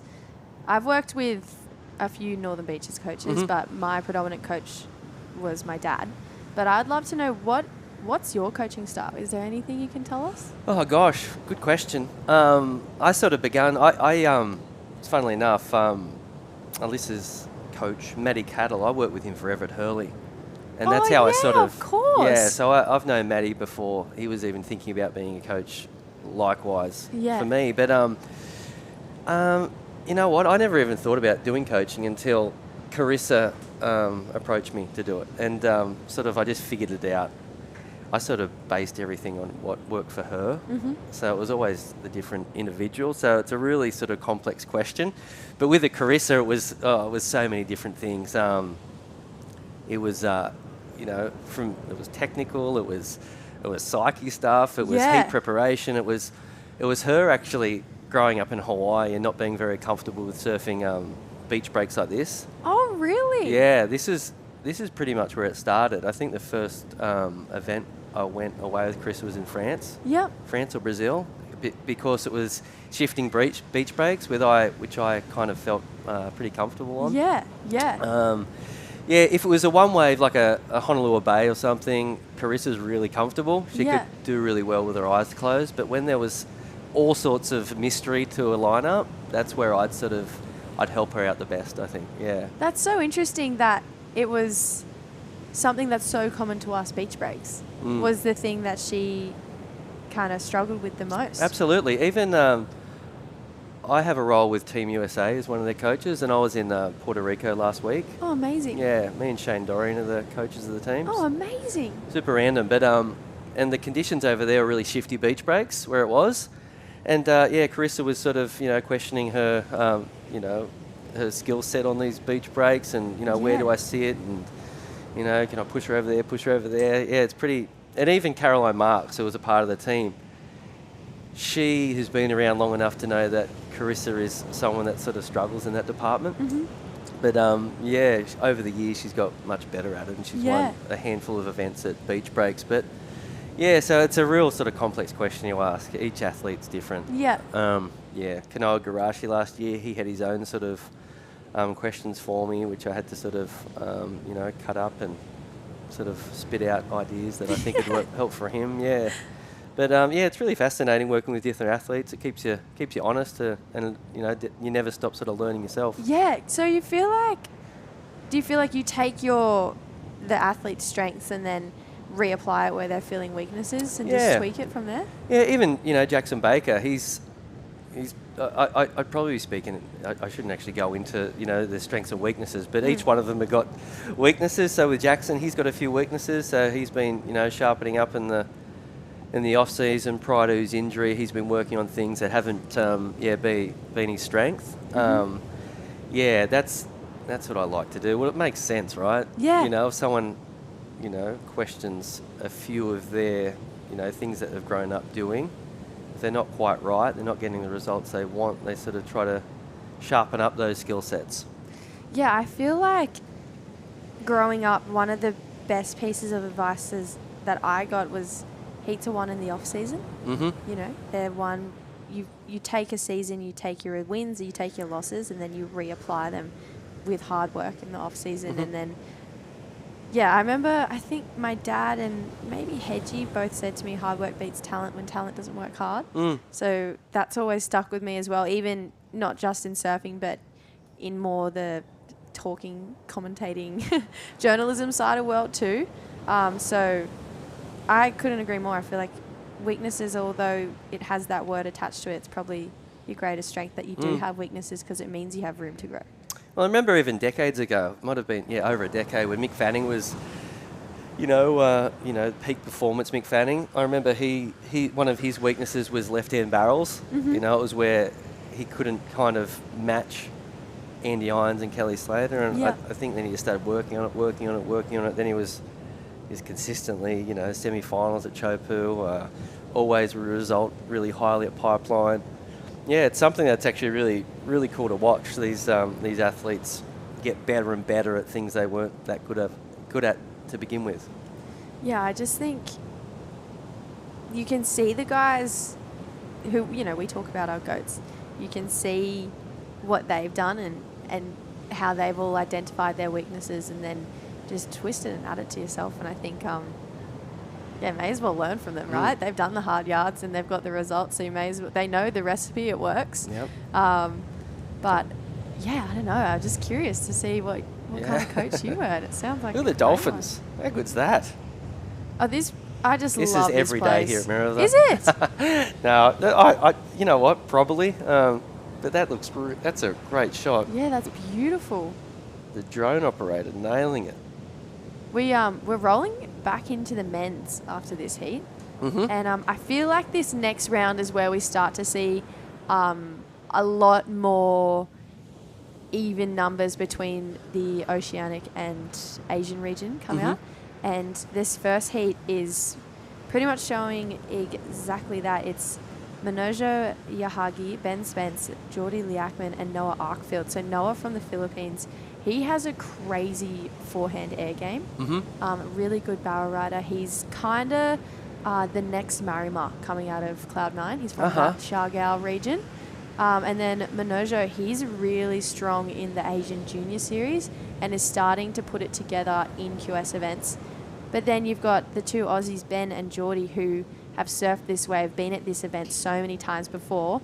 So I'm excited for you to get how excited the amount that I get excited about these co-sanctioned events, because there's definitely a rivalry between the Australian and Asian regions, because everyone wants to, the Asians want to come here and take the points and be like, yep, we're the better region, we've got the points, but the Aussies want to defend their hometown. Yep. So, I'm excited for you to see how cool the battle is between the Asian and Australasia region. Geordie Lickman, semi sort of local from Frenchman's, a really cool beach break, maybe 35 minutes south. Comes up here quite a bit, but I've seen him surf down there a little bit. French, he's really good. I was asking Jacko, when do you stop being a Novocastrian? Yeah, where does the region end? That's why I said that with a little bit of an asterisk. Yeah. I don't think you're from the area if you're not. It's really difficult. He's definitely from Newcastle because that sort of changes. I think when you go past Swansea, goes by Lake Marmora, Fraser Beach, Catherine Hill Bay. I think is a bit of a sort of flip of the coin. Yep. But it is before then Frenchman. So 30 minutes away. He is a Novocastrian. That's for sure. But then the local thing. He's a semi-local, but he's not from Merriweather or Dixon or anywhere around here, but he's a semi-local. Okay, he's a semi-local. I was so curious. I was like, where does the region end? Because I feel like the Newcastle Novocastrian, it's so big. Yeah. You know? Well, the Northern Beaches is similar. The Northern Beaches is so similar. But then in saying that, if someone asks me where I'm from, I just say Sydney. Yeah. Because it's just easier to say than if I say Northern Beaches, people go, some people are like, where's that? So it's just easier for me to say Sydney. I even say Sydney when I'm on the other side of the world. Really? Yeah. Wow. It cuts out a lot. Yeah, it does, doesn't it? It just makes it a lot easier. But we haven't really seen another big score locked in similar to Gabby Spake. So just that one turn being the standout right now. This right here is Jada Thomas, and almost got the lip to the head there, but luckily enough got around it. And then Sophie Fletcher just waits patiently for this one to stand up. Carves back there, but I feel like this inside bit, the shory's not really coming into play in these heats, and Gabby here almost connecting another excellent wave. She kind of got two snaps, and I feel like I grew up with Gabby, so I know how good she is. Yep. So I know that she'll be not disappointed, but she can definitely hit it a lot She harder can do better than that. Yeah. Yeah, it's been a sleepy heat, this one. Gabby, the only sort of owner of decent numbers, 5.17 and then a backup of 3.5. That's exactly what that score was a moment ago. It was a 3.5 there for Gabby, but both Fletcher and Thomas looking for numbers to move up into the lead. But you could say that Gabby's sitting in a pretty decent position to win this one, and now the battle is on for the second spot. 4 minutes remaining. 3.67 is needed from Jada Thomas. Great conditions down here. And it looks like we are going to have a pretty decent sized day today. Definitely sort of paving the way to a cruisier, well, if the conditions do go a bit funky when that southerly does kick in, we can sort of pump the brakes and maybe sort of pick the eyes out of the swell and wind. To come out of the gates and get two incredible days like we have has been really lucky. I feel like the next 2 days look pretty great as well. Friday's the Mhm. only one that maybe has the question mark around So now it. maybe have a sleep in. Yeah. Right? Yes. Yeah, wouldn't that be nice? That would be so lovely. So yeah, really lucky and plenty of swell to come as we push through this QS 5000. So much points. A couple of bucks up for grabs as well, but all these athletes are eyeing the points. They want to qualify for the Challenger Series. I remember last year working at this event, it was so cool as we were getting sort of closer, watching the live ladder. The live ladder was really exciting last year. I remember Georgie Pitter, that was a fun one to watch. He was just climbing up. And he was one of the only guys who came from nowhere, got onto the Challenger Series, and then re-qualified via the Challenger Series, you know. He doesn't have to be here, does he? No. He's done. No, he's done, but I think he could be here. He is here. He went to Avoca. Yeah, he's definitely here, but he was in the top 20 of the Challengers, Yes, was he? yeah, so he doesn't have to re-qualify, but I spoke to him in a post-heat interview at Avoca, and I said, why are you here? You know, you don't have to be here. And he said, it's you can't recreate those moments where you're under pressure and you need a score and there's time on it, and I want to keep building my competitive game and strategy, and you can't recreate that in a free surf or with a coach down the beach. You can try your best, but there's nothing like being in a Rashi and having to battle back to get through that heat. He had an amazing heat against Nathan Joel Cook in the quarterfinals, and I'm not even joking. George would get a wave, and then Nathan would get a wave and he'd go to the lead, and then George would get a wave, he'd go, and they just went back and forth for 25 minutes, and it was just that George got the last wave. They improved every single wave. But that's exactly what he was searching for, I guess. You know, good little lead up for the challenges. And look, this is a 5,000, as I mentioned. You get good cash too. And great cash. George would have to be, you know, a top tier favourite for this thing. So why wouldn't you? It's 2 hours up the road. Yeah, well, actually, he's relocated to the he's Gold up your Coast. way. Yeah, sorry. But I know he was going to make the journey down and get those reps that he wants. So I think it's smart. I think it's really smart on George's behalf, and anyone who's requalified. I think Morgan's requalified as well already. And he's here. But I feel like if you're from Newcastle, I was talking to Jacko about it, you want to win this event, you know. You want to do it for your hometown. Well, particularly now that Jackson won it, I think Morgan and Ryan, he'll try to win this thing at some point as well. 40 seconds remaining, and it looks as though Jada Thomas with priority. That's the good news. Looking for a 3.67, so not a tall order. 30 seconds. You know, this is a dream case scenario to see a few waves rolling in and the P next to your name. So here we go. Sophie Fletcher wants to make her life harder though, but yeah, that wave kind of running off. Those rights haven't really, it has to be the real cornery rights, I feel like, that have been the ones that scored. A lot of them are just shutting down. It's been the lefts that have been the standouts, but... Where is Jada? She's just straight here, I believe. Oh, she's not going to get an opportunity. I thought for sure she was going to get a wave then. It looked like there was so many corduroy lines coming. But, no, didn't get one. So that's the current heat leader and eventual leader. And a good job there from Gabby Spike winning that one. Look at these sets rolling through. Uh-oh. There's definitely a bit of size out there. I feel like the swell just keeps building and building. And we're going to roll through a quick break and be back for the men's round of 96, heat 1. Don't go anywhere.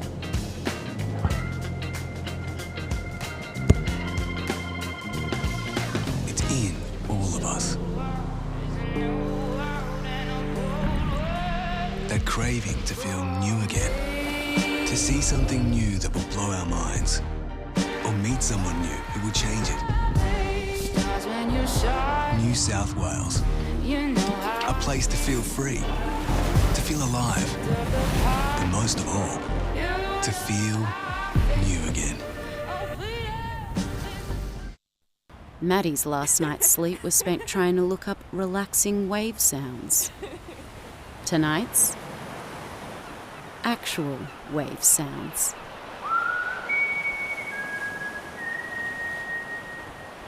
Holidays, Ironman, outdoors, Ironman, whoa, bars, suspension, lights, roof rack, camping equipment, recovery gear, under Ironman Maitland, and under Ironman. I can't do two things at once. Wait!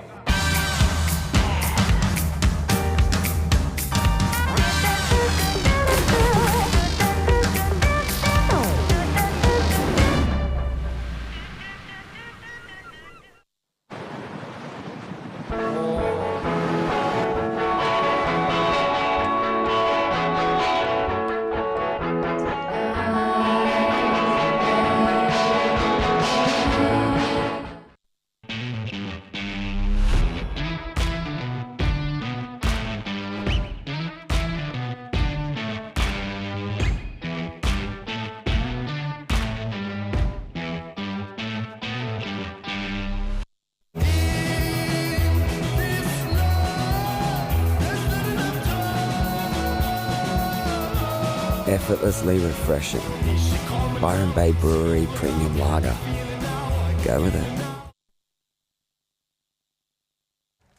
Welcome back to the show.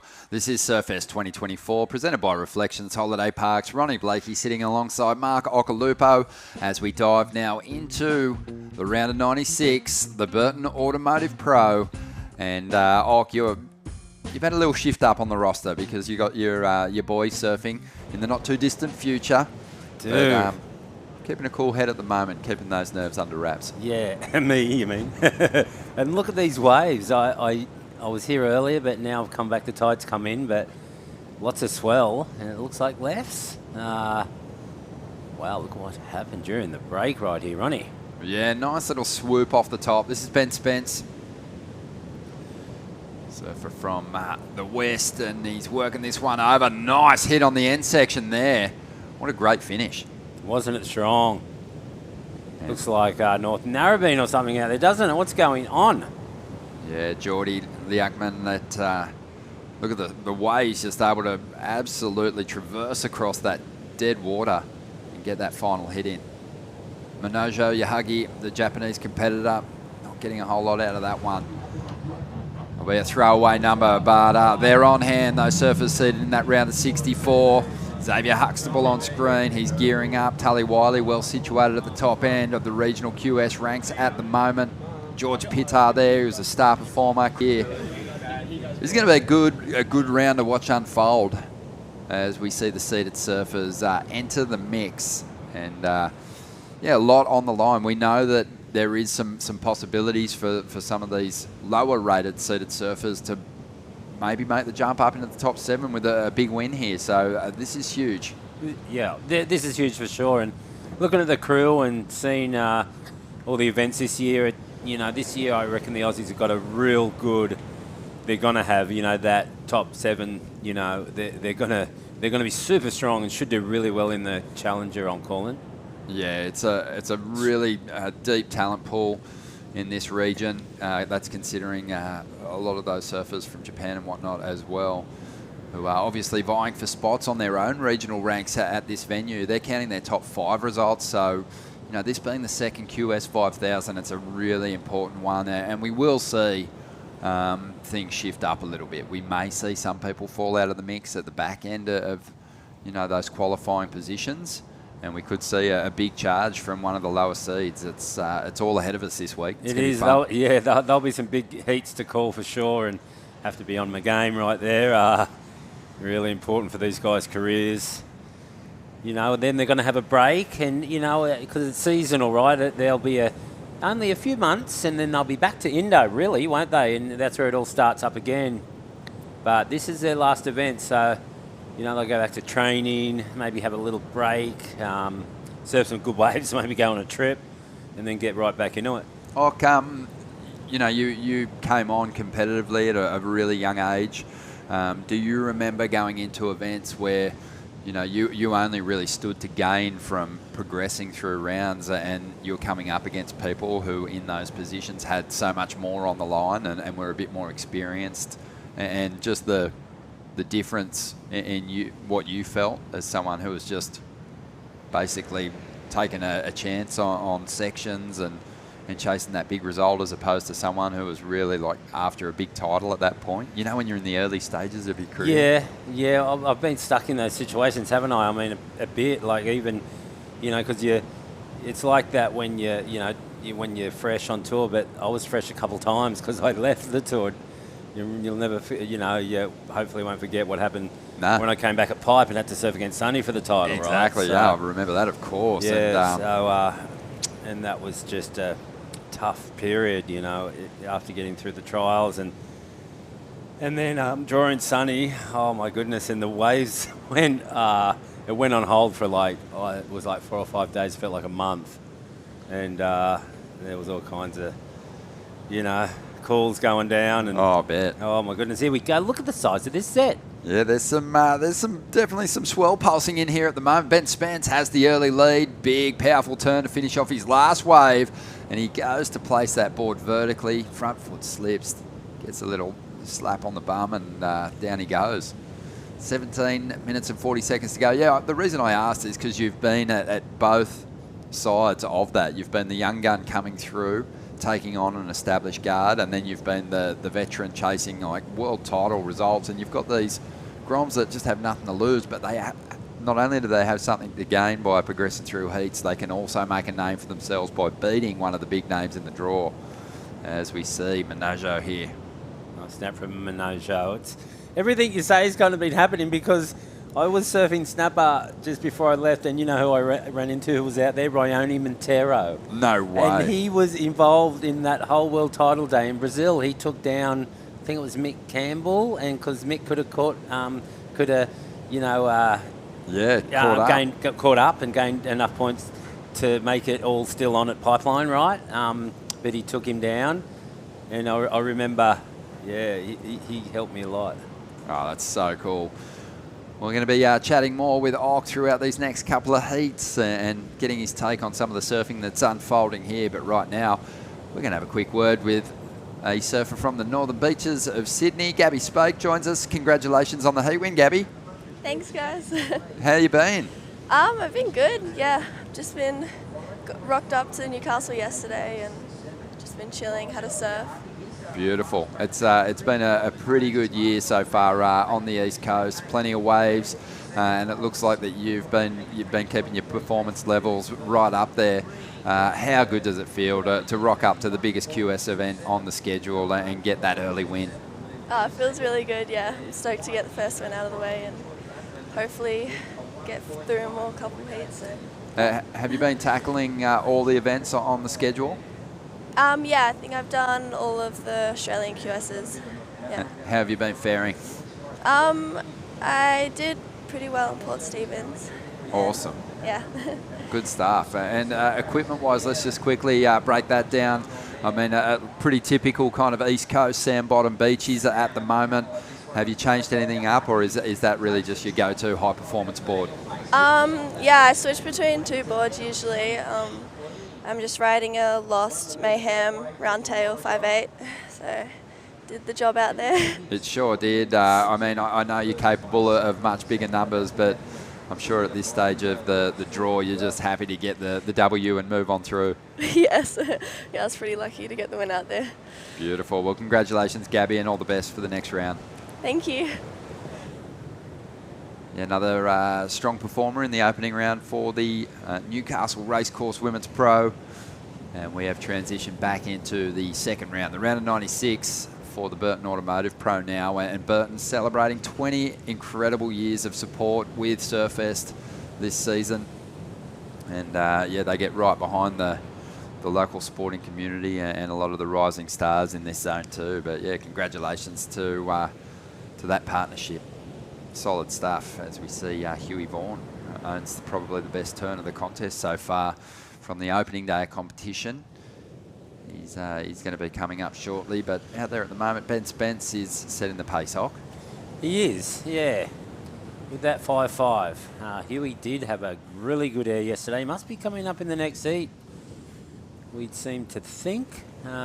Seems like he's getting ready. I saw Huey and Joel and Dad yesterday. It was funny, and And I said, nice air, Huey. And I was like, what do you reckon? Your brother would have went bigger and just to rev him up. And, I love it. But he did get an 8.93 for that air, and it was pretty. I was going to say pretty sick, as Ron would say. Yeah, mate, it was awesome. And, yeah, love what he's bringing to competition at the moment. He is going to be coming up in Heat 3 of this round. We've got some big names hitting the mix, but the next heat's looking like a beauty as well. There's no bad heats in this round.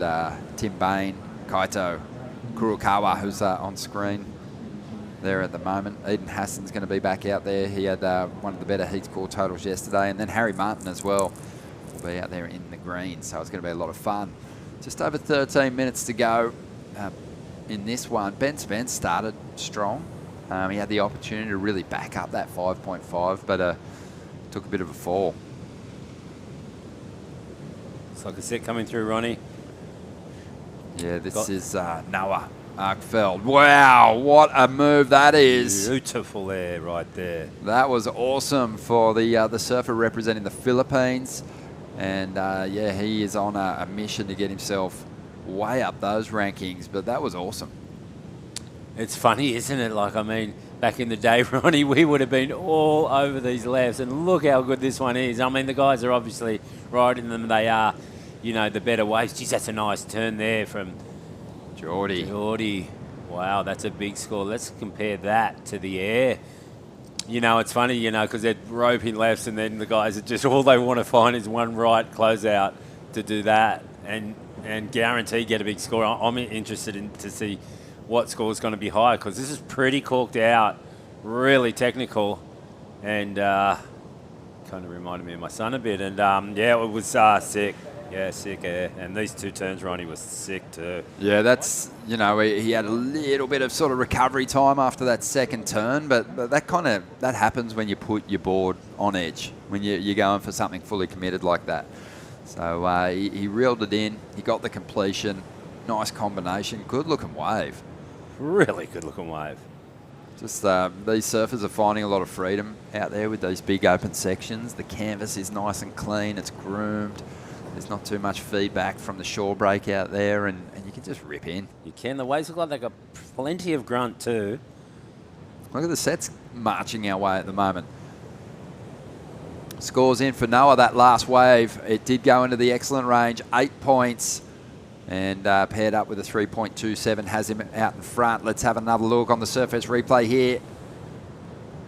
And yeah, he's got to love the feel of that. Highlight reel right there. Got a lot of distance, got a lot of height, everything the judges like. Here we go, Ronnie, left-hander, racing down the line. Ben Spence, high lip line floater, tapping it to get some more speed. Just has to hit that whitewash, which usually is quite a hard move when that whitewash is really thin with no power in it, and he just sunk. Yeah, just sort of was transitioning, trying to get to the big finish. Maybe could have just made more of the first turn out of the top, but you know, Ben Spence has already shown us he has big individual turns. If he can find some big combinations of those, he'll be styling. But yeah, he really wanted to make the last section count, squeak that one in. It was a tricky section, kind of laid down a little bit. Just got swamped by the white water. So yeah, looking at Noah Arkfeld and his position on the rankings, he's got, you know, quite a bit of distance to cover to get to the top end of the ranks, I believe. So yeah, he might find it kind of difficult. But yeah, impressive surfing. I mean, you got to love that. Highlight moment for him. In 25th position at the moment, so you know it's not out of reach for him, one of those top spots. But there is obviously some seeded surfers above him on the rankings. They've got more points. They progress through one heat. They're actually improving on those totals, being a QS 5000. So you know, you've got to keep your mind on yourself and what you need to achieve in the contest, and you've got to kind of keep your fingers crossed that some people are going to trip over as well. Yeah, well, you know, it's not a whole lot of 5,000, and yeah, like even from that first round that they're starting in, hey, right, the round of 64, there's big points already. So, you're right. These waves just look so beautiful, Ronnie. Yeah, amazing. It's been a good day of competition so far, and we do have a few more heats that we're going to roll through today. But yeah, Ben Spence, it always comes up. You can't talk about it without sort of touching on it. But you know, it's featured heavily in a major Australian movie, Breath, with alongside Sammy Coulter. He was one of the main stars in it as Simon the Gromps. Baker? Simon Baker's in that one. Yeah, really well, cool Simon, movie. Isn't he a cool guy? He came to Surf Lakes and tested it out up there. He brought his kids. Yep. Geez, it was nice. And geez, he's a nice guy. Yeah, I thought Ben was like good in that amazing movie. Was he? in the movie? Yeah. Yeah, I mean, I've seen it. What am I talking about? Yeah, he was. Yeah, Yeah, amazing. nah. Both of the They boys just look were. like they were full, proper professional actors. Oh, yeah. I mean, that's like Simon Baker's doing all that, right? He's, helping them out because, I mean, if they haven't been to acting school, how were they so good? Yeah, they did a fantastic job. As we get down to around about the 7.5 minute mark, and Noah Arkfeld's just on a mission now to get rid of that 3.27, but he's certainly in a great position to progress through the round of 96 here as we see Geordie now. He's thrown together a couple of nice combos already, and this one might help him get rid of the 4.8. Like that fast twitch release that he's got out of the pocket. Yeah, it is a real quick twitch kind of move. And it's funny because, like the sets are lefts and the insiders are rights. It's completely two different things, which is handy for a competition. Here's Noah again on the replay, trying to get rid of that 3.27. Flatter kind of wave, didn't really sort of ramp up for him too much, but he did commit and take it through to the inside, and he found a little bit of change on the inside to whack in his pocket. It was a quick twitch, the layback, wasn't it? Just pity this wave kind of didn't do a whole lot on the inside. Nah, I love just how the conditions are holding clean yesterday. The wind really kind of made life a little difficult for our competitors and our commentators. And the commentators, did you get to go in the surf yesterday afternoon? I didn't get to go wash it off, but I think today is the day. Is the wind it's gonna come up again, the wind? You're not too sure? Or it's still early? Still early, yeah. Yeah, fingers crossed it holds off and we can get through quite a bit of this round. Yeah, because the waves are good. We have swell. And look at this beautiful looking left. He's flying down the line. Will he get a section? Yes, he does. It's a wrap as the wave goes flat, though. So, yeah, if you run that left fast, you want to get your moves in because you will end up in a hole. Yeah, deep water and really not the opportunity to sort of, the waves kind of bending away tends to not make the connection through to that shore break, doesn't it? So Kaito on screen, going through his pre-heat warm-up, chatting with Oki yesterday about what his routine used to look like back in the day prior to a heat. And a little different. I can't remember what I said. It was yesterday. You said you just were walking around the streets looking for a number plate with a 6 on it. That's right. Because you were superstitious. It wasn't as much about the stretching. No. So you'll never know what you're going to get out of me. Love it. But you've learnt that. We've been commentating together for... I know, we were working that out. Yeah, we're trying to work out when the first one we done. I mean, now I come in very randomly, but... yeah. Well, it was around about 2005. Pipe or Chopu? 2005, I started doing some commentary at the CT events. So it would have been a Billabong event, because that's when I was commentating at Billabong events, because we ran our own broadcast, right? Yep. For people that didn't know, and then when WSL kind of took over running the events, they had their own team, right? That's right. So we did a lot of trips to Tahiti, we done Mundaka. Tahiti because Billabong event. Oh, Mundaka was a Billabong event. Pipeline. Did you say Pipeline? Pipeline. Yeah, of course. So that's where we used to commentate together all the time. Billabong had 4, too. There's another one that yeah, we used to have a few events. Yes, we did. But they were the days. That's been Sterling. Remember Brazil. Sterling. We used to do Rio. It was Sterling. It was the, what do they call it? Sterling Howland. He was the producer. Producer, yes. Producer, director. Can't he was find doing it. it all. But yeah. And we also did Barra da Tijuca, the event we in did. Rio. It was Brazil. Billabong done that too, yes.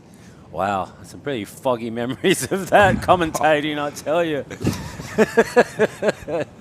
It was a lot of fun, mate, and an absolute, honour to be able to pick your brain at different stages about, the places that you visited, your take on the surfing.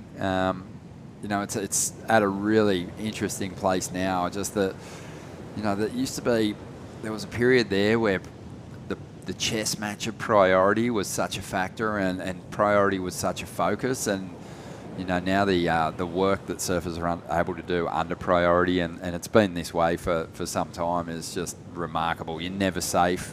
It can be a massive advantage, but I think Gabriel Medina is a person that's capitalised on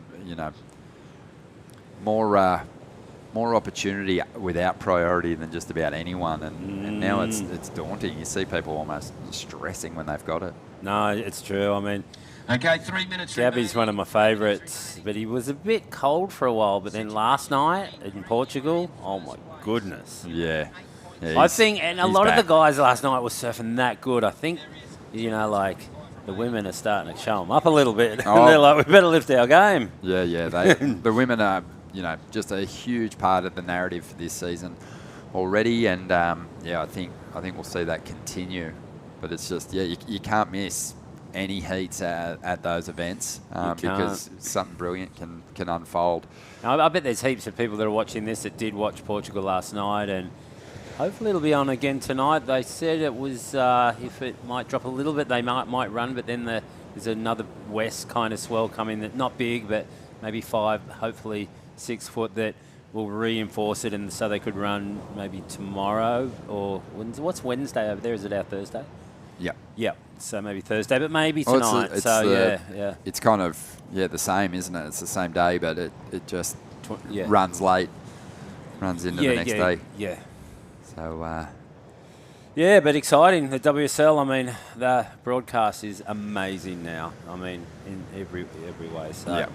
No, it's awesome to watch, and I'm hoping that we kind of have a similar sort of swell story here. We're going to have potentially slightly smaller conditions tomorrow, but it's really looking good at the moment.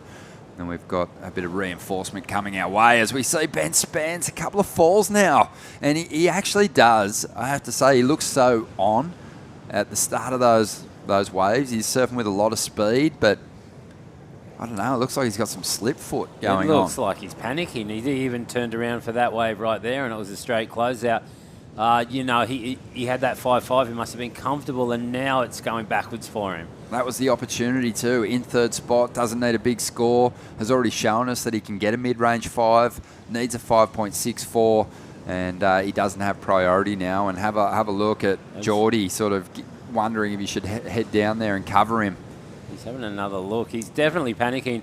That ride he caught where he fell, that was a good wave, and he knows it. The left he had earlier too was a good wave. Yeah, it was. Yeah, so just a bit of a shocker for him. Just has looked the part, but just too many mistakes. Well, I didn't even see the time. Sorry, no wonder he's panicking. There's only 20 seconds left. Yeah, if he was panicking before, he's freaking out now. But he's maybe found some room to move here, but he, as we see, doesn't have priority. There's enough distance that he's not going to interfere with his He's on this opponent. wave, right? I believe he did get into it, but the body language is going to tell the story here. Yeah, it doesn't look like he's too stoked. Usually if you convert on a wave and you chase a number at the end of a heat, you're in celebration mode at this point. Tried to whip the reverse, didn't pull it off, and he's going to go down. And real shame, you do see that, or you hear about great form surfers are in free surfs and then getting out there and, appearing to look like really alive on their equipment, but just 3 falls. It's going to cost you big time. But I'll tell you who didn't fall. Noah Arkveld dropped an excellent score on us, took the heat out. Geordie Lackman, he held on to that second position. We'll take a quick break here. More to come from the Burton Automotive Pro right after this.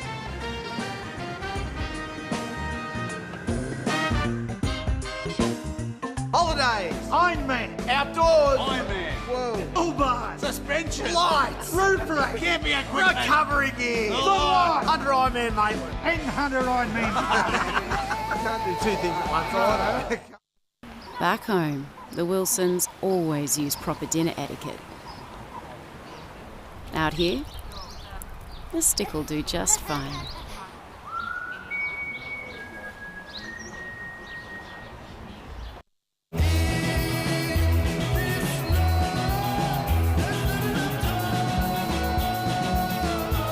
Effortlessly refreshing. Byron Bay Brewery Premium Lager. Go with it. The racecourse is not just a place to watch the horses thunder. It brings generations together to share memories and experiences that are close to our hearts and runs in our veins. Newcastle Racecourse. Home is where the track is.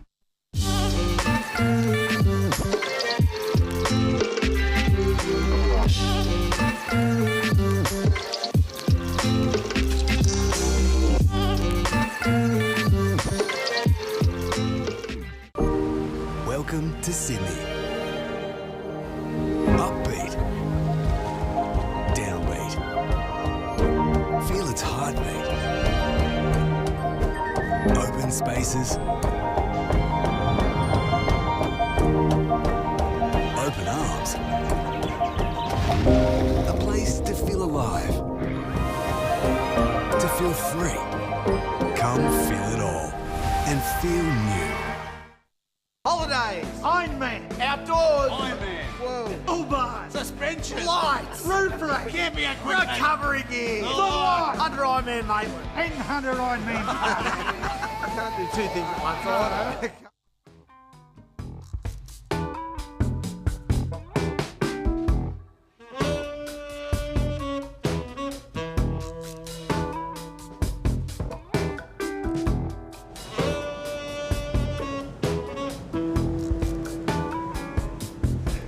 Welcome back to the show. This is Surfest 2024 presented by Reflections Holiday Parks.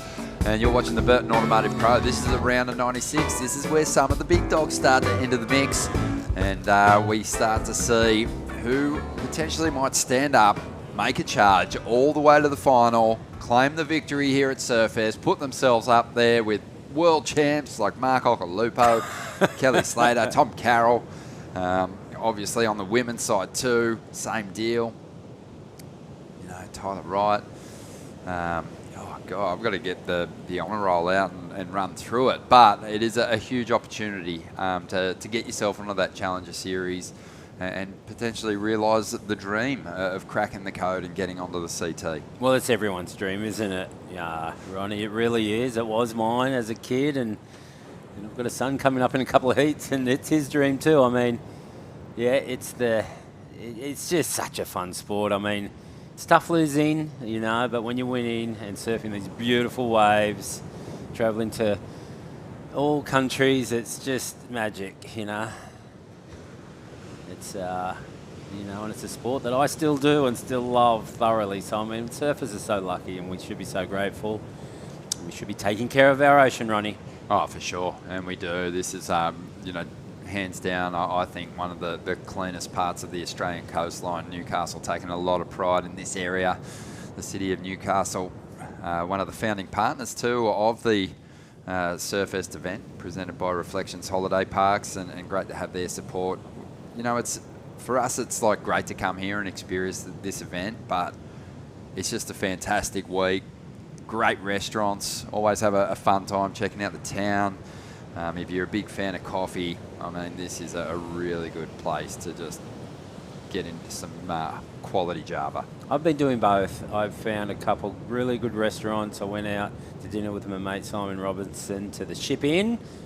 Really good food, beautiful establishment, and we look at that wave. Whoa, that was a tight snap. I thought he was going completely under the lip, but he didn't. Kaito. And it's Kaito. Oh. Nearly done an old school under the lipper there. Love that. Yeah, love that. But yeah, and then I found a really good coffee shop this morning. The coffee was excellent. I really love trying to find good coffee, and I'm all about, because I like my a small cup, you know, and like the smaller the better. It must be my Italian coming out in me. Yes. So when they've got a really small cup, either takeaway or I like to have it in, but if it is takeaway, especially small cup and double shot. Yeah, oh, I love it. Anyway, here we go. Fading actually off the top. He faded and he. Eden. The line floater. Eden Clean. Yeah, love that. Clean. He's good, isn't he? Clean rails. No catch. Judges are going to love it. From up around the Port Stephens area, Simon Law country. And, The Law. I wonder if the Law's tuning in. Yeah, the Law's usually about. He'd have his shop open. Yeah. He'd have the broadcast playing, no doubt. But yeah, it's always good to catch up with him. And Neen. Does Neen work there? He's often down here too. Is he? Law. I know his daughter was playing rugby league for Oh, Newcastle. she was. Yes, yeah. I was watching her. Yeah. So they've had some fantastic success as well. We've got just under 19 minutes to go. Big numbers starting to roll through for our competitors, or solid numbers, I should say. Eden Hassan right where he was yesterday in the lead once again. But right now we're going to hear from someone who really gave us a great turn in that last heat, a highlight moment. Noah Arkfeld joins us. Congratulations on the heat win, mate. Oh, thank you very much. Feels so good. So good. Obviously, for the surfers that have come from the different regions and are here competing, you know, there's a big goal in mind to get yourself to the top end of the ranks. Top 5 surfers from the Asian region qualify. How are you sitting at the moment, and what are your goals for this contest? I'm actually far behind in the rankings. I'm like number 25, so I'm just coming here just to like compete, try to do my best and get some good results. Must feel so good to go out there in such a big contest and throw one of those big airs at us. Oh yeah, feels so good. Like I was so stoked to make that air, and I usually don't really claim in competitions, but that one I had to let it out because it felt so good. I've got Mark Occhilupo here with me. We're happy with the claim, Ock, in that instance. That was a great air. Yeah, no, that was a sick air. It kind of looked like an air my son would do. I don't know if you know Jay, but yeah, it was a sick air, and I gave it big points too. Oh yeah, thank you very much. Tell us a little bit about where you're from, what are the waves like there, and can we come and visit you? Yeah, sure. Come visit us anytime. I'm actually from the Philippines, Siargao Island. My home break is Cloud 9. Oh, yeah. So, yeah, it's actually a reef break there, and it's a beach break here, so it's a bit different. But, yeah, still having lots of fun here and excited. Well done, Noah. That was a really fantastic performance. I'd love to come to Cloud 9. Such a good wave, but yeah, a really good start to your run in this contest, mate, and all the best for the rest of the event. Thank you very much. What a legend. And big highlight moment for him. He'll be featuring in the highlight reel for sure. And yeah, we'll see how he fares as he moves on to the next round, the round of 64. But right now out there in the lineup, 16.5 minutes to go. And with priorities, Harry Martin, he surfed pretty well yesterday, but I haven't seen him on one just yet. No, it's been a long time. Almost, you know, getting down to that halfway mark. Oh, no, that's blue. Thought it was green from a distance, but... Yeah, Kaito. So, yeah, we were touching on it before. Ock, just some of the amazing talent that's, you know, had success in this event over the years. I rattled off some of the world champs, John Mick Parkinson, Fanning. Mick Fanning, number of wins for him. But yeah, winding the clock way back, you know, it's just remarkable looking at the honour roll for this event. It's incredible, actually. But yeah, it's crazy. Kelly it's Slater, really, yeah, Kelly. Adriano De Souza. Wow. Yeah, I mean, Shane Powell back in the day. Powley, how good was he? It was a real draw card, like, because it was a major event for us, Ronnie, back in the day. But even when it went back to, you know, it's always been big because it's a major QS. It's usually the biggest QS you can go in, or it was at one of our major events that the points went to a world title. Yep. But this time it's big qualification, but it still draws some really big names, you know. Like Warren Smith, somehow, he's got it dialed. It's just because he's so nice, I think, that And the place is so nice, and it just really draws people here. And it's because it's so nice, it became prestigious, you know. And now it's just an event everyone wants to win. Here we go. There's someone looks pretty straight this wave though, so no takers. Yeah, so you know, you're talking about those big names on the men's side. On the women's side, Pam Burridge, victorious here. You know, Stephanie Gilmore. I know that I think Jodie Cooper back in the day maybe had a win here as well. Pam Burridge? Said Pam, yeah. Oh, you did? Excuse me. No, yeah, just an incredible honour roll for this event. Freda Zamba, Wendy Botha, Pauline Mensah, and Pauline and Pam and Jodie actually came and competed in a little heritage event here last year, which was awesome, alongside Beck Woods, who had multiple victories in the event. Oh, as we see, Harry Martin, I mean, he's waited a long time for that wave. Incomplete turn, but you can kind of tell what kind of surfer he is. As we see in the red, Timmy Bain. That was a nice, clean, fast combination. Well, don't you hate it when you wait that long for a wave and the wave behind it was way better? Yeah, it's frustrating. He's going to be so behind it now. He's going to have like just over 10 minutes to surf this heat. He's got no score to speak of, but here's the replay of. Yeah, tight snap and an extended floater. You can see Green just ducked over that wave. He took the first wave of the set and it was just a one-turner. Still would have been a pretty good score for that one big turn because he went big but fell. So here we go, Ronnie. No takers. So Eden's out there with priority, and Eden, even though he's been in the lead since the outset here, he's standing on shaky ground. He hasn't got a stranglehold on this heat just yet. He's just been bumped back into second because Tim Baines just dropped to 7. Wow, that's a big score. Yeah, your eyebrows went up a little bit then, Ock. Yeah, no, it was tight. You know, it was fitted in a short space, but you know, I don't dispute the score at all. Wow, and let's make some comparisons. So that was Eden's ride from early on. That was at 4.5. 4.5? What? Jeez, they got that low, didn't they? It did. It was a 4.5. My goodness, that is the lowest score I've. You know, I will pick out scores, but I've been, you know, I haven't commentated every heat, but that's the lowest one I've seen thrown for the best wave. Yeah, that I mean, judges can't hear me, but that's a couple points shy, I think. Ronnie, what do you think? Just a transition hit there. Not a whole lot in the first turn. The second turn, though, falls out of the sky and sticks it, making the comparisons now. This is almost 3 points more on the scale. I mean, he definitely had a bit more speed through the first turn. There was a bit more in his first turn, but second turn was pretty comparable. But big spread, big differential there. Yeah, it wouldn't be easy judging. Never. I've done it at club contests, and I've been sacked there, and it's always good when you get sacked at a club contest because no one wants to judge, do they? And I'm like, I'll judge it. Like, nah, you'll be right. Club contests usually over the PA quite often. You're saying we need judges. We need some judges down here for this next heat. But at Snapper too, I've always seemed to have a family member surfing, so you're not allowed to judge. Perfect. Well, you know, you should. In club contests you can.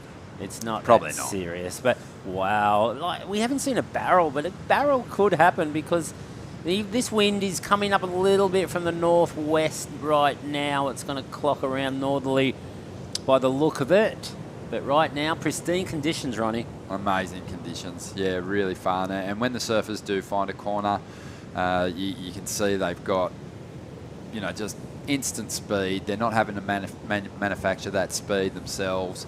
They're able to tap into the power of these rides and generate some momentum to let go of some pretty decent turns. So Tim Bain holding onto the lead at the moment. Eden sort of vulnerable there in second spot. Kaito's, you know, he's had some moments, but no big scores to speak of just yet. He's out there, second priority, waiting for an opportunity. And Harry Martin, even though he's had a, you know, real slow start to this heat with just 10 minutes to go, only needs a 6, so he's not out of it just yet. But yeah, we'll see how he fares. But we've talked highlight moments here at Surfest, but let's talk about the amazing talent that's been produced by this area. Hoyo, well, he's commentating right here, and one of the best, like Hoyo really kind of, when it came to that snap, that hack that everyone does now, came from Matthew. Like, he really, the channels he rode and that layback hack that he had, it got him through so many heats and kept him on tour for years. Yeah, I loved, what I loved about Hoyo is that there's a type of surfing that he loves, that he respects, and he never sort of steered too far away from that in his competitive approach. It was all about just big rail turns, and he had some of the best. He did, like that forehand one, and then it was either that or his backhand, because he had such good rhythm on his backhand. Yeah. Really tight vertical snaps too, and really good, rhythm that he had. So, yeah, and then there's Louis, for sure. There's so many, like Nicky Woods, my goodness. Nicky was just, when I was young, he was younger than me, and he was winning everything. He made that final at Bells, and then he won. It's still the youngest final, I think, CT final ever. It's got to be. Nicky Wood and Richard Dog Marsh. And Nicky got the victory. I think Nicky is 16, Dog was 17. There we go. Timmy Bain. Yeah, just trying to get rid of the 3.17 Tim Bain. But, yeah, the list goes on and on, doesn't it? And, aside from, Well, Simon Law, I mean, you got to talk about him because the switch foot, Ronnie, amazing. This was a nice layback ride there, and he kind of, got back up. It wasn't clean, but it might better a 3.17. But, the switch foot, back in the day it was Buttons from Hawaii that was unbelievable at it, but Simon Law was such a good switch footer. He could do it at Big Pipeline. And he did in competition. Yeah, and I'd love to switch, and I'm not very good, but I do it when I'm halfway down the wave at Snapper and it's kind of the waves kind of half finish, I'll switch and, can kind of do some cutties and stuff, but it's hard. And Simon Law was such a good switch footer, and it's so good for you to switch. Do you do it? Apparently it's really good for your body because you get really strong on one side and you depend on one side, and to switch, and especially for me because I surf so many rides, I can go switch and it kind of feels like it's evening my body out to some degree. Yeah, Do you try switch? Look, I'm still trying to figure out how to just get it done standing regular. I haven't progressed to standing goofy, but I agree that it can definitely be a benefit to you. Like a guru told me once to try and brush your teeth with your other hand and try that. Poke my eyes out. But it's all that stuff is good to even your mind up. What? Even your body out. Who is it? Brent Dorrington. Is Brano in the draw? Is he here to compete? Is he? Because he Look would at have been in the first round. What's going on? He's looking Tell psyched. me. Find that name in the draw now because he told me he was over it. And, Look at him. Might be doing some coaching. He might be because he would have had to No, start. he's in there, mate. Heat 8. Heat 8, there we go. Round of 96. He's coming up. Brent Dozza. What a charger, Goldie. So I'm glad there's someone else from the Gold Coast that's missing pumping Kira. That makes me feel a bit better. There's a few of you here. Well, Tim Baines just ramped things up a little bit here, Rock. 5.67 for that layback jam. Yep. And Eden now, he's looking for an excellent score to get the first. It's the battle for second spot with 6 minutes to go here. It is on. And Kaito Kurokawa, he is definitely within reach, 3.28. Harry Martin needs a little bit more, but Harry hasn't even really had the opportunity to show us what he's capable of out here just yet. Yeah. Getting a bit nervy now. Jay's coming up too. Yeah, Jay's feeling a little under the weather too. He's got a little tummy bug going, so hopefully that doesn't, Cooper Davies. affect it. He had a good run going in this contest last year, and he had a shocker with priority. Cooper Davies was last year. They surfed in the trials for the challenger spot and beat Jay in the final. And there was only one spot, and so it was funny. I was talking about my son, and there goes Cooper Davies. Yeah, in the trials, it was a close final, and he just picked out Jay, and that was a bummer. That close to getting in the challenger, but you never know. He'll give it another go. They'll have another trials, yeah. Cooper had one of those unique situations last year. Well, you never know, he might make it. What am I talking about? He's in this contest. Come on, tell me. Tell me. I love it. No, he needs a big result. All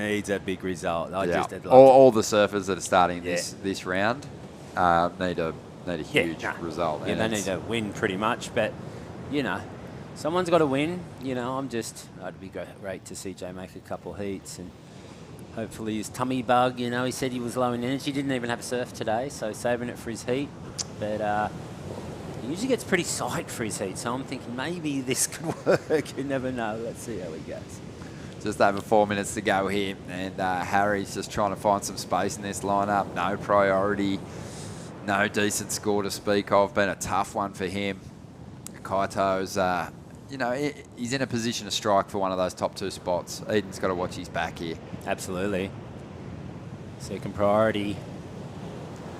Yeah, Eden, though, he's definitely sort of one of those marked youngsters that's, you know, really starting to collect some great results, but do fantastic surfing. And here he goes, going after something better than a 2.5 here. May have already done it. Clean combination. Great flow through these flatter sections of this wave. And we'll see if he can link this one right through to the shore break. Gets that hop going, climbs to the front of his board, has some momentum now as he cuts back again. Doing a lot of work on this ride and looking for a nice little finish on the inside. I mean, start to finish, really, really classy. Would have loved some bigger sections probably, but he's chipped away nicely at that one. Yeah, he has. You know, he might, it could be around the 4.5, maybe a little more maybe, but it's going to need, these guys are going to need a bigger score, so he's definitely put some pressure on him, Ronnie. Yeah, and you know, that's what he endeavoured to do with the 3 minutes to go here. I mean, wants to make the task a little harder for Kaito. If he can push it up a point or two, it'll really work in his favour. Here goes the surfer from Japan now. Oh, a whipping backhand hit there to finish that one off. And even though it doesn't sort of have the same kind of wall for him to continually work over, I think that there was a bit more size in some of those turns, so probably pretty comparable rides. It's going to be really close between Eden and Kaito after this exchange. Yeah, I think Kaito gets it better, just in that critical part right here, that first snap. Even though it was a check snap, actually, you know, after looking at it for the second time, the steeper section for sure, you know, and this inside probably won't count, I guess. I mean, I dare say both insides don't really count. I'm not a judge, and I'm hoping they're not judging too much. I mean, because with that shory, you can't really do anything. It's just a little floater. So what do you get for that? Like well, I think .5? really comparable scores. The story then becomes like, what are their other numbers? And Eden's got more than, you know, more in the bank already than his opponent here as Harry Martin goes down again. So Harry's really going to struggle now, but Tim Bain's not struggling. He's having a great time out here at the moment. Already has a couple of decent numbers, trying to improve on a 5.67. Nope, didn't ride out of that. He's flying. He's got a lot of speed coming out of that board. So a minute and 20 seconds to go. And we're waiting on the numbers to come through. So Eden's scores coming through, only a 3.6, and that means that it's going to be really interesting to see where Kaito's number falls. The panel yet to log that number. Yeah, I'm calling he's got that score. So Eden's not wasting any time. He's going to try and potentially turn this into something. Racing down the line, trying to force a few turns up there. Still on his feet, but didn't really connect with that final manoeuvre the way he would have liked. Hoping that he gets a little bit of a ramp to bank into here on the outside. Harry Martin with an opportunity, but that wave just completely burgers out on him. Well, scores coming through now for Kaito. It's going to be very close. He did need a low 4, but he's only turned in a 3.87, so not enough. And Eden's going to be hanging on to that second spot going into the final stages here. Yep, don't count on me, whatever you do. I think I did it the last heat. Look, it's tricky when it's compressed like this, and you've got surfers trading off sort of similar type rides. You've got to have a look at what Eden scored, 3.6. He did quite a bit of work on that wave to get the 3.6. And Kaito, he had less manoeuvres, but maybe one better turn. And as a result, got a slightly better score, but not enough to turn the heat. I think what happened then was the comparisons were made to Eden's great ride. He only had a 4.54 earlier on. Yeah, that's a good thing. And they were probably looking at Kaito's wave going, I mean, if he had a 4.5, that's probably not even a 4. Yeah. Which I think is it's a good point. Hitting the nail on the head. So, you know, a tough one there for Kaito. Harry Martin, a bit of a shocker heat for him, but progressing through the heat will be Eden Hassan and Tim Bain with the victory. We'll take a quick break here. More to come from the Burton Automotive Pro here at Surfest 2024, presented by Reflections Holiday Parks. See you in a moment. Holidays, Ironman, outdoors, Ironman, whoa, toolbars, suspension, lights, roof rack, camping equipment, recovery gear, under Ironman Maitland, and under Ironman. I can't do two things at once. Welcome to Sydney. A place to feel alive. To feel free. Come feel it all and feel new. Adam thought he'd never get Sarah camping. How wrong you were, Adam.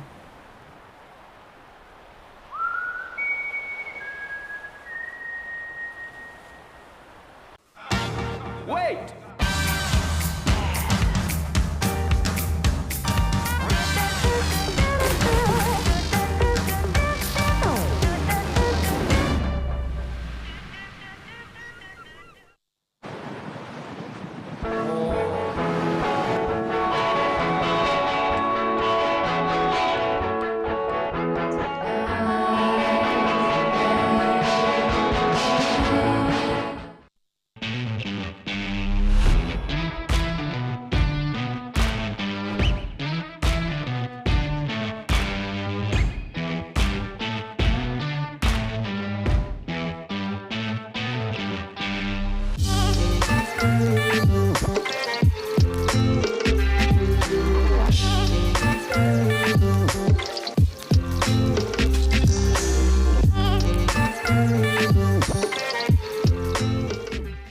The racecourse is not just a place to watch the horses thunder. It brings generations together to share memories and experiences that are close to our hearts and runs in our veins. Newcastle Racecourse, home is where the track is.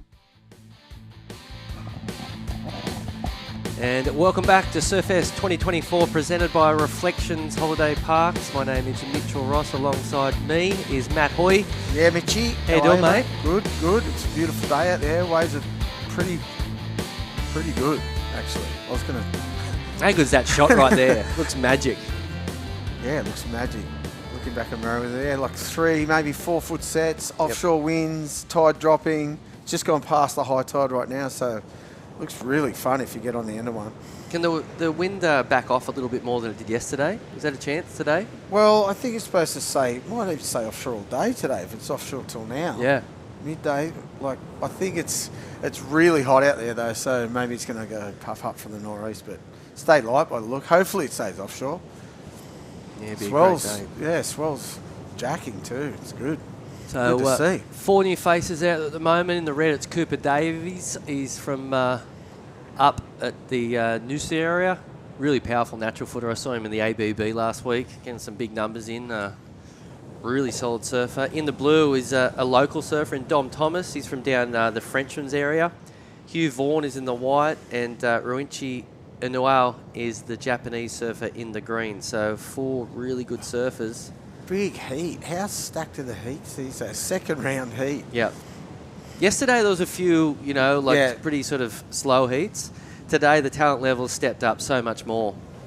As we see the man in red from that last heat, that's Tim Bain. He had a really good heat. He was super solid to win that one ahead of Eden Hassan. Both those surfers moving on through to the next round. So good job there from Tim and Eden Hassan. As we see, good looking left-hander here, Hoy. Look at the waves.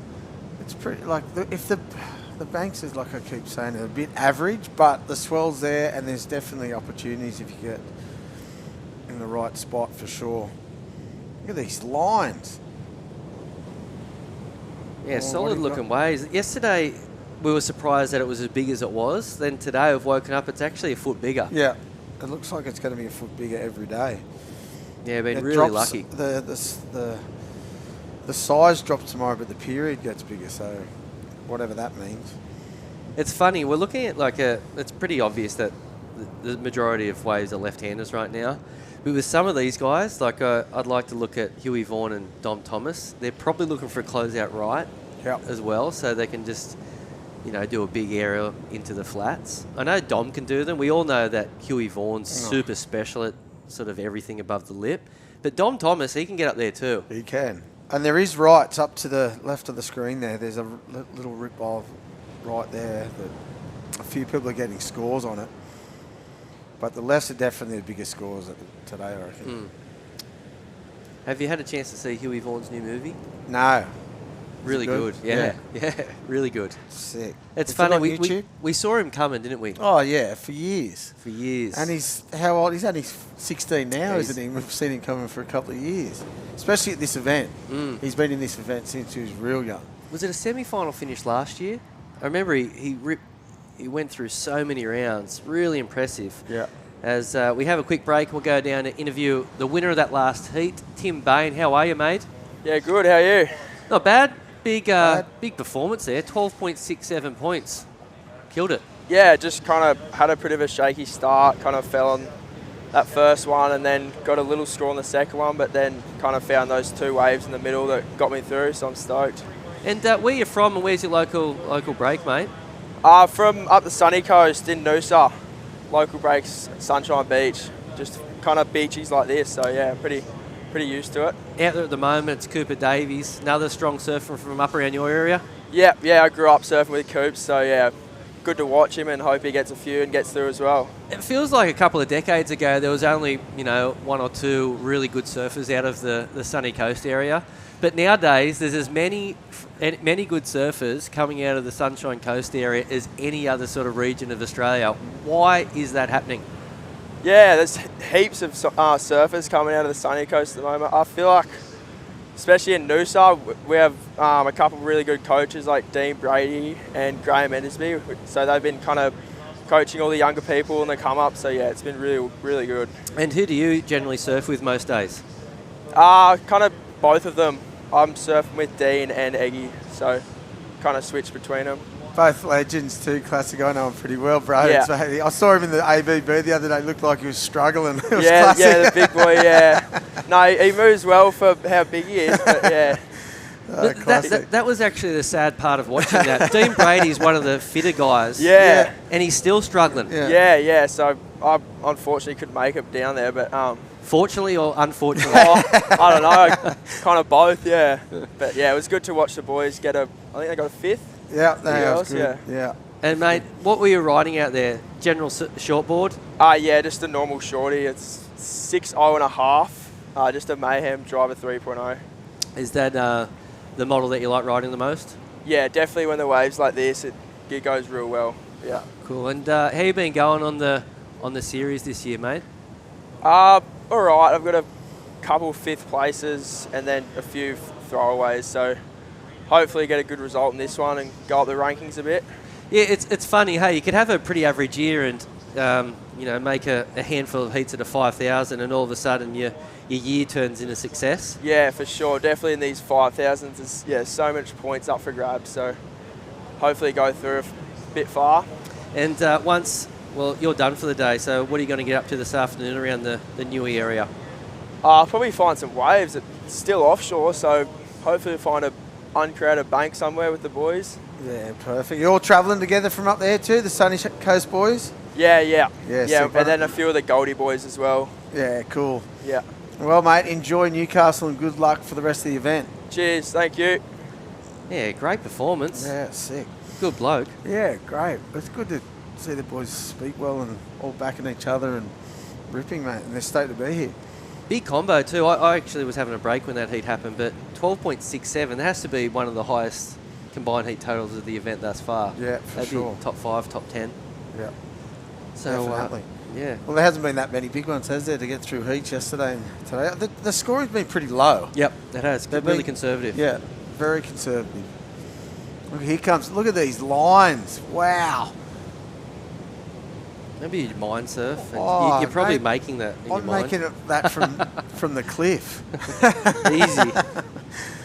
Easy. Oh, just the setup, man. Wow, looks beautiful. Yeah, the only There we problem go. is some of Priority, these who's got waves, it? they're a little bit straight, but every now and then you get a corner, as we're seeing here for the Japanese competitor. Nice floater, nice snap. Love to get one more in here. It does. Two more.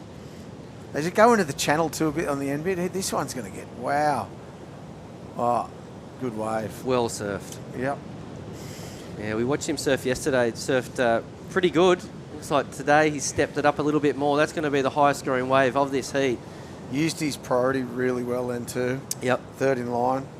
Check it out. He got caught for a moment at the beginning of this one, I think. Look how good this wave is. So that bit there, but he just bounced back into a lot of speed, right? Good snaps. Little one there. And then this bit, I thought it was going to go into the channel, flatten right out, but he kept his speed. And then last time was his best turn. Everything wasn't completely on point, No. but at the same time, it was Bit job time. done. Yeah, It was good enough to lock in a 4.1. See, that sort of goes hand in hand. What we're saying, that was really good surfing. You know, if you're sort of casually watching, you might think it's a pretty good wave, but you know the judges, they're keeping it tight. They are keeping it tight. They just saw what we saw, a bit mistimed everything on a good wave that could have been surfed better.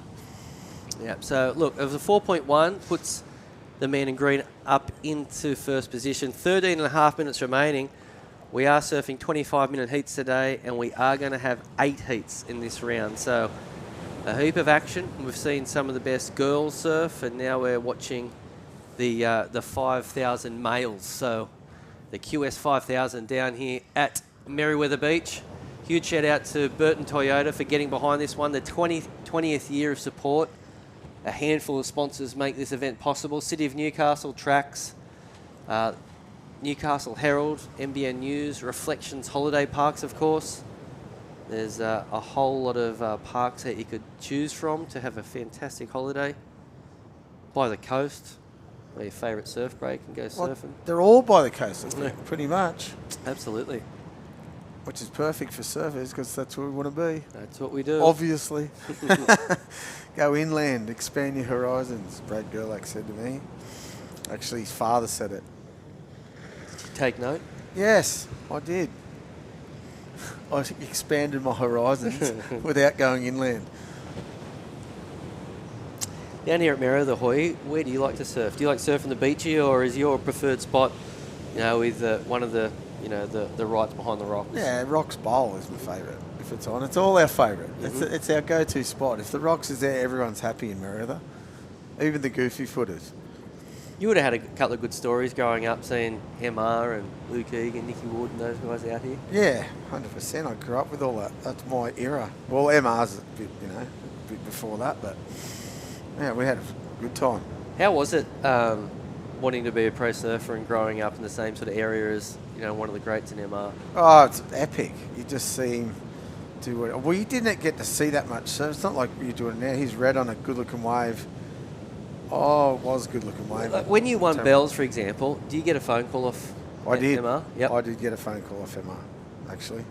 He actually come to the Burwood at the celebration. Wow. Yeah. As we see Hugh Vaughan here. Well, we thought he might be hunting for these rights. Wow. Pretty average looking wave, but gosh, he surfed it good. Surfed it really good and pushing through the inside. Hopefully Look at gets the speed he get through that. Yeah, great surfing there from Hugh Vaughan. I saw a post he put up, I think it was from the ABB, and I forget who said it, maybe one of the Santa Cruz boys. I don't know if it was Rat Boy, maybe. Someone said it. He said, you look like Butto, but with a 2000 style, 2024 style. Jason Buttonshaw? Yeah. Yep. Same sort of look and same sort of, a little kid ripping and doing what they do against much older people. For those people out there, who was Jason Buttonshaw? He was like a child prodigy from the Goldie. Him and Sam Watts. I remember going to the 86 Stubbies. We were 15. We're all pretty much the same age. We're all 15, and they made the main event. Smoking people are pumping Burley. Wow. It was crazy. I don't know who. I think Butto might have beaten someone in the first round that he shouldn't have beaten to in the main event. Then got rolling. Yeah. As a 15-year-old. Mad. Sort of came and went though, didn't? Yeah. Sort of pitted out early 20s, maybe not even. Yeah. Yeah. He did the tour for a bit though, Butto's legend of bloke. Classic. And Sammy Watts too. Sammy Watts was sort of the same sort of thing. So a big compliment when you say... Oh, he was... Yeah, they were the best. He's the guy. He won an Aussie title in WA, I think 80... Maybe it was the same year. 87 maybe. You say like to win an Aussie... I mean, you said he won an Aussie title. Was it a big thing back then? Because right now it's kind of watered down a little bit. Biggest thing ever. So that was the biggest. Schoolboys and Aussie individual titles were the biggest thing he'd do in Australian surfing. Well, besides winning... World titles. Yeah, well, big comps, you know, besides winning, what do they call it, ASP comps. Is it Dolphins then? Yeah, the Dolphins have been hanging around as Huey goes for... But that broke. That was your stepping stone to go on the tour, winning an Aussie title. Uh-huh. You won an Aussie title, you're pretty much like, oh, you're going on tour. Oh, Go. It's a nice little barrel there, really pinchy though.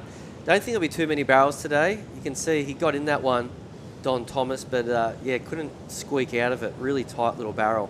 Maybe when the tide drops right out, and if the wind stays offshore, I reckon there'll be a couple of barrels in that bank. That's the $1 million question. If the wind, yeah. Pretty slow heat for Cooper Davis. There's no wind at all. You can see that flag on the beach there on the bottom of your screen there. There's not a breath of wind right now. Just saying, Cooper Davies. Look at the scores. He's a real good surfer. That can't get out of the gates at the moment. A couple of throwaway scores, looking for a 4.27 with pro at the moment. A couple of lines rolling on through. A decent number coming through for Huey Vaughan. It was a 4.1 for that right-hander. Surfed it good. Yeah, just a bit of a flat wave, wasn't it? He surfed that wave up. That was probably a 3, that wave, if you And he surfed surfed it in normal. 4, yeah. Yeah, fully. Look at these lines. Swell's pulsing right now. Must be good on the coast today.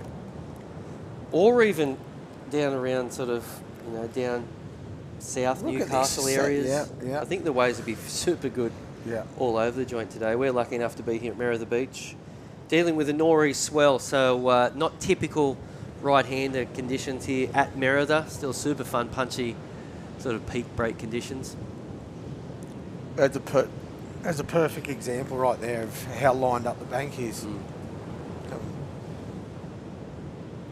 No opportunities on that wave.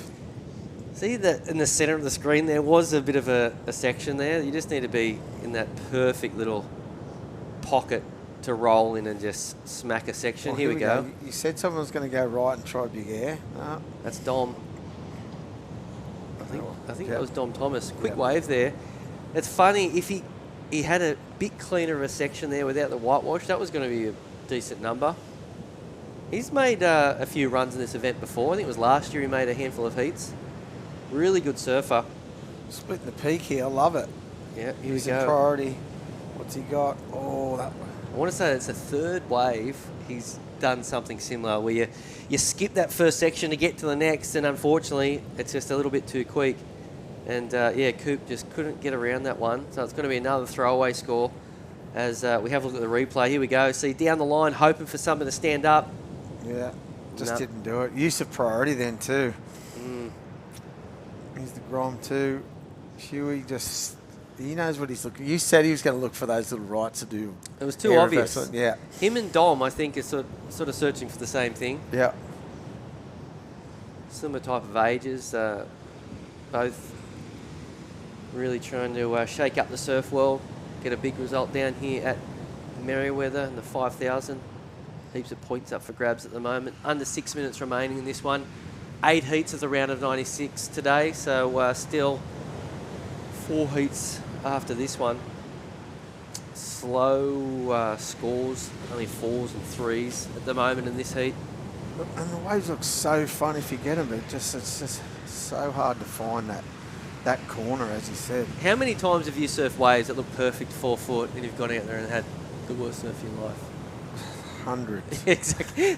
Especially right where they're surfing. Yeah. It looks so good, and then get out there and you don't get a thing. Just a, Shifty well. beach breaks. Yeah, just beach breaks, you can't do much about it. And there's no rips running out, pretty much the whole beach. Usually there's a few, like, the beach is really straight. There's usually a bit more curves in the beach, but there's just no rips running out anywhere to make that wave peak up. And the ones with a bit more of a corner there, they're nearly too small to be able to catch in between the sets. Yeah, because you're nowhere near them. They're breaking 20 metres in from where you're sitting. Yeah. So a big... Perfect conditions, but difficult waves to surf. Yep. Looks good, hard to surf well. Yeah. Surfer in blue is the current heat leader. Have a look at this wave. It looks like that wind's puffing up too, just right now, look. Pretty deep on this one. It looks like horrible positioning. Could be wrong, but there's that wind, I think, Hoy. Yep, just hit right now. That's the beginning of it. So it will pick up, it will start puffing. As we see Cooper down the line needs to get something on the board. Right now, he'd be happy with a 2.5. This is a good looking just wave to get started. That was a good turn. I can see what you're saying. He just needs to get a wave that opens up. See, one turn, that was so easy for him and his talent. Like, his skill set is all over stuff like that. And Bob's your uncle. That's going to be a big number. So, yeah, great surfing there. As we see Dom Thomas up and riding. He's going for his own big vertical snap. And that was a pretty good manoeuvre as well. So a bit of an exchange happening. The boys just trying to find that double combo. One turn only on those last two waves. It's difficult. So scores coming through. There it is. The high scoring wave, just like that, belongs to the man in red. Cooper Davies, 4.73. Wow. Isn't it funny? Like, in his mind, he's probably thinking he needs to get a wave and do 2 big turns. Well, here it is. Doesn't have to. Needs to get a simple looking wave and do 1 turn to get into the sort of a progression state of this round. You don't need to get 12 points in these rounds. Well, look what the scoring is. That's winning. 7.77 is winning this heat. 4.73 is the highest scoring wave for 1 turn. So 3.4 there for Dom Thomas as well. So look at that. The situation has just been flipped on its head. Huey Vaughan's got into 4th spot. Wow. Doesn't need much, but gosh. It's hard to get, though, isn't it? He's got to get the opportunity. It looks like it's gone flat, too, after that set after set at the start of closeouts, too. The good news is he has got priority Huey Vaughan on screen. Looking for a 2.5. So needs to get moving, and it looks like he is paddling up the beach. He's spotted something. It looks like there's a few... Oh, this first one. Few ways. You think that this wave has a bit of a shoulder on it. So it looks like it has, doesn't it? I love Dom Thomas how he's just like, you know what? I'm going. This is this is what I'm doing. I'm paddling up here. I'm going to... Well, he has to... Look at this one. He's getting has away. To fake him into it. Well, he's 4th priority, Dom, so he's actually doing the right thing, getting out of the way and hoping to find a peak up the beach by himself. Oh, he's doing it. Okay, here we go. Just lost priority. He makes his float. He's getting the score. Oh, of course he makes that. Full butto. That looked like full butto. Wow. Didn't it? And just his hair, everything. His that was size. Sick. That was a big floater. I like how he's sticking to it here. He'd love to get a little sort of cherry on top. He can finish it off the inside, and another backhand floater. That is. And he's Dom, so it's all happening here. Big combo. Wasn't it? What a good little exchange here. So these guys are in 2nd and 4th spot. Oh, he should have... No, he should have done it. Oh, yes. It was one of those, no, yes. Well, that was good. I thought he was crazy going for that too, but gosh, he's got some confidence on him. Just come in, mate. You've only got a minute. Oh, this could change it as well. Too big to... Oh, gets hammered. No. Well, he's done. Exchange at the end. Cooper needed a 1.87. Well, if he finished that turn, I think he's getting a 6. Yeah. Because he did a big turn beforehand. It looked like it, didn't it? And all of a sudden, the Japanese surfer, with 40 seconds remaining, I'm claiming he needs a score here. 100% he needs a score. So here we go. And he's got one. He's got a wave. Oh. You wouldn't believe it. What a finish. He's not making it. No. Wow. Here we go. This is Red's last one. Good first turn. Second turn. Oh, huge turn like that other one. He got a good score on. He just left it a tad late. Just comes down the lip and comes up stuck. He needed that too. Yep. Obviously. Here it is. So Huey's gone into the lead with a 4.4. That's kind of what we're anticipating. So he's going to win the heat unless Dom Thomas can pip him. But right now, Dom's looking for a 4.37. So he got it. That's going to be close. Yeah. Is he definitely got it? I think so. I think that's the best way of the heat. Okay. Well, it has to be. It has to be right there, right? It has to be just under. Yeah. So 4.37. So that heat is over.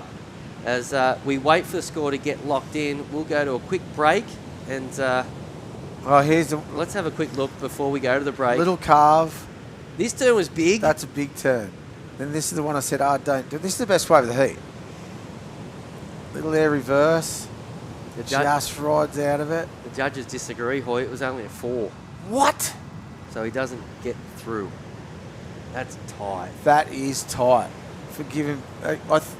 I think that air reverse that he didn't ride out of too cleanly, sort of soft wow. That I thought he got that though. Anyway, Huey coming up to the beach. Big win there from Huey Vaughan. As we go to a quick break and come back with more action down here at Surfest 2024.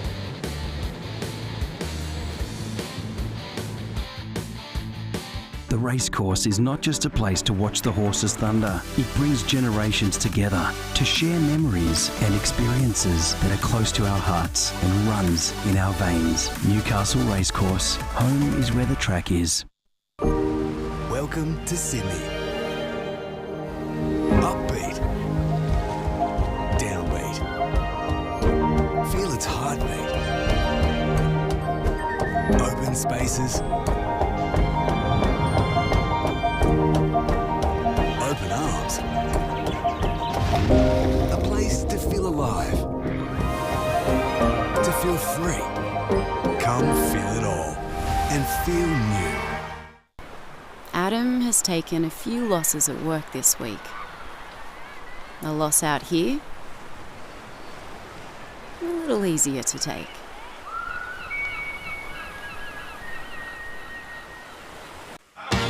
Wait!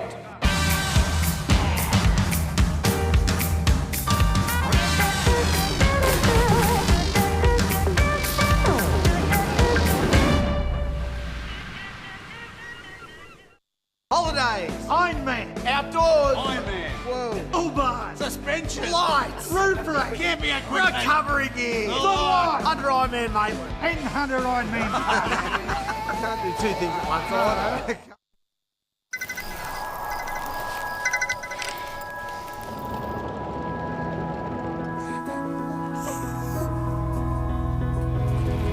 It's me. We got out. I love you, Dad. 300 kilometers to your destination. No beds for Michaels. Get to the Royal.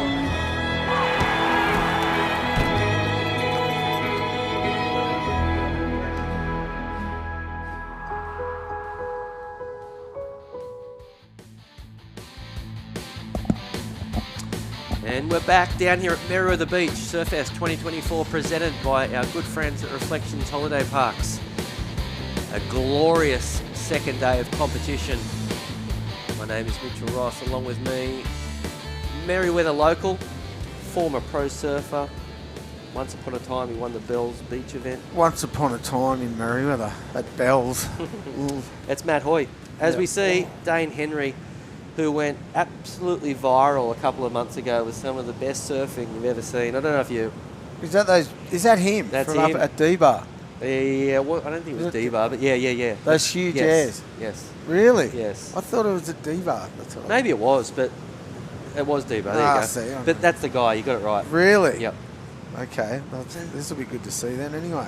They were huge. Did he do another one the other day too? He keeps doing them. Yeah, right. He's got it on... He's incredible. He's locked it in. It's amazing that... They were huge. They were like... the biggest airs nearly ever. Isn't that funny? Anyway, we'll catch up with Dane and his aerial antics in a moment. But at the moment, we're going to cross to the winner of that last heat. Huey Vaughan, congratulations, buddy. How you feeling? Yeah, feeling pretty good now. Yeah. Was that nerve-wracking, that last exchange? Did you understand how tight it was? Yeah, It was pretty nerve-wracking, yeah. I didn't really know how close it was or anything, but I think I only needed like a 2 when I went in the wave, and then, yeah, I was just happy to make it. But don't you hate it when you're just cruising through a heat and, I think it was maybe 3 minutes to go and the situation changed and you went into 4th and you're like, oh, really? And it was so, you're like, okay, so I do have to do something here. Yeah. I think I only needed like a small score, but I don't know. It was so nerve-wracking. And But you needed a 2.5, which is a small score, but at the same time, you actually have to get a decent wave and do at least one big turn. yeah, exactly. I don't know. I just wanted to get a wave. It went pretty slow in our heat, so yeah, I was just happy to get one. And what was your plan going out into that heat? We were thinking that you're probably going to look for the rights to try to get some sort of big section. Yeah, that was my game plan, just like try and go the rights. But I went one at the start, but I don't know, it didn't really work out for me. But I was happy to get the last one. Yeah. Anyway, it's been a big few months for yourself, buddy. How's fame going with after dropping that movie? Yeah, it's been pretty sick. Yeah, heaps of I don't know, just heaps of people coming up to me, and yeah, I was just. Everyone's stoked on it? Yeah. Yeah. Unreal. And so, what's your mission down here in Newcastle this week? Was it last year that you went on a roll and made it to the semis? Yeah. I don't know. I just wanted to come surf and hope that there was some fun waves, and yeah, just surf my best. Well, mate, it's a pleasure to have you down at Merrill the Beach, and look, we can't wait to see it all happen again tomorrow. Yeah. Thank you. Good luck, mate. Thank you. Little Huey Vaughan. What would you say he is? Is he a free surfer? Is he a comp surfer? Or is he the both? Well, I haven't seen the clip, but I heard it's mental. And what he just did, what I've seen him in competitions, he's unbelievable too. He's got an old head on his. To do that, he said he felt the pressure, but he still came up with the goods at the end of the heat. You know what I mean? He did it last year in a couple of heats. I remember he was just didn't get too stressed and just nailed it at the end. So. Good shot there. Jarvis Earl and Huey. Yeah, the future of Australian surfing right there, right? Are they, if they're not the, what was it, Mark Warren and the boys, what were they called back in the day? The bronzed Aussies. These two. Exactly, it's not the same. Wow. the epitome of the Aussie Grom surfers right there. If you had to tell a person just dropped on planet Earth what a surfer looks like, right there. What a grommet looks like. Exactly.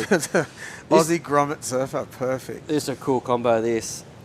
This is him, eh? Yeah. He surfs good as well. Yes. I mean, yes, really good. Yeah. I know what you mean. You know what I mean? It's not just. Gosh, some how people good's he looking through this dead section? He's a Grom too, eh? How old is he? Yeah, he's young.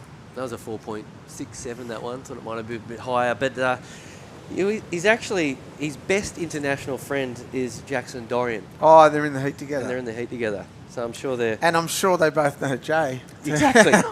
This is a crazy heat. Mates on mates. Classic. Mate versus mate. Yeah, 4 big names in this one. And it's funny, Jay Okolupo all of a sudden is the oldest statesman of this heat, you know? Really? It only feels like yesterday that, Jay was like a 16-year-old grommet.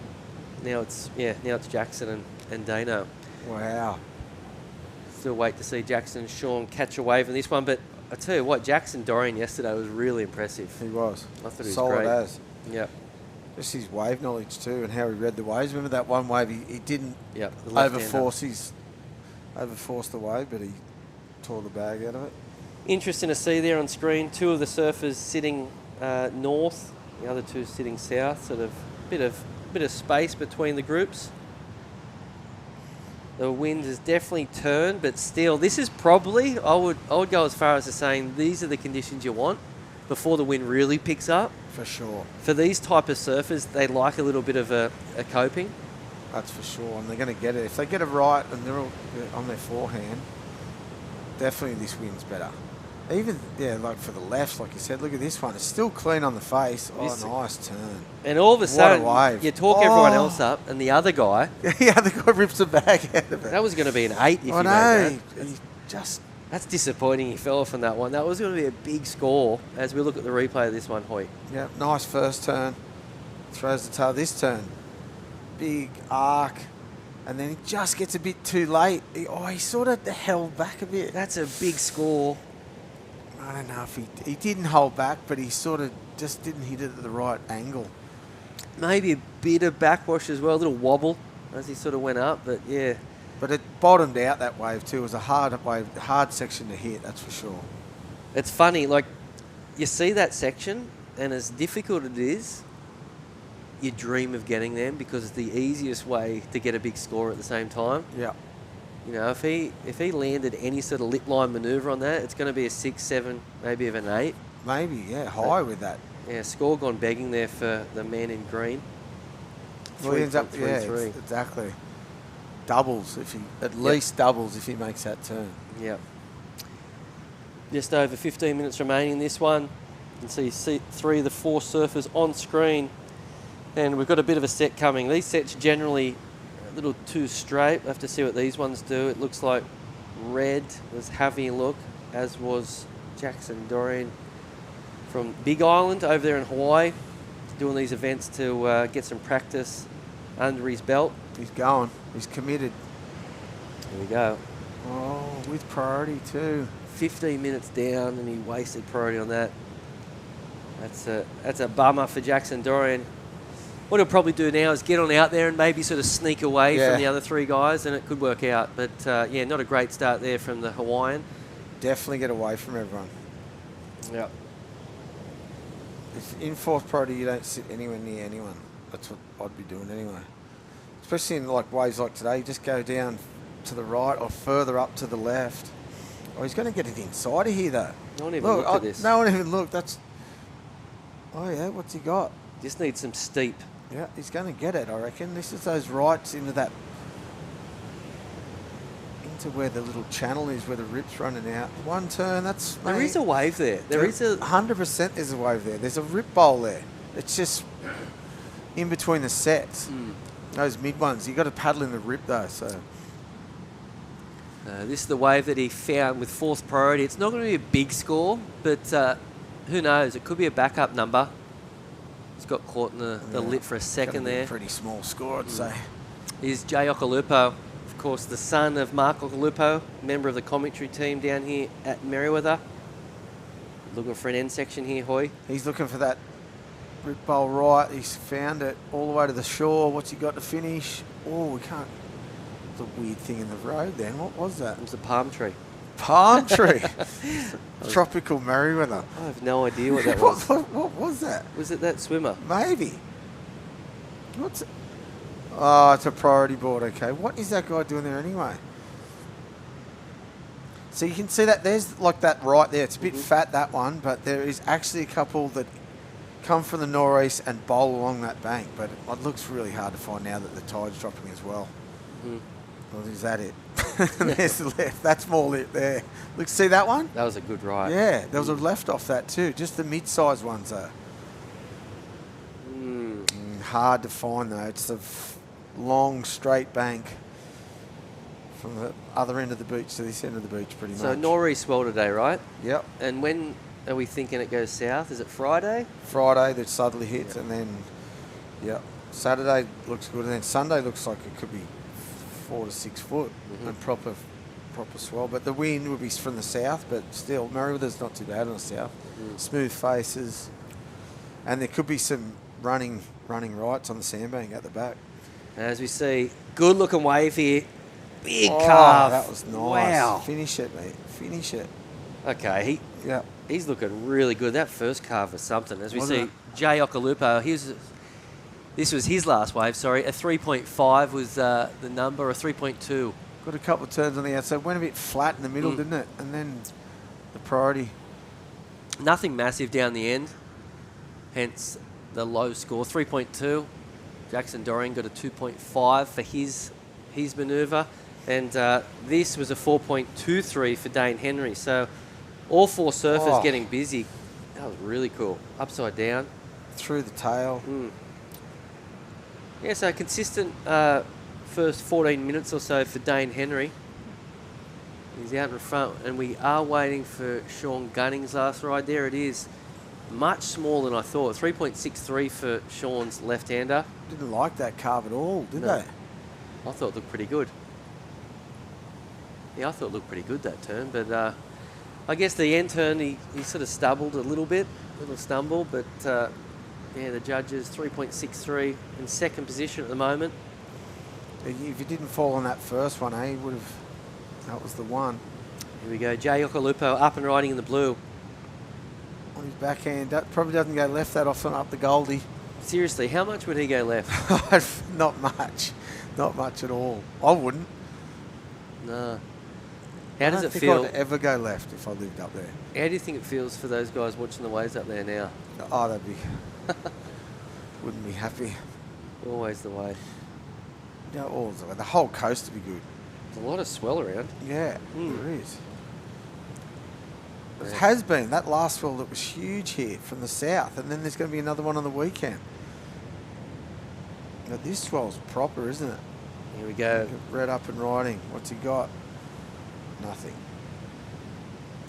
Pretty sure Dane's from the sort of Cabarita, Kingscliffs kind of area there, a little under the Gold Coast. Sure he gets his fair share of waves up at the Gold Coast. And there. There's some great spots to surf around there when they're on. Really good surfers. You see Jackson Dorian, one big turn. With priority again. Okay. It was a really tricky wave, that one. It looks like he had to get moving really quick. That wave closed out. We've got 9.5 minutes remaining. Dorian looking for a 4.46 to move up into a qualifying position. Still no one needs big scores, do they, to advance? No, just need a decent wave. Yeah, decent wave, exactly. Really stacked heat, this one. So much talent. You can see that the wind's changed a bit. Closing, you can see how straight the bank is looking there. It's like there's the whitewash behind is just pretty dead straight. I thought that rip might have like peaked it up a bit, but it hasn't really done it like it normally does. I think between yesterday when the tide started to go out, we did see that left rip bowl become a little bit more obvious to the left of the screen. Yeah. I thought you'd see the sand sort of bubbling a little bit more. I think it'll happen again over the next hour or two before it sort of gets really sort of affected by that nor'east breeze. This is classic summer conditions down here at the moment. This is a typical summer day down here at Newcastle. We generally get light winds in the morning and that nor'easter just kicks on in. And surfers like Jackson Dorian, they sort of rub their hands together when they see a nor'easter because that's air sections on rights. Yep. The rights are looking real hard to find though, aren't they? Yeah, you can notice a couple of the guys are sort of identifying those rights. I think Sean Gunning's the only one that's got his nose locked into the left-handers. Yeah, it's pretty obvious as we've got just under 8 minutes remaining that we will see some ramps on the rights. Yeah, Jackson's actually gone down the beach. Well, down the beach, south of the competitors there as you try and hunt for those rights by the sound of it. Did you ever, when you were competing, Hoy, did you ever have one clear plan in your mind before paddling out, but were smart enough to understand that you might have to go into a new plan halfway through it if the first one wasn't working? I had Or would you no be plan. stubborn? Oh, you had no plan at all? Nah, not really. You were pretty sit there and wait guy, weren't you? Oh yeah, well I got taught to sit there and wait. I wasn't at the start, I'd be scrambling, and then I just went, you know what, why, you just got to, especially man on man and with priority, there's no use scrambling. But in four-man, I didn't get to, I didn't surf that many, here we go, no. Like at the end, I didn't surf that many four-man heats for ages, for 10 years maybe. I only surfed a couple, Wow. you know what I mean? I didn't do the QSs. I only did it 1 year because I thought I wasn't going to make, the CT, and then went to Brazil for a month. Nearly killed me, mind you. But yeah, I didn't really surf that many four-man heats. Just in the ones in Australia, and that's about it. So my strategy at the end, because I got taught by the old guys that just sit and wait. There's no use going a wave that's not going to get you the score. Was Sit and Damien wait for it. Harpen your biggest influence? Yeah, the Iceman. Yeah, he was the one. He would sit and wait. He wouldn't go a wave. Even if a wave came and he knew he couldn't get the score, he wouldn't go. He was that sure of what he could. Yes. He needed to. Yeah, and he taught me. Well, a lot of them were the same too. He would not even. You know when these people go, "I'll just go this wave to see if I can get the score." If he needed an 8 and knew the wave was an 8, he would not go. It's classic. As we see the. Oh. Oh wow! How's your hemi? How's your knees? He liked that. He did like it. That was a big turn. It That was a wasn't- real difficult turn. Wasn't it? He was out of control on the way down, but ended up controlling it. How does your 53-year-old body react to that? Break. I would have snapped it, done something. Ripped the shoulder out, tweaked the knee, and done an ankle. We just saw a quick wave there for Jackson. He got hammered down the then beach. too. He got Everyone's getting right wrecked. out. One more. Oh, he's quick, man. Isn't he? He's a really good. Well, now I see young it. surfer, After yeah. watching those hours, I'm like, all right, you can do it all by the look.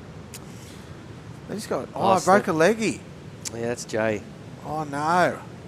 That's a big swing. There's a bit of a gutter to the He got inside too. he got hammered on the one before it because his board was tombstone when he was on it by the look, and then looks like he bailed out on the next one and his leggy snapped. So 4.5 minutes on the clock, just under 5. That's torture. He's not getting back out. Maybe. Probably not.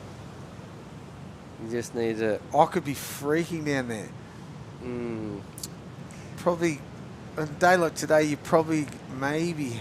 There he is. There he is. Oh no, it's one of his friends, is it? Yeah, it looks like Jay's buddy, sort of getting a board ready. What's the issue there? Is it a snap leg rope? Kean Martin, his buddy's got himself a board down there. Got the backup board, but it looks like he's going with a backup board. So yeah, good mate. I think he will get out. He actually came in really quick there. Yeah, he did. He got washed in. Yep. So that was about a. Got to run the beach too. He's got to run up to that right. He can't paddle out here, mate. Or maybe he can get back out and just be off the rocks. Don't go in too far, kid. You can get. I know. You can get done for it, eh? I don't know what. I don't know what the actual rules are with that these days. So he needs to start over again, Jay. Looking for a 3.76. Here's the wave for the green. Good Sean lip line. Gunning. Oh wow! Big turn. The judges said 3.33, so not a big score here. He lip launched it and then went lay back into the. This is a good turn here too. First one. I thought he was going to get another one in too, but wave just went too quick for him. Wasn't a score. Did they give him that score? Is that the one? No. Hasn't come in just yet. Yeah, right. Unless they deem that was a one. Yeah, I think it'd be more than that. But let's see. We've got 3 minutes remaining. Really tight still. I know we're banging on about it, but it's a tight heat. And Jackson Dorian in the white. This kid, if he gets any smell of a wave, he'll get the score required. Doesn't mean much at all. He's a 4.46. So you can see Jackson on the right here's part a of the good bank. wave, I reckon. And this is Sean Gunny in second position. It looked like it was holding up a bit better. No, but it just. That's all right though. Two good turns. That could better one of his scores.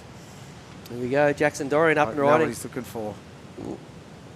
Big section. Oh, nice turn. You got to get back out there and get another one. That could be the score, but 2.5 minutes remaining. The beauty, he'll be out there with 2 minutes remaining. Yeah, he's going to get another opportunity for sure. That was a good lip line. That was like a floater, old school floater, wasn't it? Lip But it had line. that flare, you know, Yeah. he kicked the tail a little Yeah, bit. That was a good manoeuvre there. Pretty good exchange. So let's see what happens. This was Jay Okalupo's board. Oh, was that That was the board? leg rope snap. You can see why it snapped. 2 turns there. Is that going to better his score too? We'll see. And this is the wave the Hawaiian was looking for a big section and just blast it. So he liked it too, Jackson Dorian. Scores are getting locked in. 3.9 for green. So he consolidates on second position and still fair enough. yet to get the last score of white. What do you reckon? Needs a 5.03 now, so the situation has got a little tougher. Do I think it's a 5? I think it's a 4. Maybe just under. First judge has said 4.5, second Wow. 4.7. Wow. 4.73, really close. Now needs a 2.8. Wow. There's One- 80 seconds remaining. This is exciting stuff here. So Dane Shane would be losing his hair. Oh, you think? Absolutely. Yeah, 1 minute remaining. So Jay in fourth, looking for a 4.33, and then there's Jackson Dorian looking for 2.8. Current heat leader up and riding. Big section, huge turn. Well, that's better than his first turn, isn't it? You think? So his was only a 1. They must have said, the judges said that last left wasn't complete. As we see. Oh, here we go. This is it. Jay Okalupo. Oh, big turn as well. That was a big turn. He only What's needs a he need? 4.33. I think that's Wow. the number. 30 seconds remaining.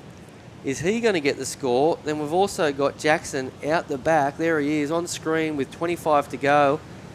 This wave here has to be it. Maybe the next one, but I think he has to catch this one. One big manoeuvre, and it's job done. Here we go. Up and riding. Big lip line. Oh, that was wow. That was it, though, wasn't it? Easily. Wow. That was easily. There was nothing behind it, though, either. That was a big turn. What was there? It looks like Jackson. That was a flurry at the end of that heat.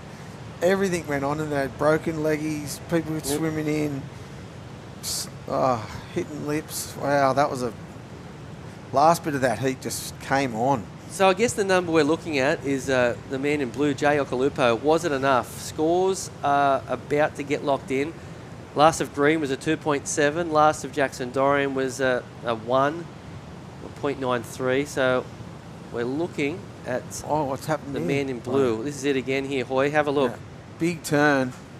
It's Smack really the- big. Smack the lip, come down with the lip. That's a What 4.33 requirement as Kean Martin, the board caddy down there, doing a great job. I tell you what, he did really well, Jay Okalupo, to get on out there and actually get himself on a wave. Swum in, got a new board, paddle back out. Yep, still waiting for the number. How about whilst we wait, we'll go to a quick break and come back with more action down here at Surfest 2024, presented by Reflections Holiday Park. Well, sorry, there's the number. It's a 5.4, Hoy, He so got you it. can get it. There you go. So we'll go to What? break. Jay Okalupo into the Best next wave round. of the heat. Just like that.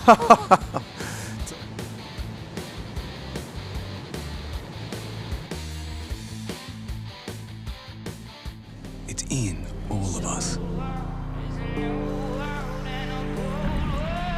That craving to feel new again. To see something new that will blow our minds.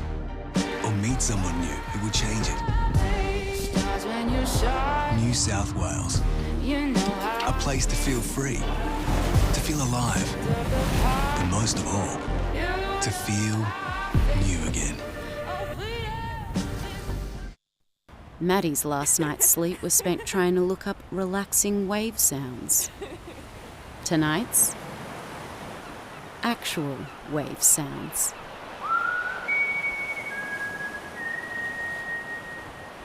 Holidays, Ironman, outdoors, Ironman, whoa, Uber, suspension, lights, roof rack, camping equipment, recovery gear, under Ironman, mate, and 100 Ironman. I can't do two things at once. Wait!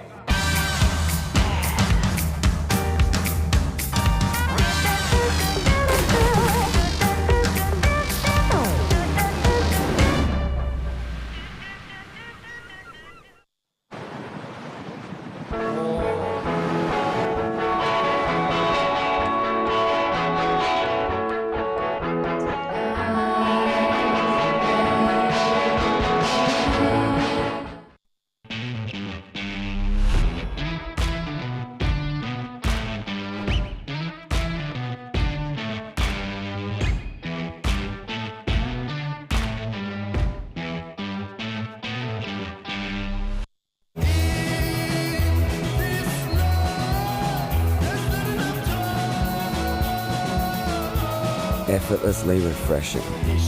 Byron Bay Brewery Premium Lager. Go with it. Welcome back to the show. What a show it's been as the waves continue to pump here at Merriweather.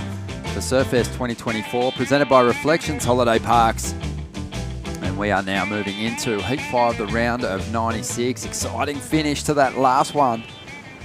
But yeah, let's meet the lineup for this exchange. It's Ty Richardson out there in the blue. Tane Dobbin is going to be in the red. Harry Phillips in the white. Joshua Stretton is going to be in the green.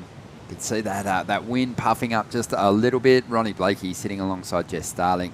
Jess, been some fun heats, some good turns laid down too. It's been jam-packed. I mean, the women's kicked off the morning in a pretty spectacular way. A lot of high scores for one manoeuvres, Ronnie, this morning. Now I feel like, you know, the men are getting out there. The tide's changed. The wind's puffed up a little bit, but I feel like it's pushing the faces back down and creating some more steeper sections.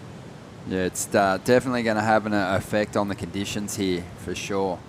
But let's check in with the winner of that last heat, Heat 4, Dane Henry, getting the W. Congratulations, mate. How you feeling? Yeah, feeling good. It was pretty tricky out there. Had a pretty slow heat to the start, slow start to the heat, and yeah, kind of ended up getting it done with a couple turns. But yeah, it was a grindy one, but stoked to get through. Have you been down here all morning, mate? I had a surf super early, and then kind of went back, had a cruise back at my mate's house, and then went for a little surf to the left, and yeah, then straight back into it. So. Because that wind did kind of start to kick up a little bit, and just prior to those heats before, it was just absolutely just pure glass out there. Yeah. Which presented some challenges for you guys. Yeah, for sure. I feel like with the glass off, it kind of, I don't know, it kind of slowed it down a bit. Like the first half of my heat was like the wind wasn't up yet, and now like I've seen a fair few waves come through, which is sick with that wind, and there's definitely a lot of opportunities for some big manoeuvres to go down for the rest of the day. Yes. Dane, you pretty much set the social media world alight a few weeks ago with those two airs. I know we've spoken about them before, but you're looking like one of those competitors who could do some real damage in this event and kind of shake up the Challenger Series rankings.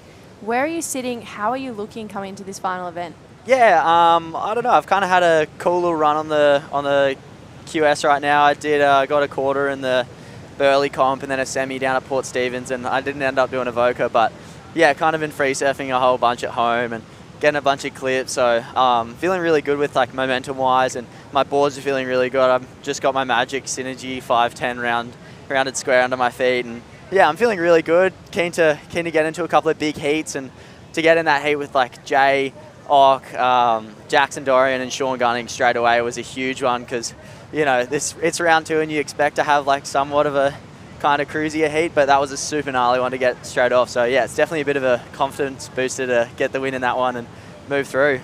Yeah, huge. Yeah, I feel like pulling heats like that, it's almost an advantage so much earlier on, because the heats do get harder the further down the draw you go. So yeah, getting that one out of the way, surely that gives you a little bit more confidence, knowing that you're probably going to have hard heats like that for the rest of the draw, but you're winning those heats. Yeah, 100%. Like it kind of backs up your surfing and your feeling. Like I've been feeling pretty good, and yeah, it's really cool to get a win over like these boys with such high caliber, and yeah, I'm just super keen to get on with the event.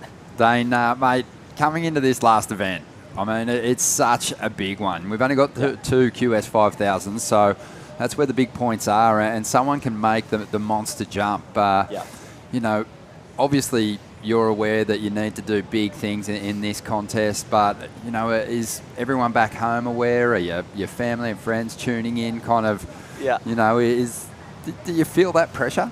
Honestly, I feel no pressure. Like, you know, it's my last year of school, and I'm just like, I'm really here for the experience. I'm like, I love surfing with like heaps of crew, and like I'm out of the Grom comps now. It's sick to get in these big events. Like it's mental to come and get the experience and try and just showcase my surfing. And yeah, it's really sick to come to these events. And I got my mum, dad at home.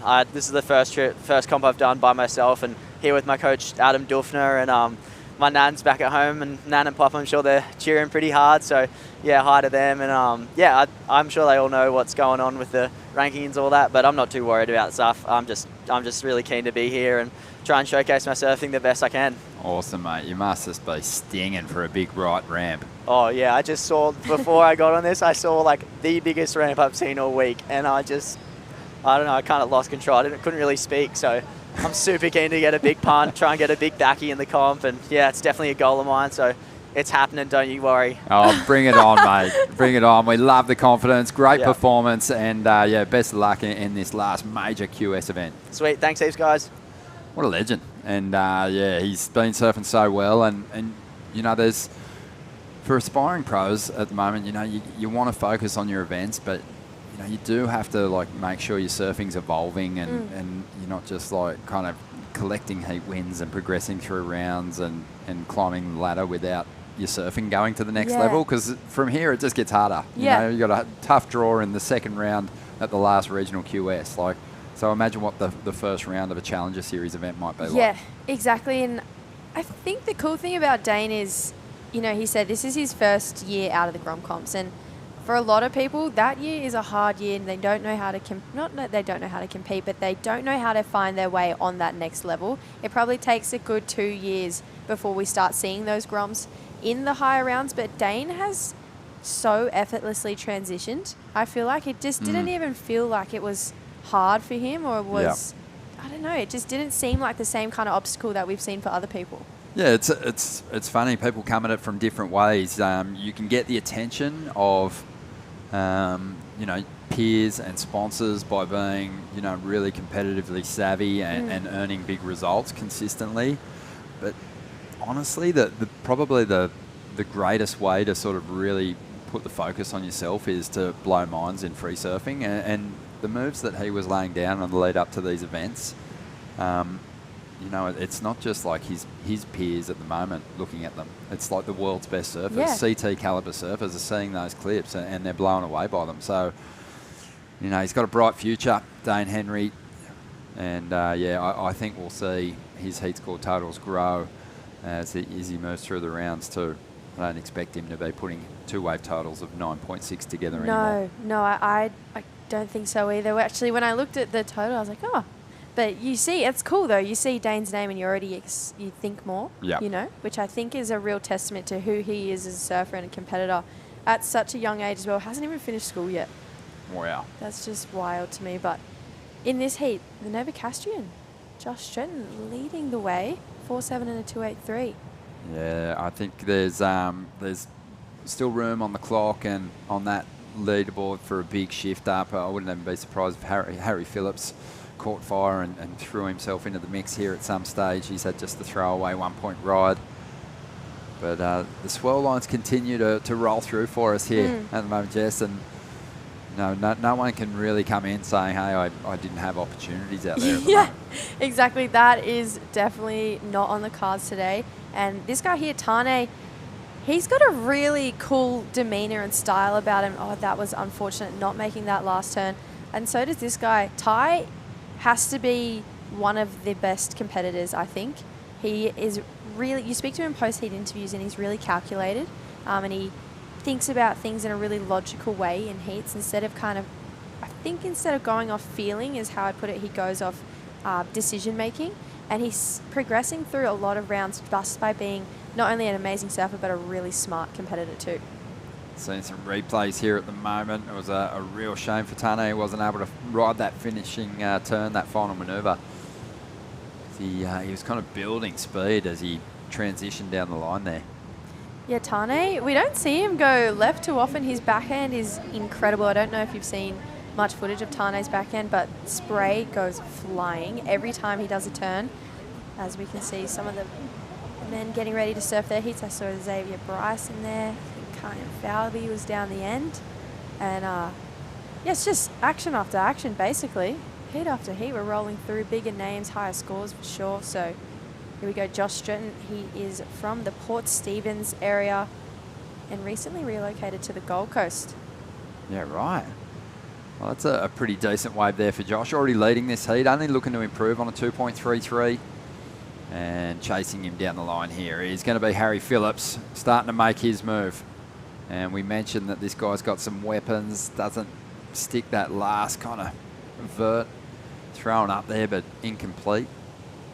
But he could definitely make a charge here. Still time to turn this one around as we go to some replays now.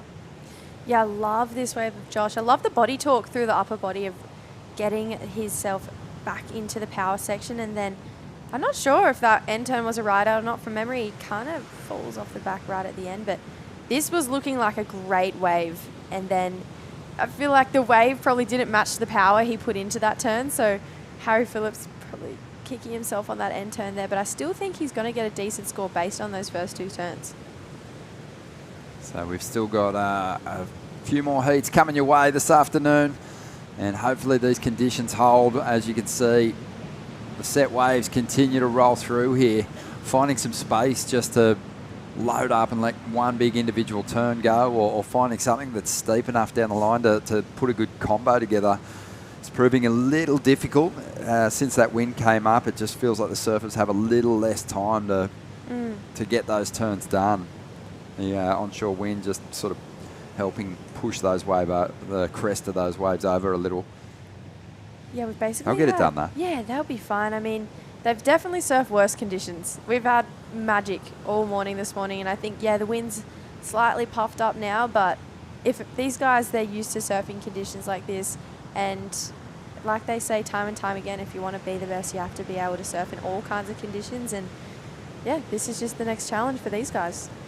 Jess, you've been in the situation where you're competing here at the final regional QS event, and then we know that many of these surfers, that don't graduate to the Challenger Series are going to have some time to go and work on things. But how welcome is the break after that kind of grueling regional QS, taking into consideration that many of these competitors were over in Asia competing as well? Yeah, it's a long season, and then it's rapid fire events by the time we get to the back end. We start our season in Asia. We have 3 events over in Asia, then we come back and we have 5 events here, and they're back-to-back weekends. There's not a weekend in between that we don't have an event. So by the time you get to Newcastle, it means so much to get here, but if it's not your year and the Challenger Series wasn't on the cards for you, it's so welcome, that break. It's you learn so much on the road. You grow so much, not only as a competitor, but as a human as well, because a lot of us are managing pennies. How do you make $1 into 3 so I can get to the next event? Same thing, they call it a QE grind. It's not just the waves, but getting from event to event too. So I think a lot of people are pretty happy to go home to mum's cooking after Newcastle. But everyone will, I'm sure, have a fun little time at the end of this event and go home and come back better for next year. Most definitely. Let's have a look and see if Harry Phillips can finish one off here. He started to warm up and again throws it up there. You can see that what he's trying to do. He's got limited space to get those turns done. So he kind of, pushed it to get up there as quick as he could, but even moving at a pretty rapid pace, he wasn't able to get there. I feel like he buried his nose slightly at the start of that turn there, which maybe affected the speed he came out of that turn with. So getting back up to that second one, I think he looked a little bit rattled, thought he might have gotten there a little bit earlier. So, yeah, the wind definitely playing a bit of factor right now, but I love the attack mode that Harry's in. I feel like when he does connect on whatever wave, could be the next one, the one after, it's going to be good. And I feel like Harry's going to put himself in those top 2 in the next 9 minutes, 20 seconds or so. I like it. Yep, and we've seen glimpses of brilliance from competitors today that still didn't manage to get themselves into that top 2. And there was I don't want to single anyone out or put the highlighter on anyone, but mistakes made will really cost you at this level. As Tane Dolman, you talked about his backhand. Well, that was a pretty strong forehand performance. And right behind him, Joshua Stretton just swings that board, the tail whips, and he just over-rotates a little, goes down on that outside rail. It's a really punchy section, that one. It looks like it could hurt if you fell in the wrong spot, but this is Ty Richo, just flawless as per usual, just couldn't get a second section, but love how he grabs the rail on that first floater. That turn, though, really pushes all the way through, and then does he get the make, Ronnie? I don't think so. Nah, incomplete. And he really was on his way to potentially climbing, maybe even into the lead with the combo that he put together. It's still enough to get him into second spot, Tane. 3.6 for him. So Ty Richardson's pushed back to third. He's after a 2.87. Harry Phillips now after a 3.2. Anyone's game still. It only really sort of makes life super difficult for these competitors when they're looking for a 6-point ride and there's not a whole lot of room to move in the lineup. But one turn and one high quality turn when there hasn't been a whole lot of big individual manoeuvres, could see you bank a 6-point right at this stage. So we'll see. Even Huey Vaughan with that one massive backside floater, you know, he's definitely taking that strategy we were just talking about. One massive turn can still be a high score. So we go Harry Phillips. That's a better looking first turn for Harry. It's just that second section has got him on those last few waves, but I just feel like he's building rhythm. I don't know. I feel like something good's coming from Harry. Ty Richo, he's one of those surfers who rarely makes mistakes, I feel like. Yeah, he's done pretty well with that section. Really paying attention to just the details, stepping on the tail of the board, getting the nose lifted as he sort of free fell through that final manoeuvre. Harry was only after a 3.2 to get himself up into second. As we continue to look down the draw and coming up next, we're going to have Mikey Clayton-Brown. He's going to be surfing out there in the red jersey. I have plenty of support out here. Yes, plenty of support, and he's going to take on Jimmy Hill, Xavier Bryce and Connor Lee, another local surfer in Connor from Redhead, just down the road. But I'm not sure how much you've seen of Jimmy Hill, but he's a 16-year-old man-child. I've seen some of him. He's a nugget. And he's so impressive. He had a pretty good result in the Port Stephens QS. I think he got second or third. Geordie Lawler obviously taking the win at that one. But Jimmy Hill, I was likening him to the next Wade Carmichael, Mikey Wright-esque Australian surfer. Full power nugget. Full man-child. Love it. I'm pretty sure he's not even driving yet. He looks pretty psyched. So we've got 6 minutes to go. Jimmy on screen there. Nice moustacher. And yeah, looking forward to seeing what he can do. Just having a chat to Brent Dorrington before heading on out, leaning into that experience. Probably not a bad move. Yeah, I feel like any coach with experience, I saw Matty Cattle made the effort to get up here and support some of his athletes. I just think those guys who are willing to sit on the beach and watch the conditions and give you feedback, especially in heats like this, these earlier heats, we talked about it earlier, these are the scariest ones. They're the ones that are the most crucial. Anyone who is willing to give you that feedback and spend the time analysing the conditions down here today is so valuable to have in your corner. And it's definitely those little 1%ers that set you apart from the rest of the field. So I love the focus that Jimmy Hill has and getting some extra insight in for his heats. Yeah, it's an interesting conversation. You know, you don't see many surfers just doing it on their own these days. Generally, they've got someone there as a sounding board. Did you ever work with Matty? Yeah, I worked with Matty Cattle a lot through pretty much all of my QS years, actually. True and I always travelled with our dad, and Dad was our eyes and ears. He was the man who helped us get to where we were, and then as we got older, Dad was like, okay, it's time for you guys to do this on your own, and Matty Cattle was the first guy to come to mind for us. As we see the backhand of Tane Dobbin. Wow. Oh, you called it. You called it, Jess.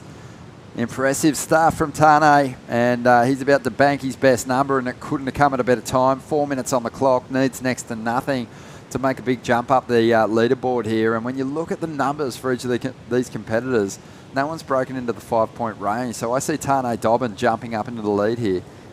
Yeah, definitely. That wave was just beautifully surfed. And then Ty Richardson getting a few down the line turns. And I saw Josh Stretton with one big backside Rio too. So it feels like maybe these guys being like, oh, get me out of this 4 range. You know, give me something more. So loving the determination. But yeah, I want to see a replay of this wave. This was incredible. Yeah. I haven't broken into the 5s because they all keep falling off. But not on this one. Tane, just a really nice combination. Hammered the bowl. I mean, didn't ride out of that final move, but I think the work was done. This turn from Josh was lovely too. Really nice release at the end of it, but I feel like Ty got a lot of work done in this wave. There was beautiful flow and rhythm, but no real nice green face. Yeah, it felt like he was chasing the section a little. So Tane gets himself a 5.1, not enough to get into the lead. Joshua Stretton still hanging on to that number 1 position and has a score on the way as well, which will likely better the 4.3 for him. So he might just extend that lead. But Ty Richardson and Harry Phillips playing catch up here. And at one point we were saying, Harry's looking sharp. He looks on, but just wasn't able to stick his final turns. And now there's a bit of pressure starting to mount on him to turn in the required score, 4.71. Yeah, I'm curious to know that if Harry had have made his second turns or maybe had better momentum down the wave to do bigger second turns, that maybe it would have been a different story. So that's a pretty cool thing to take away from Harry. I don't know. It just seems like one of those heats where he hasn't quite got it together yet. We were talking coaching before, and I wanted to just pick your brain. Often you were talking about it, or you touched on it, the coach will do a whole lot of time down on the beach during the day, and as a competitor sometimes you can kind of burn out on just being around the event. It sort of zaps your energy. So is that sort of the big benefit for you? Someone else has got an eye on what the patterns are, where the best waves are? Absolutely. I feel like every athlete has their routine, right? A lot of people, for me personally, I didn't want to be down the beach until 3 heats before. That was more than enough time for me. Some people like to be down there all day. Some people rock up 5 minutes before. Hello, Kai Warner.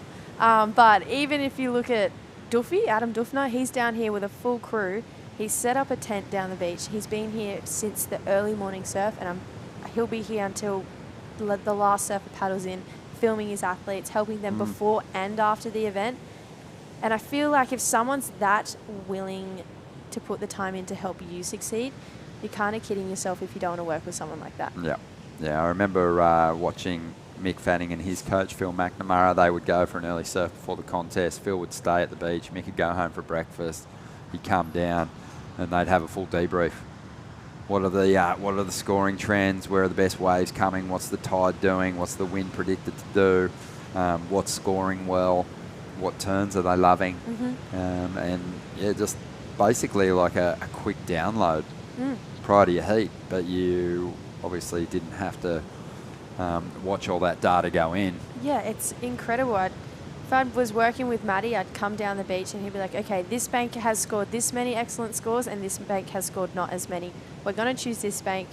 The lefts were scoring more. Like, he had it down to a fine art. It was, all the work was done for you, and then we'd set a plan and we'd go out and all you had to do was execute the plan. Yeah, and Jake Patterson back in the day, as we watched this one come to a close, I'd watch him sort of say, on average, 13.5 points is getting the victory.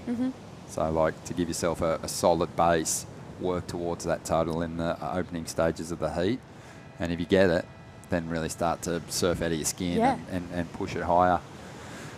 25 minutes on the clock has passed now for the surfers in Heat 5. And it was another relatively low-scoring heat, but it did have some great surfing in it. It was Joshua Stretton getting the W, getting the win. Tane Dobbin held on for that second spot with Take a Bite of Ty Richardson and Harry Phillips. Do not go anywhere. More to come from Surfest 2024, presented by Reflections Holiday Parks in just a moment.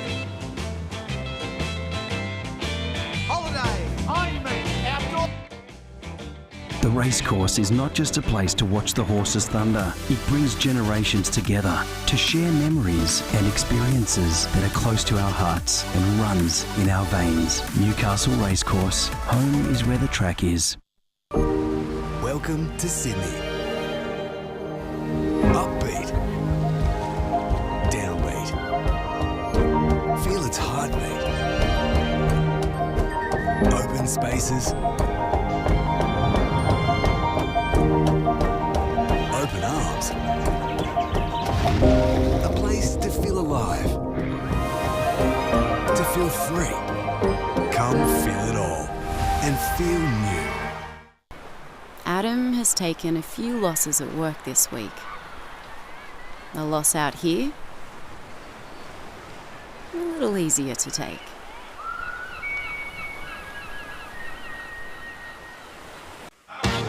Wait!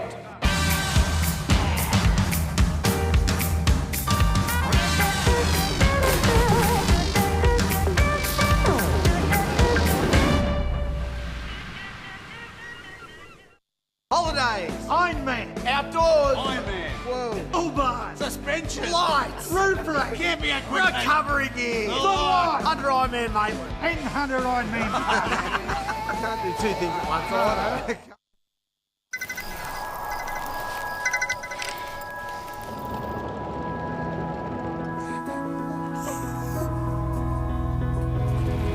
It's me. We got out. I love you, Dad. 300 kilometers to your destination. No beds for Michaels. Get to the Royal.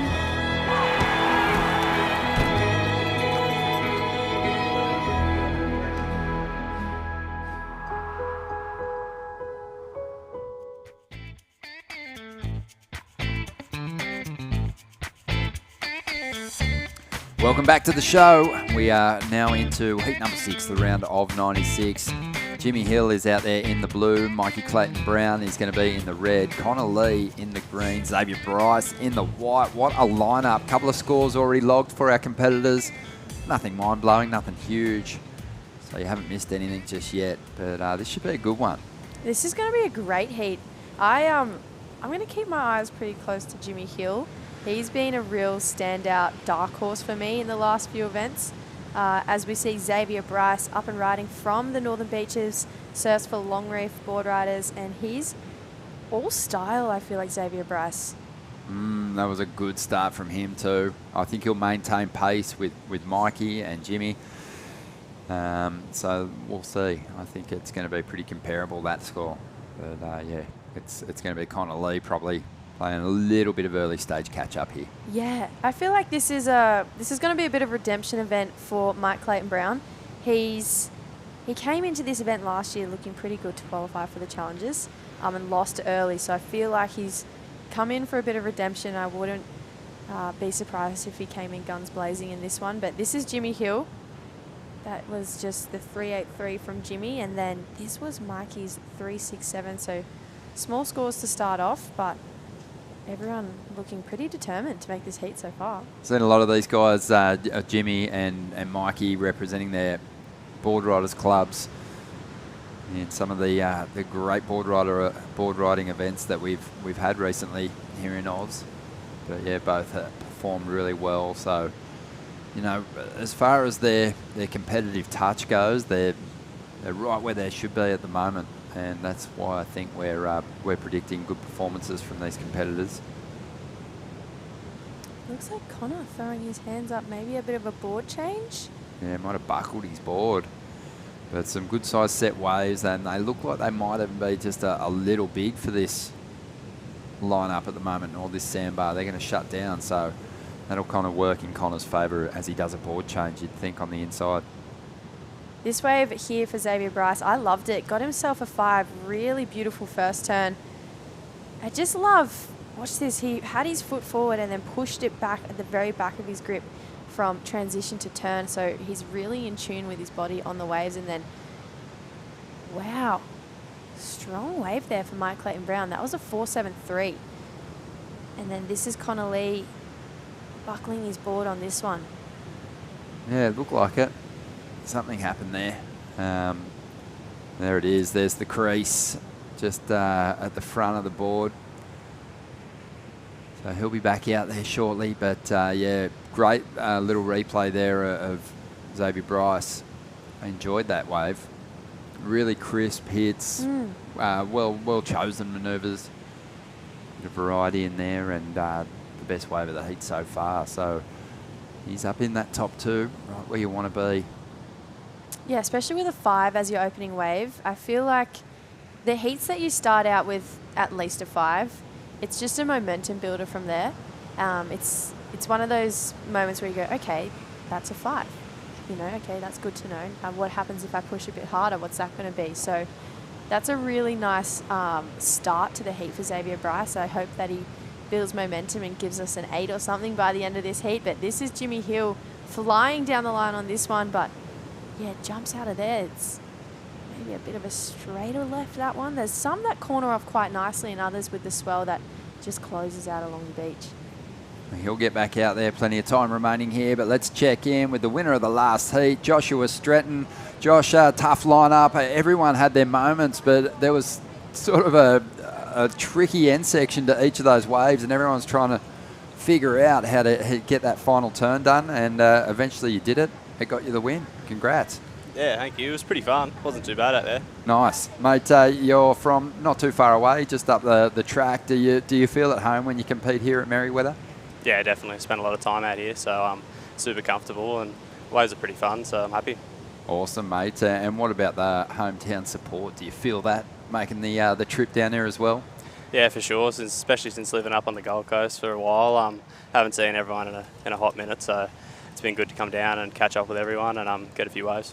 Yeah, Josh, talk to me about that. You've moved to the Gold Coast for surfing pretty much, and I want to know how that transition's been from Newcastle to Gold Coast life, and coming back if you feel like it's the right decision. Yeah, transition was pretty good. Had already a few friends up there and had a good support network, but I actually just moved back home 2 days ago, so I just missed everyone too much and missed family, and so yeah. How did you find the lineups? Because when I go to the Gold Coast, I don't find it that welcoming. I don't feel like anyone's trying to make me feel at home. It's pretty intense. I mean, if the waves aren't fully pumping, it's kind of hard to, I don't know, sometimes find a bit of motivation to paddle out with 1,000 people. So, yeah. But no, it's been fun. It's definitely a good experience. And since you've been home, mate, have you found some decent conditions to get you in good form for this event? Yeah, it's been fun back home. I was only really moved back 2 days ago, so I didn't really have any time. I just essentially moved back, slept, and then came straight here. But I think home will be pumping this weekend, so I'm pretty keen. Awesome, mate. And just quickly, how's your run been through the Australian QS events so far this year? I haven't really done too many of them. Last year I had a pretty bad injury, so I just sort of wanted to take a bit extra time and reset for potential overseas events. So this is sort of my first proper run at an event, so I'm just sort of taking all the pressure off and having a lot of fun. So beautiful. Yeah. And what did you do to yourself?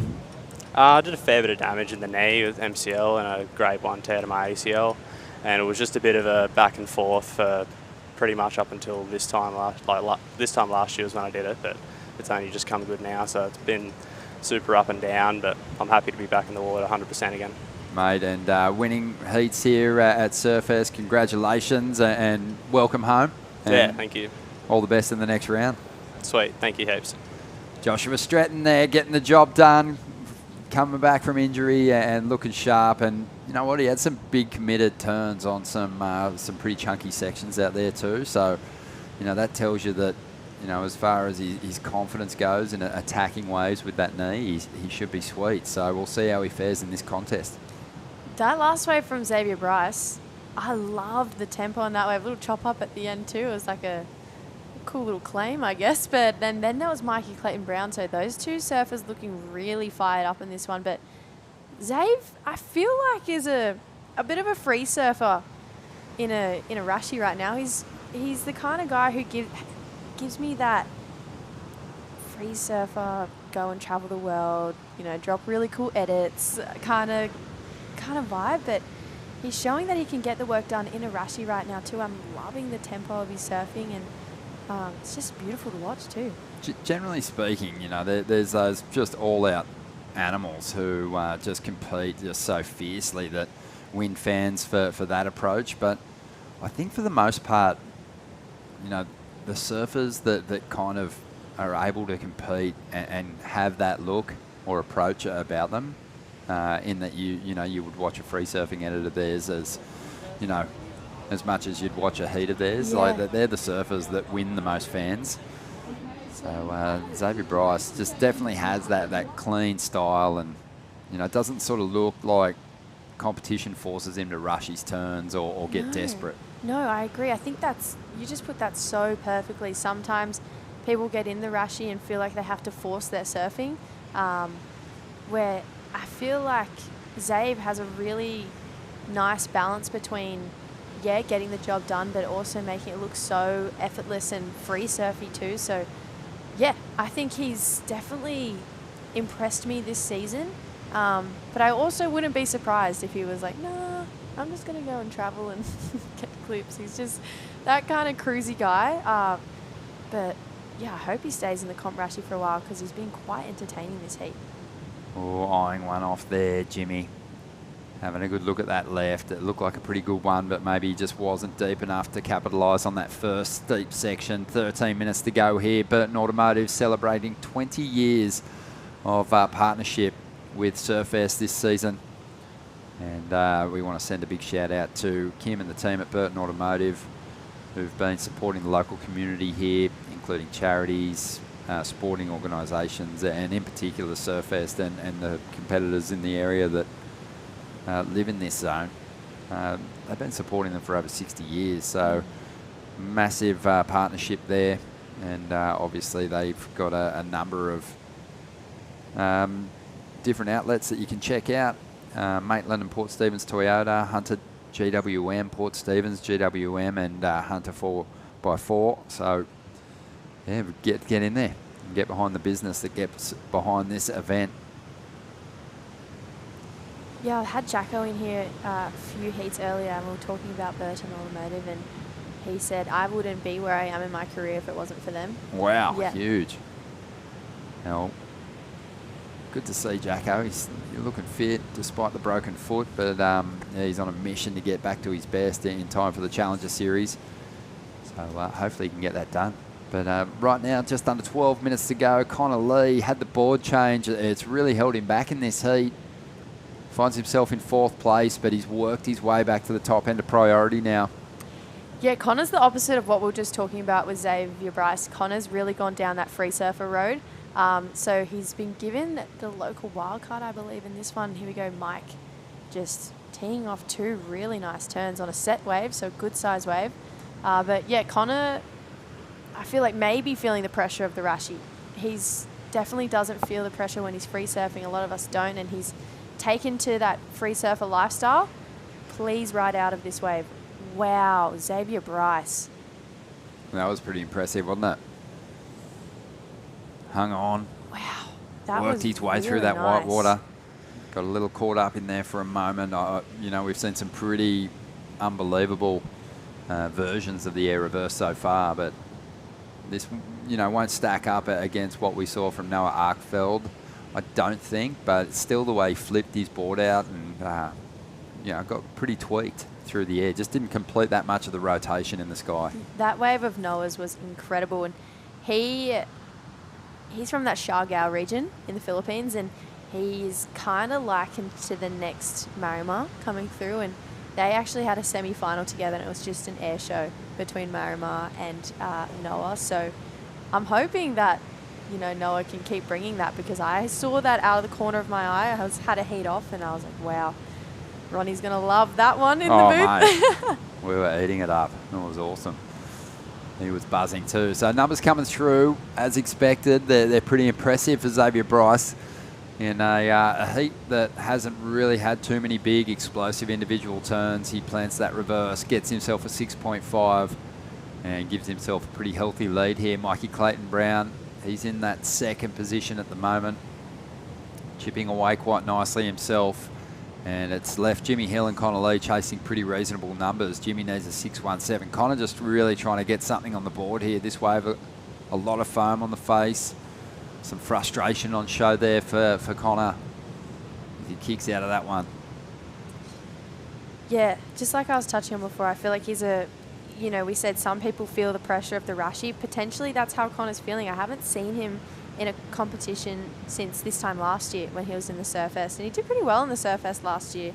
Jimmy Hill now up and riding, bit of foam on this one, but super deep bottom turn and pays off on the top. So just he doesn't look his age, and he doesn't surf like it either. Super impressive from Jimmy.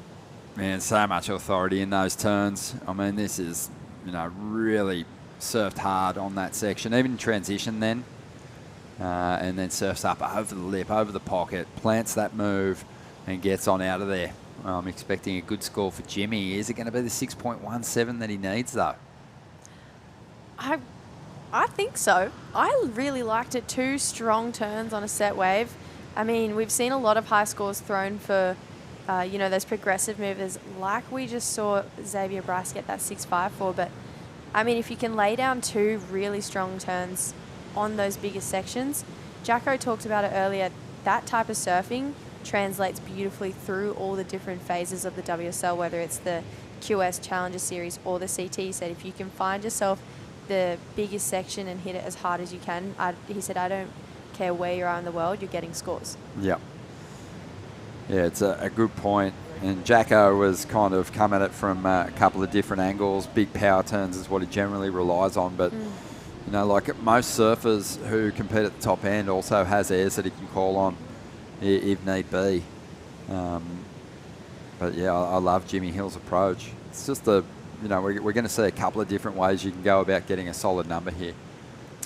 Big individual turn or a nice, big, powerful combo. So, waiting for it to drop. I think it has dropped. No, it can't be 3.43. Surely it's not the 3.43. Surely not. Well, let's see. Jimmy Hill's not banking on it, that's for sure. He's going to keep going. 7 minutes to go. Loads up. This wave shuts down, though.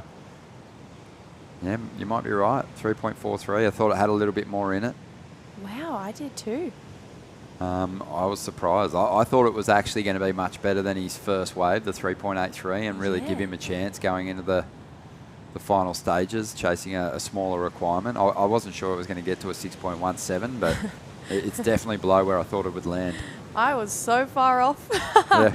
No, I was calling it the 6.17. So, yeah, the judges just not giving it the nod. So Jimmy has to push harder, which is going to be good for us. I can't wait for that. Yeah, I think you've got to keep in mind too, or we have to keep in mind that, you know, Mikey Clayton-Brown's been doing some pretty good work on the lefts. He's had some pretty chunky sections, and maybe Jimmy's ride was pretty comparable to Mikey's 5.27. Yeah. And they were saying, you know what, you feel like Mikey had a little bit more in his. He definitely had a cleaner sort of projection hit off a closeout section. So I think that's where the comparisons are at the moment. I think it'd be dangerous to sort of compare Jimmy's previous ride to maybe the 5 that we saw from Xavier Bryce, because I felt that like they should have been a little bit closer.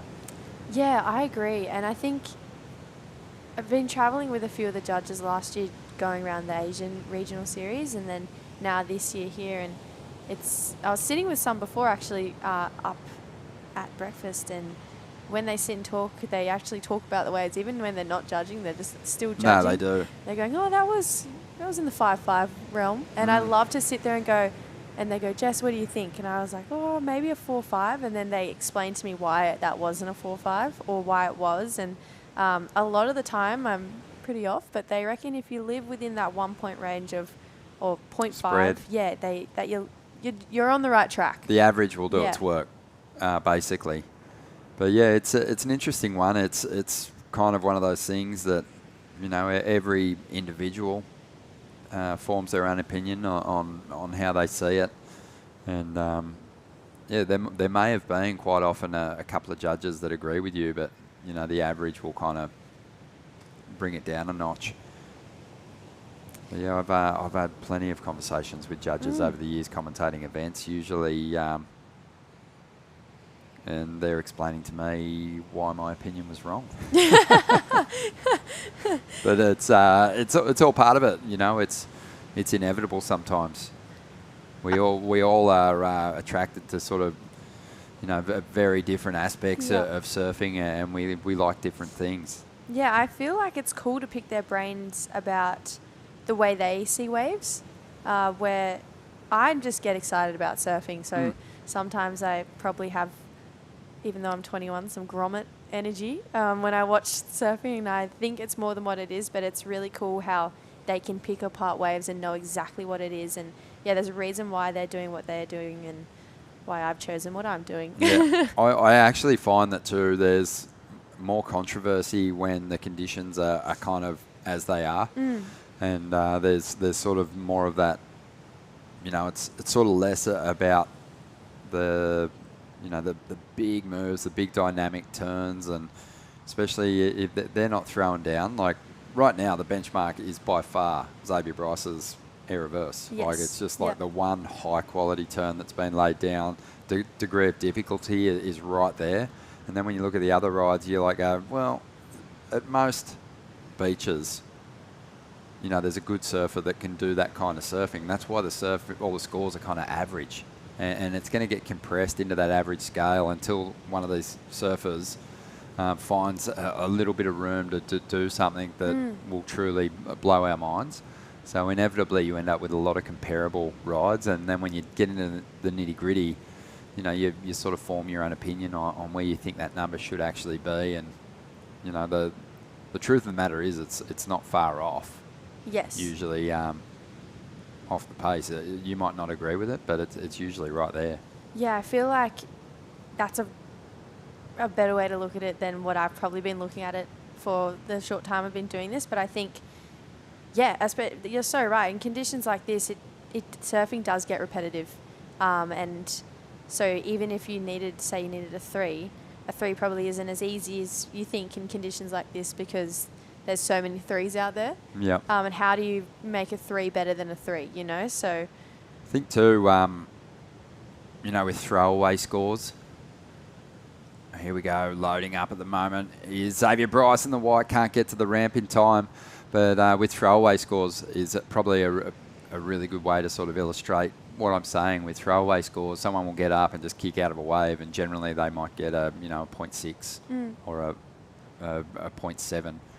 And if you get to the end of the heat and the throwaway scores are what you're deciding the heat on, there is going to be definitely some arguments on you know, who kicked out of their wave with power and got a 0.7 or whatever. If that was to decide the heat, there'd be so much controversy involved in that. It's like when the scale gets compressed, that's when people have differing opinions. Yeah. Generally. So we've seen so many heats that have had mid-range 4s, you know, low 5s, and as a result, we've been a little off in sort of some of our predictions of where those numbers are going to be. And that's okay. Yeah. It happens. Yeah. We're not getting paid to give scores out, that's for sure. 1 minute remaining here, and Xavier Bryce still has the two very healthy numbers. He's looking to improve on a 5 to extend this lead. He's eyeing off something at the moment. This wave might be ramping up.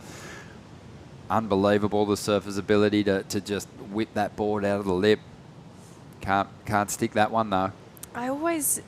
I'm not sure about you, but when I watch surfers land in the flats, my mind, I always just go, oh, ankles, knees. I just always, really feel the pain through watching it. But it looks like these guys scrambling to get in position. There's 30 seconds on the clock. No takers on this one. We keep our eyes close to blue and green, but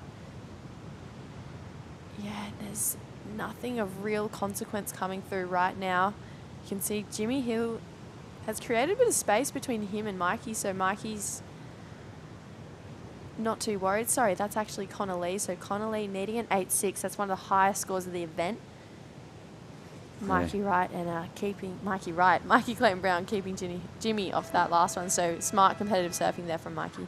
Yeah, look, just doing what he had to do. The pressure was on Connor early. He did have a board change. He had a busted board. He had to get back out there, get himself to the top of priority, and it just felt like he'd lost total rhythm with the lineup. So not a great performance for him. Jimmy Hill had some moments, but ultimately fell short. The local boy, Mike Clayton Brown, holding on to that second position, and he does still have a score on the way. Doesn't go into his top 2 though. And Xavier Bryce gets the victory here in Heat 6. We're going to take a quick break. More to come from the Burton Automotive Pro right after this.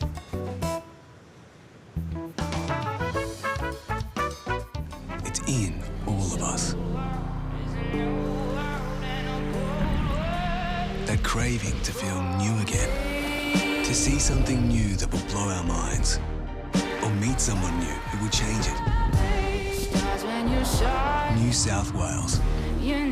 A place to feel free, to feel alive, and most of all, to feel new again. Maddie's last night's sleep was spent trying to look up relaxing wave sounds. Tonight's actual wave sounds.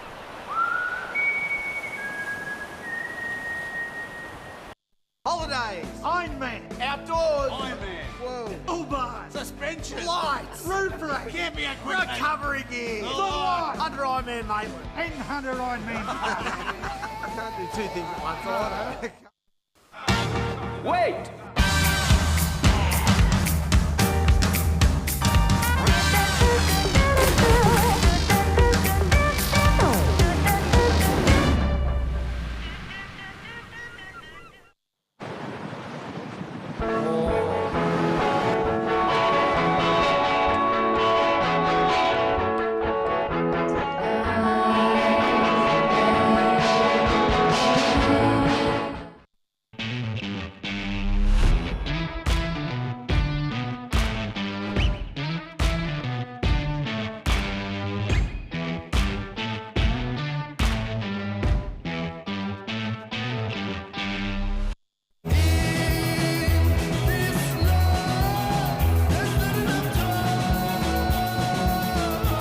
Effortlessly refreshing. Byron Bay Brewery Premium Lager. Go with it. And welcome back to Mirror of the Beach Surfest 2024, presented by Reflections Holiday Parks. Mark Ogalupo, how are you, mate? I'm real good. Yeah, real good. Jay had a heat, so it was a sketchy heat for him. He broke his leash and had about 5 minutes left, scrambled his way back out there and got the score. So I am happy. Everything that could go wrong went wrong. Yeah, pretty much. Until the last wave. Yeah, I know until the last wave. You're so right, Rossi. Here we go. Is that Tycoolus? Yeah. Yeah, right there. It did. And like what I did, Rossi, is because we're looking from above up here, and all the competitors are. So I went down, and I should have done it earlier because I went down beach level, and it looks so different. I was like, I imagined how I would surf out there. I got to ground level, and I was like, there's no way I could surf the way I thought I could out there. Really fast? No, fast and full, and like. Fast, full, and just those conditions, like a real slow ground swell too. Like it was tough out there, man. I mean, I've been commentating all day. I did not realise how tough it was, especially on that high tide. He was pretty much on the high, I think, too. Tide's going out, waves are getting a bit better. You're the local, tell me. Yeah, I don't know. It's hard to say because this is a bank that we don't generally surf, We try to surf, the rock shelf and stuff. But, yeah, today it's not really it's doing just that. The swell's so north. This is the biggest area by far. Like, I'm staying up at Newcastle Beach and it's like heat about 2 foot smaller, like up at Dixon Park. Like here's like 4 or 5 foot everywhere else. Is that the case with the North Swell? How big was East End? Did you see Newcastle Beach today? Yeah, no, it was only like 3 or 4 foot. Yeah, wow. I think I have a feeling the swell's picked up a lot in the last few hours though as well. Okay. I think yesterday morning it was the same. It was only a foot in the morning, then it was 3 foot. It's been funny. It's been like a building swell most days. But yeah, so good job there from your boy earlier, and now we're moving on through into Heat 7, the round of 96. Quick wave there for the man in blue, Tyler Coolest, 3.17, and a couple low scores for Brock and Marlon as we go down to have a chat to the Heat winner of that last one. How are you, Xavier? Yeah, good, thanks. What's going on? How was it out there? Pretty tricky. There's like a few bumpy ones, but it's diamonds in the rough out there. Every heat is hard these days, but gosh, that one looked like a pretty tricky one on paper. Yeah, definitely some good names in there. I've surfed with all those boys and they all ripped that hard, so felt good to get a win amongst them. Have you beaten them every time? Literally every time? No, probably not. Mate, you're from down the northern beaches, right? Yeah. Similar kind of waves to what we're seeing today, what you're surfing now? Yeah, really similar. I felt pretty familiar out there with like a few of my local beaches. So is it Long Reef? Good. Yeah, Longy. Pretty good wave, hey? Yeah. Shout out to Long Reef. Yeah, there you go. Occy, any questions for the winner of that last one? Well, yeah. I mean, did your board feel big enough? Like I was watching Jay in his heat and he got a set and it didn't look big enough. How about because I got down at ground level after, your competitors' areas, so these guys are sitting so high. Yeah. And when I went down and watching ground level, I'm like, wow, it looks different down here. It looks hard, right? Yeah, definitely. I don't know, I was riding a little swallowtail out there that, I don't know, maybe a little bit undergun, but held really well. So thanks to Luke Short for making me good boards. Well done. Yeah, cheers. Appreciate it. Yeah, good stuff, mate. And looking forward to seeing you tomorrow. Congratulations. Thank you. Cheers. Good surfer. He's another one of those names that kind of been knocking on the door for the last few years. If something breaks right, he could pave the way to a bit of a career in it. Really good surfer. Yeah. That was a hard heat, that one. It had a couple of locals in Mikey Clayton Brown, Connor Lee and Jimmy Hill, semi-locals. Wow. Nova Castrians, Port Stephens boys. You claim them all in the general area, right? Well, yeah, I know. It was a conversation me and Starling had before. What is, like, what? Where's the radius? Yeah, exactly. Where is the radius? It's funny, like, at Snapper, like, the radius is not far. And, like, definitely, there's a lot of, different board riders club close. There's Kira, there's D-Bar. Wow, how was that turn there? That was sketchy. That just looked sketchy. Lucky he didn't go through with it because that would have hurt. That was Quinn Bruce there. course, Quinn's up around your way. Quinn's up my way. So, yeah, the reason he's here is he won the Open Club Championship that we had. You know, most board riders have that. We have it at the end of the year, but the waves weren't good at Snapper, so we only had it about a month ago. And the prize money was like $3,000, and he decided to do the QSs with it. Yeah, so that's why he's here. He hasn't done it for a while. No, he hasn't done QSs for a while. So Quinn won the club championship. He beat Joel in the final. Joel had a 9, and Quinn had a couple high 8s, surfing really good. Oh, so he's found some form. He's back. Yeah, so that's the reason Quinn's here. Yeah, so he got through his first round, and yeah, that's the Quinn Bruce story. Has he got some sort of chance at going further? And he wants to do that? Does he want to get into the challenges? Or? Well, I guess he'd love to, but this is his first event of this whole season. He hasn't done anything. Yeah, so he just thought he'd use the money and come down. I think he'd done a Vocar, and he's doing this. I mean, $3,000's only going to get you so far. That's very true. But I'll tell you what, it must, you know, if you beat Parko out at Snapper, I don't care if it was 1 foot, 4 foot, 5 foot, it must give you a bit of confidence to think you could probably step it up and go even further. Quinn's been a good surfer for a long time. You know, he really has. Hopefully we can see it in this heat. Is he born and bred at Snapper? I'm pretty sure. Around there somewhere? Yep. Yeah, Jay Phillips is probably... I actually just talked to Jay Phillips, captain, president of Snapper, and I had to ask him how the waves were. And why? Why'd you ask? Why did I do it? It's true. He said it was pumping in the morning, so crowded, but then he waited for mid to high tide, and he said, I was pretty much the only one out there, and I'm like, oh, great, yeah. I actually spoke to Jarvis Earl before, and he only just got to town because he just milked it. He stayed up for as long. And he said it was the best he's ever surfed it. I know he's young, He's a lot younger than you, but... Yeah. Oh, well, then you get the debate about the old Kira and the new Kira, right? Because the old Kira was a completely different wave, and the new Kira is a very fast kind of running freight train when it used to not be like that. It used to be a lot thicker. What was that cyclone maybe... Was it about 5 years ago? Omar? Was it Omar? Yes, it was. Well, Jarvis was there at Omar, and I said, was it better than Omar? He said, yes. Wasn't as big? Yeah, not as big. I just don't want to hear this. Yeah. You know, as long as Jay keeps getting through heats, I will not. I won't. I will take it. Yeah, and I'll take one for the team. I already have. Mate, how many... No, hey, Rossi, no one is going to miss me up there, I promise you. I'm sure they're hoping this event goes for a few weeks. Here we go. Someone's flying down the line here. Wow, good-looking style here for Ty Coulis. He's that classic goofy footer, looking really, really comfortable on his board. Unfortunately, he didn't get a major turn in, but the style, the flow, it's there, looking really good.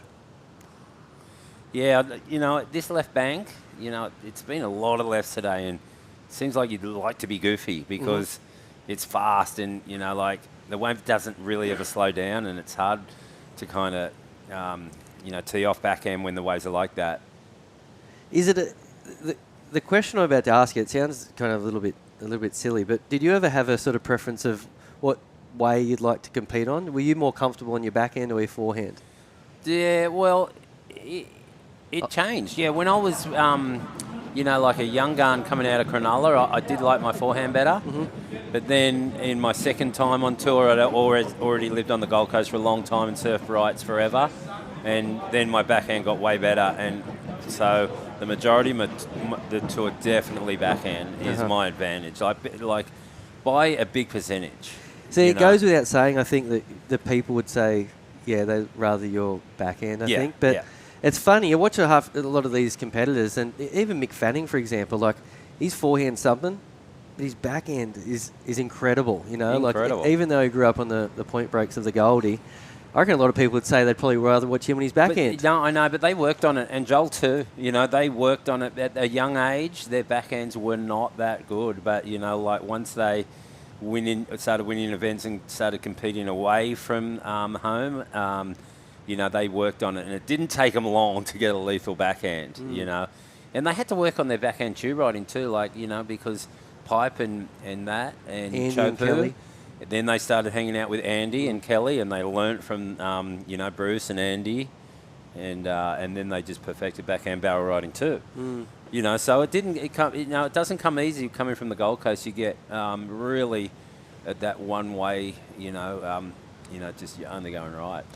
And then when is the last event you surfed? Or have you been throwing the Rashi on, even club rounds or anything? There was some heats yesterday with 3 people in it, and I thought about it. Really? I did, but the waves were small, and I was like, it's not about me anymore, it's about Jay, right? But you've just got it in you. Is it always ticking? It's always in me, yeah. And I have to remind myself, it's not about you, it's about Jay. It's Jay's turn, and I'm going to compete, though, this year, Rossi. There's been because Jay Bay's not on this year, it's a specialty event, and I've been invited to that, so I'm really looking forward to that, yeah. How special? Like, what names are we getting again? Well, we're getting like Joel and Mick and Kelly and Sean Holmes. Remember Sean Holmes that used to take down Andy? So a couple of local guys.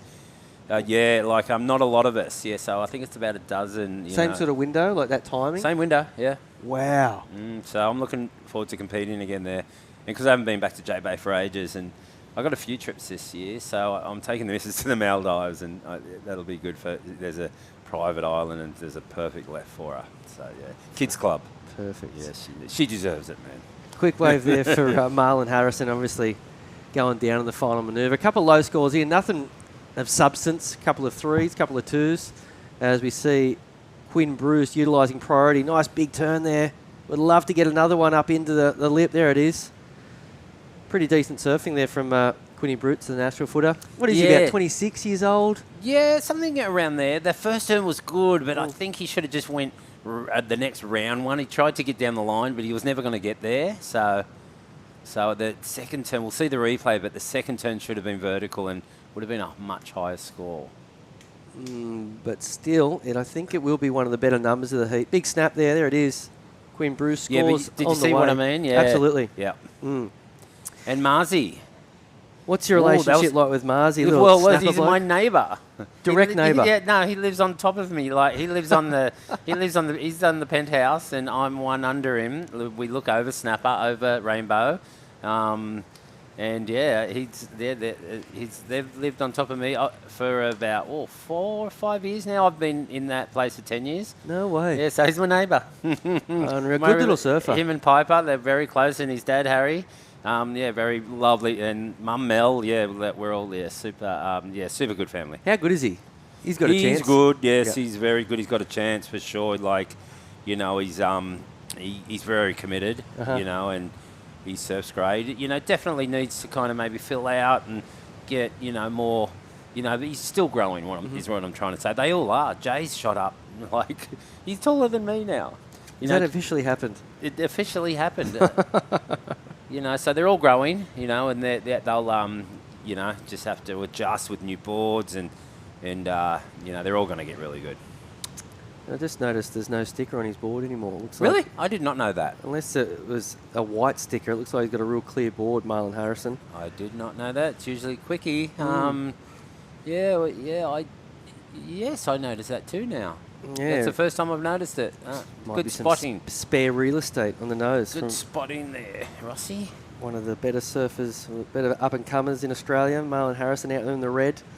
So it was a 4.07 for his last ride, as we see Quinn. A good-looking wave here, Ock. Quinn, come on, get up there. Oh, beautiful snap from Quinn there. That was kind of what I wanted him to do on the last wave, and he's done it. So I think he's got a semi-good score there already. So look at this replay. Quinn's always been really super smooth, and he never usually does double turns. It's always just complete elongated turns. And there's Marzi. Whoa. Ooh, that was nice big. Turn from Marzi, yeah. It looks like he's got that perfect technique on his back end, real top to bottom, square. Yep. Solid stuff there from the current heat leader. Good carve down into the perfect position and a big backside blast there for Marlon Harrison. I think that's going to be a good number, that one. So a nice exchange there between Quinn Bruce and Marlon Harrison. I'm sure they surf a couple of state rounds together. No, it's Snapper. They're in the same club, yeah. Marzi and Snapper, they surf against each other all the time. I mean, Quinn's a lot older, but, definitely it's always on, we don't have many comps for the Open. No? We don't. We should. We're starting to more now. Like Jay Phillips has actually come up with it. When Snapper's really good, and if it's Sunday, we can chuck the 10 up and just kind of have a make-up contest for Open and whoever wants to go in. The council let you do that? Yeah. That's awesome. Yeah, and you know, people hate it because we're in rashes Mm-hmm. taking waves off people, but, you know, it's the way it is. We have a lot of junior comps, one every month, and there's got so many juniors, it's ridiculous. So you don't have a club round, like Mayor of the Ball Club, for example, they have like one a month? We don't. No, we do not do that. The only one usually we've been having is the club Open Club Championship. That's when everyone comes out of the woodwork. But that's what you said when the Quinn won. We don't do anything like that down here. And Oh, I don't you think... don't? No, we Oh, just okay. have, you know, 10 throughout the year. No. So you just have one moment. Yeah, one moment. One grand final. Yeah, that's it. And you're the Open Club Champion for one event. That's all we do. Yeah. The other ones are just muck around ones, yeah. Wow, do you go in that? I do go in it. I made the semis. Okay, Yep, cool. Yep, I made the semis this year. Who knocked you out? Probably Joel. Actually, good Thomas Cavallo, maybe. Or yeah, Oh. they're hard. They're hard events. Really hard. Sheldon. You know. Okay, yeah, big names. You got Reef Doig that goes in them. Yeah, sick. Remember Reef Doig? Yeah, of course. Yeah. Half Balinese surfer, half snapper surfer. Yeah. Okay, a couple of good scores in. It was a 4.93 for Marlon Harrison, so that is the high point of the heat thus far. Quinny Bruce has had a 4.47. Still yet to see anything of much scoring at all from Brock Cooper. It was Quinn that knocked me out. What am I thinking? He's right in front of me. Like it's the name staring at me. But I am backing him in this heat. You know, the Snapper boys have got 1 and 2 at the moment. Things are looking good. I know Jay Phillips is watching. He's had his surf today. And things are looking good. Jay's so invested in the club. You know, he's been president. Always has been, always will. Always has been, always will. Yeah, I think he's our longest running president, you know. It's been a while now. Feels like it's been Bruce Lee forever, then it went into... Yeah, Rab. Rab at the beginning, for sure. Yep. Well, Rab's the godfather, isn't he? Yeah. As we see, surfer in blue. Good looking wave here. Oh, getting low. They just tie coolest. Nice surfing. Hey, I tell you what, in that in the heat before where your boy was out there, I thought you were the one that was taking the board down his back. Did you really? That's funny. Why wouldn't you have done it? I saw it was but I was it ran. Keane Martin? It was Keane Martin. Yeah. Yeah, they've been travelling together. But I ran from where I was as fast as I could. I've got a stub toe, and I'm like, But then Keane had it. He's like, you want to do it? I'm like, no, you do it. I don't want to run in the sand, but he's faster than me. Keane got semis up at Avoca. Oh, wow. Yeah, so Jay was his caddy there because Jay lost early. And now, so they're really good mates, yeah. Oh, yeah. sick. Yeah. It's cool, hey, obviously you don't want to snap a leg rope and have to do some sort of run around and swim in. But when you see your mate on the shore and he's psyching you up and he's saying, only, one turn. No. Well, Tian done a toss and flicked the board and it spun and actually landed right near him. So it was a really good toss. Again, Jay had to sneak through a big set, just got through it, and he just got to that big left. So to be fair, I thought he should have done the run around. I was like, run at the beach. Yeah, right. I was like, he's blown it. But he's been suffering a tummy bug. So he hasn't had much energy. So that was impressive. No. I was very impressed with that effort. He's on the hydrolytes this afternoon, I tell you what. Oh, wow. Okay, here we go. That is Quinn Bruce. Big turn there. Lip line floater. That's going to be a big number. He slipped to third, so it needed to be there, Rossi. Yeah, I wonder what he's going to get for that. And I wonder what he needs. It can't be March. We haven't got the 2 scores. Needs a 3.78. Oh, okay. Yeah. Has to be a 3.78. Yeah, you'd seem to think so. So what happened, the situation did change because the blue got a score. And now watching a replay, I love that lip line. You know who loves it more? The judges. They generally love that lip line floater. Yeah. Oof. That was a big turn too. It's turned into... it was a big turn too. And you know what? They're completely different is then someone else tried a lip line floater. Is if you get on top of the lip and float, they hate that. Yep. But if you're on that lip, under the lip, and ride that lip, they love because it's way more critical. It's so true. Yeah, if you get on the top of it, you might stop for a second. Yeah. I mean, you have to come through the trough or something. Yeah, you get penalised. Penalised. Yeah. This is Marlon Harrison, who's been arguably the surfer of the heat, looking really crisp. Won a handful of events as a little grommet. He did. He was on fire. He was winning everything. I remember it was, your boy was amongst the crew, Winner Vincent, Jarvis Earl growing up, always battling. Yeah, it came through at a really good time, Marlon Harrison. And right now, he's been pipped in a second position because Quinn Bruce just locked in the highest number of the heat, 5.43, sorry. big score. 3 minutes, just a little over 3 minutes remaining in this one. Tycoulis is the guy. Like it's, he doesn't need much. Dare say fourth, he might be out of it, but you know it's on between Marlon and Tycoulis right here. Where are they situated, Rossi? Yeah, it looks like there's a bit of distance between all four competitors. And if you had to say one thing about Marlon's performance right now, and it's not like you can mix it up an awful lot, but he's had the similar type of wave a lot. He's had that one turn, big turn, but it looks like the judges have sort of, put him at, you're not getting much more than a 5 at the moment. So if you can try to do something maybe a little bit different, if you get in 2 turns or maybe even a right closeout. I was thinking right, yeah, exactly. I was thinking trying to find a right. There has not been many. These guys have been hunting them all day. All the natural footers that can do big airs, that's all they want, and they have been rare today, those rights. Absolutely. It's crazy. There was one heat earlier where it was Huey Vaughan and Dom Thomas, and it was so obvious that they're going to look for the rights. Yeah. Is your name there, Ock? There it is, 1998. How many times is the question? Twice, I think. Yeah. Yeah. Household names there of Australian surf or worldwide surf.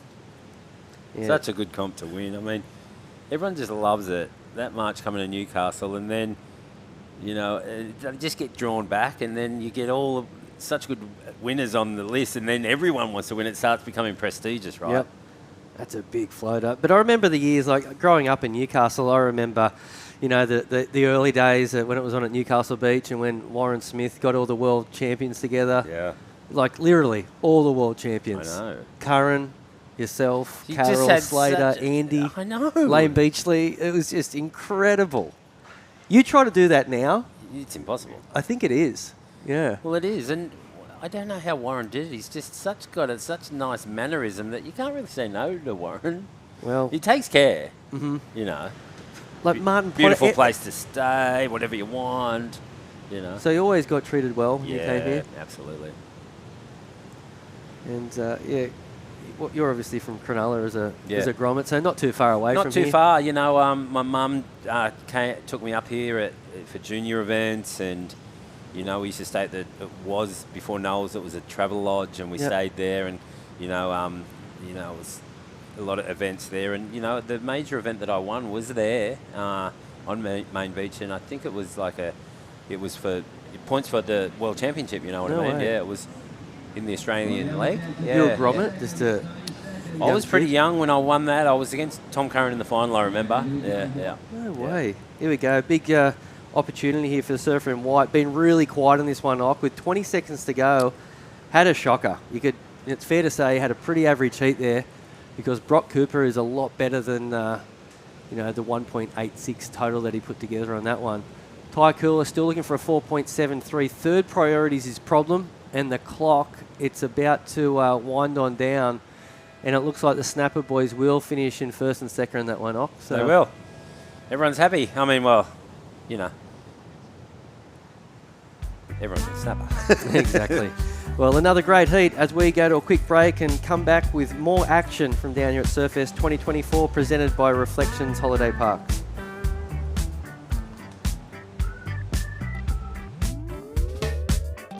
Holidays, Ironman, outdoors, Ironman, whoa, Uber, suspension, lights, roof rack, camping equipment, recovery gear, Under Ironman, mate, and Under Ironman. I can't do 2 things at once.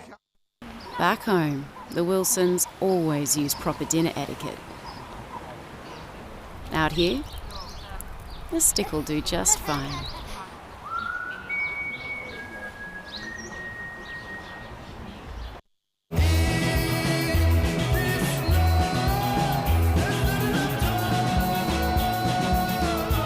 Effortlessly refreshing. Byron Bay Brewery Premium Lager. Go with it. The racecourse is not just a place to watch the horses thunder. It brings generations together to share memories and experiences that are close to our hearts and runs in our veins. Newcastle Racecourse. Home is where the track is.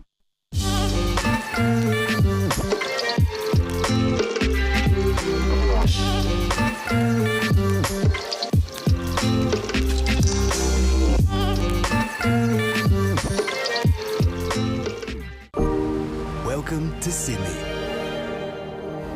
Upbeat. Downbeat. Feel its heartbeat.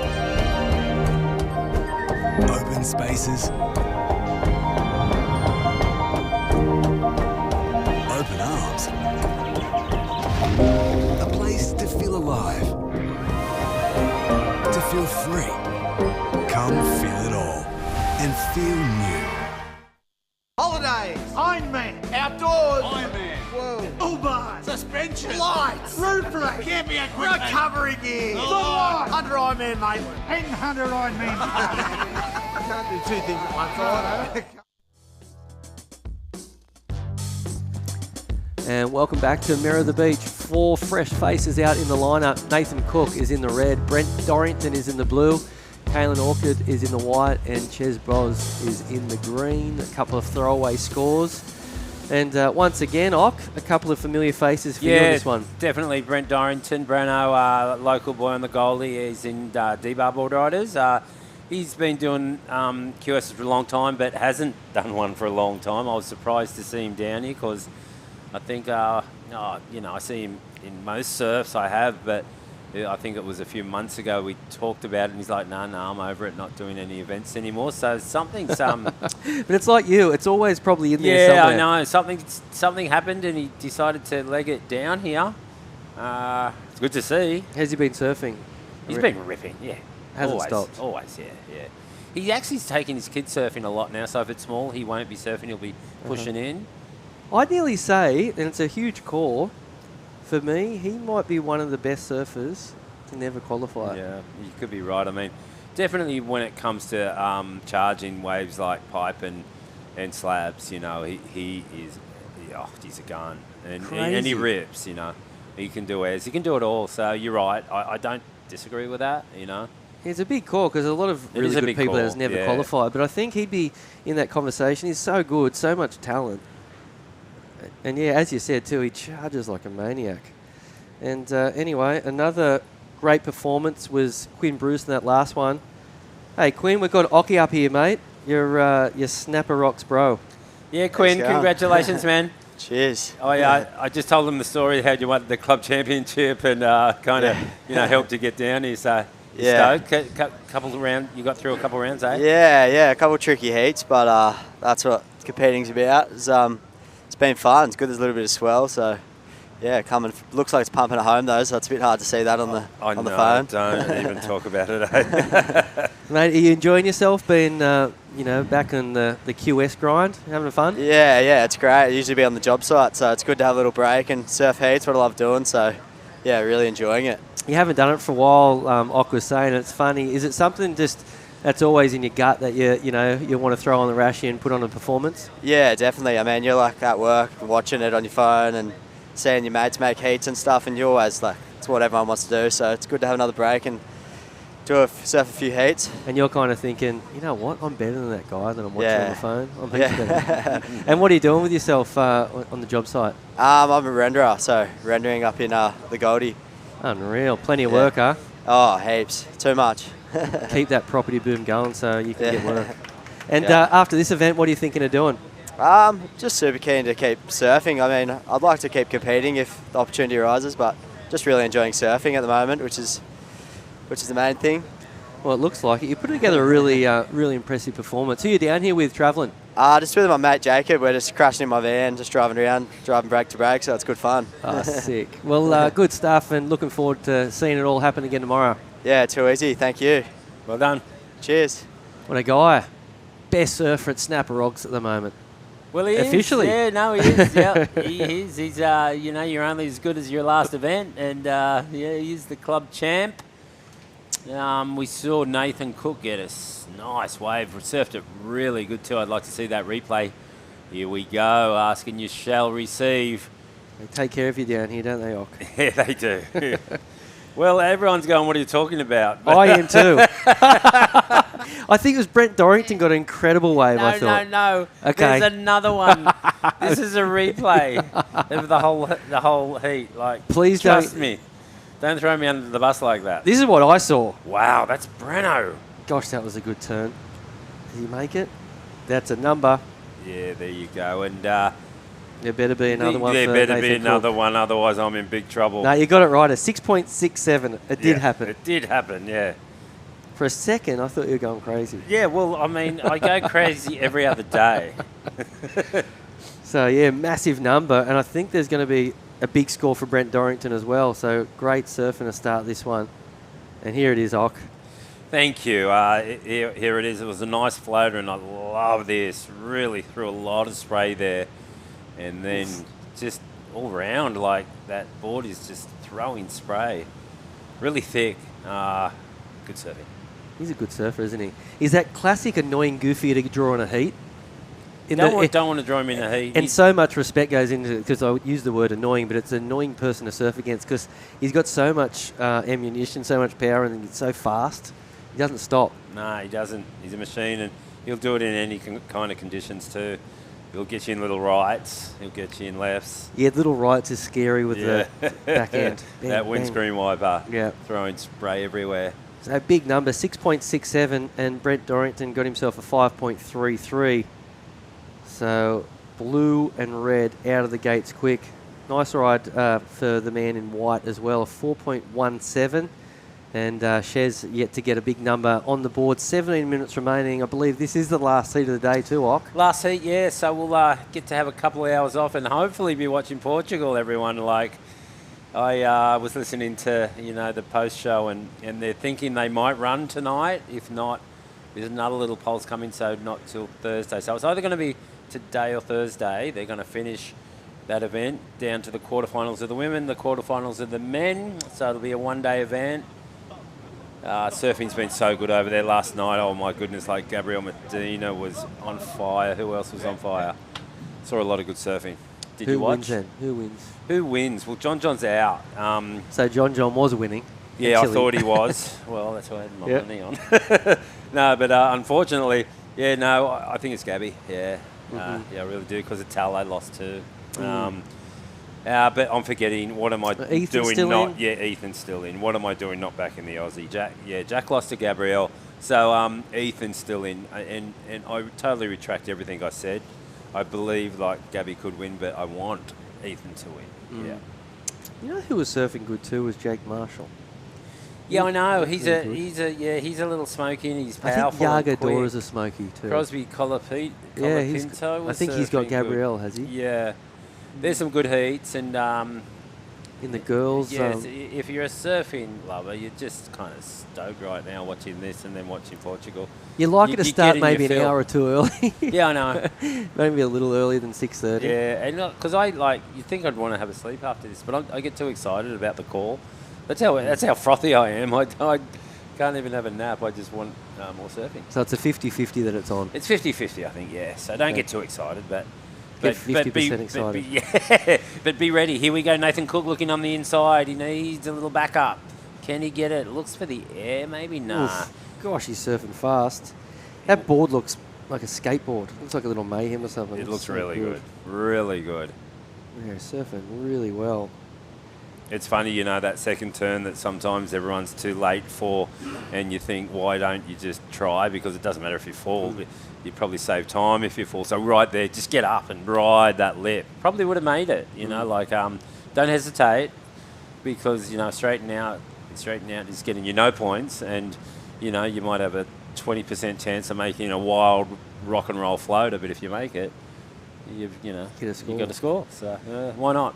Jess Starling, our fellow commentator, said him and Georgie Pitter had a massive heat down in Avoca last week, sharing 7 and 8s, back and forth. They said they were ripping. So, yeah, Cookie's in a bit of form right now.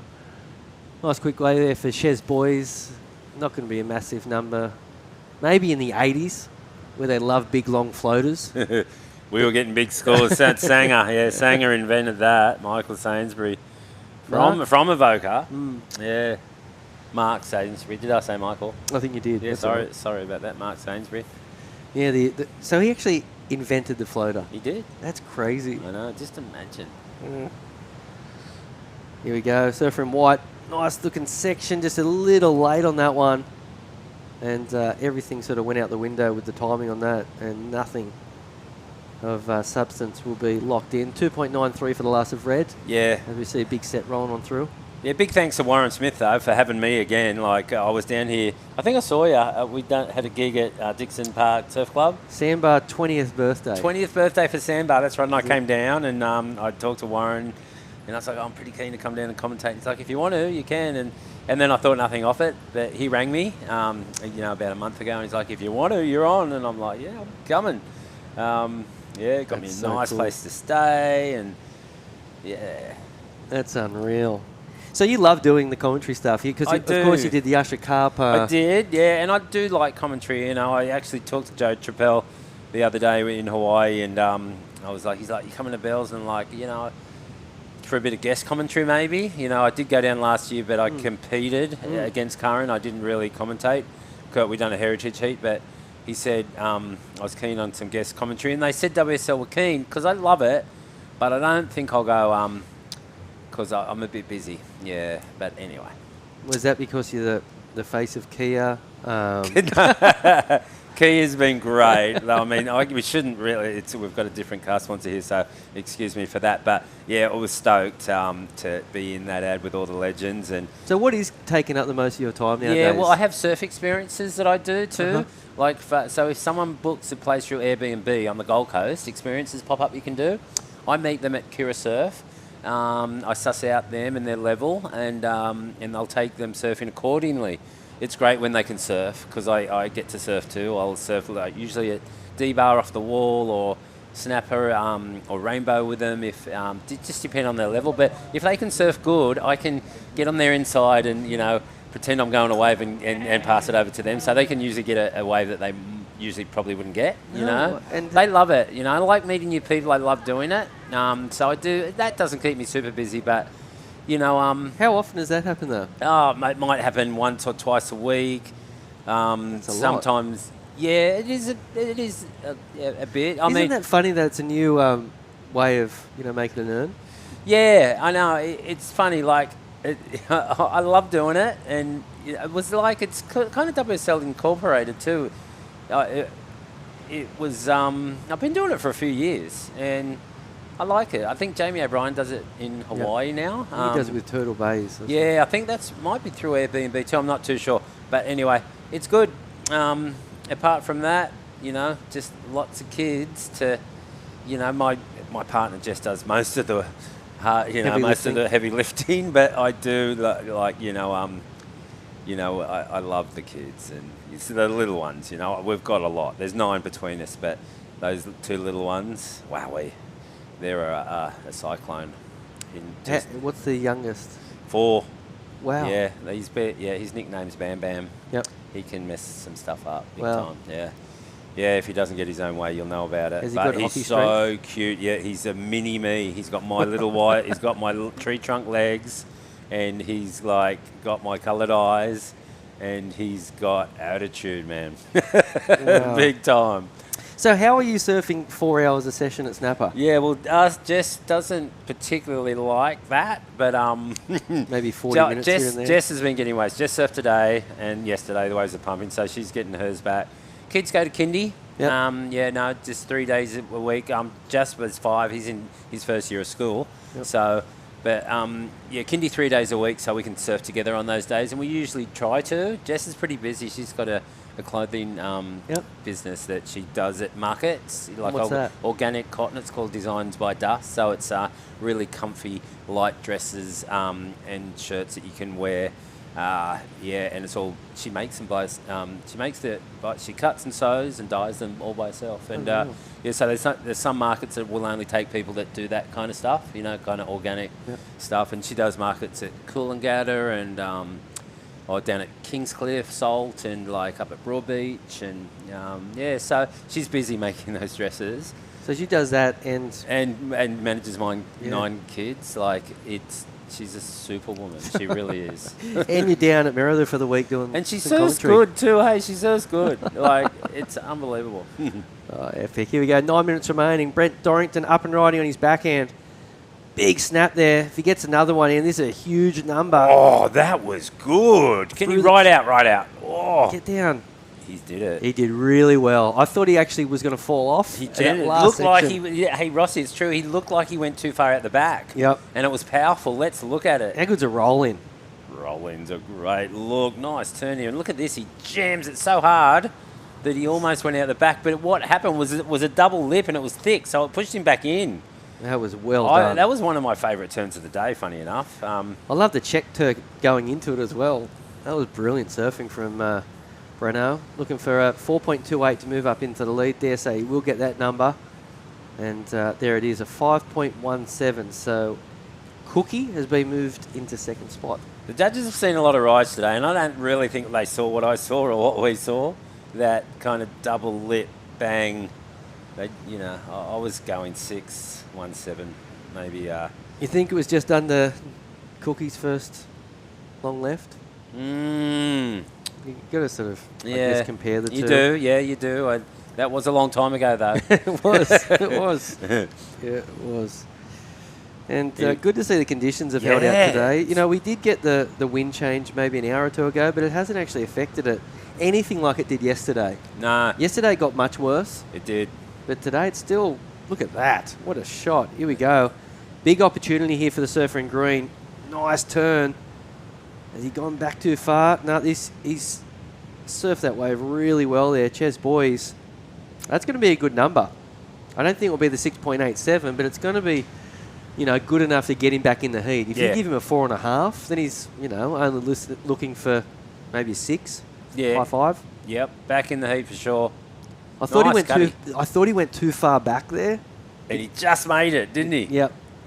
He surprised me. I like it when that happens, when, that intricate, just too far and you just make it around. That's a way I always like to surf. Just fade enough where you can just make it just to that snap right next to that wash, and really tricky in conditions like this that are tricky, hard to predict. Yeah, tricky to do it out there. That was good surfing. 4.37. So no, that's not enough.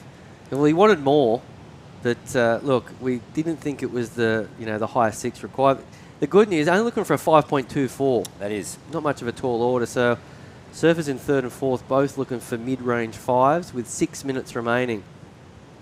But the danger man is definitely in red, looking to ditch a 2.93. So once Nick Cook does that, the situation is going to get blown out for surfers in third and fourth position.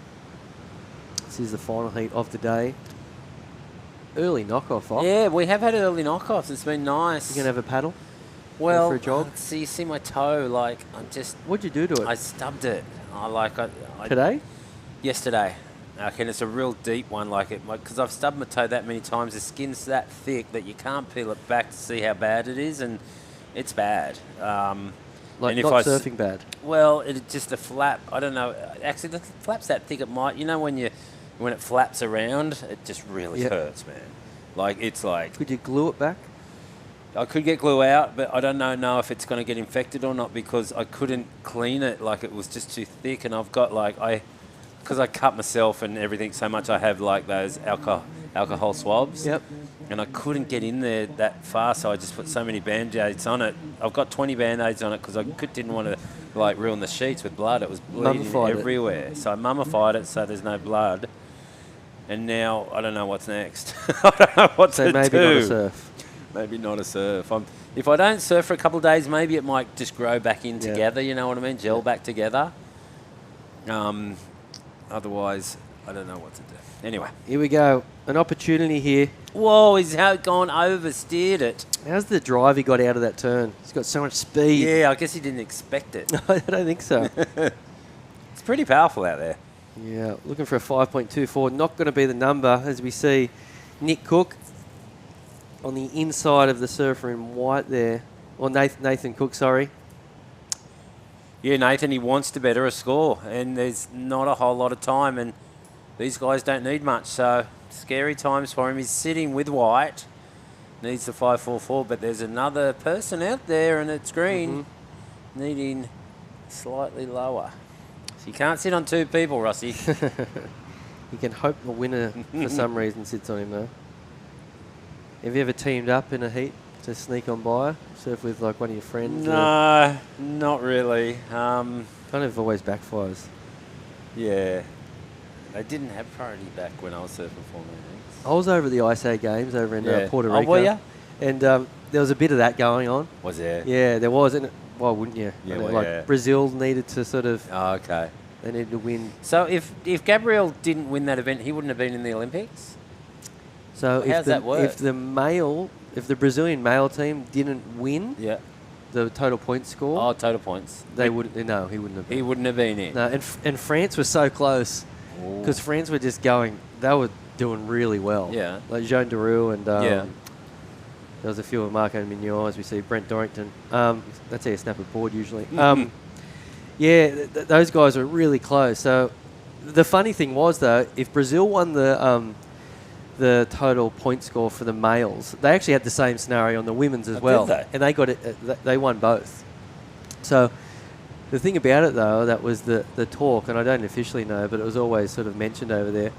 So if they did get the points, then it was out of whoever finished higher, Gabriel or Yago, in the event, then they would get that third spot.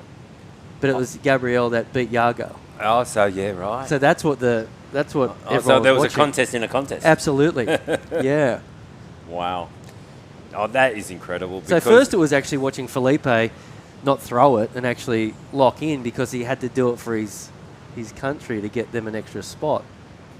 Even in the women's, that was a sad one. Is Felipe doing the Olympics? Well, I don't know, but right now he's qualified. I don't know exactly the situation. But in the women's, this was a tough one. So the Aussie girls, Sally Fitzgibbon obviously won, right? She won but the Australian team didn't win the total points. So she didn't get a spot? No, because Brazil, they got Tatiana got second and and Luana Silva. Sally missed out by 35 points, which is... She surfed a million heats, won the contest, didn't get the spot. No. Oh, my goodness. Yeah, so that was a tough one. I just don't understand it. I mean, they're trying to qualify for Chopu, but it's that wave over there is nothing like Chopu. I don't get it.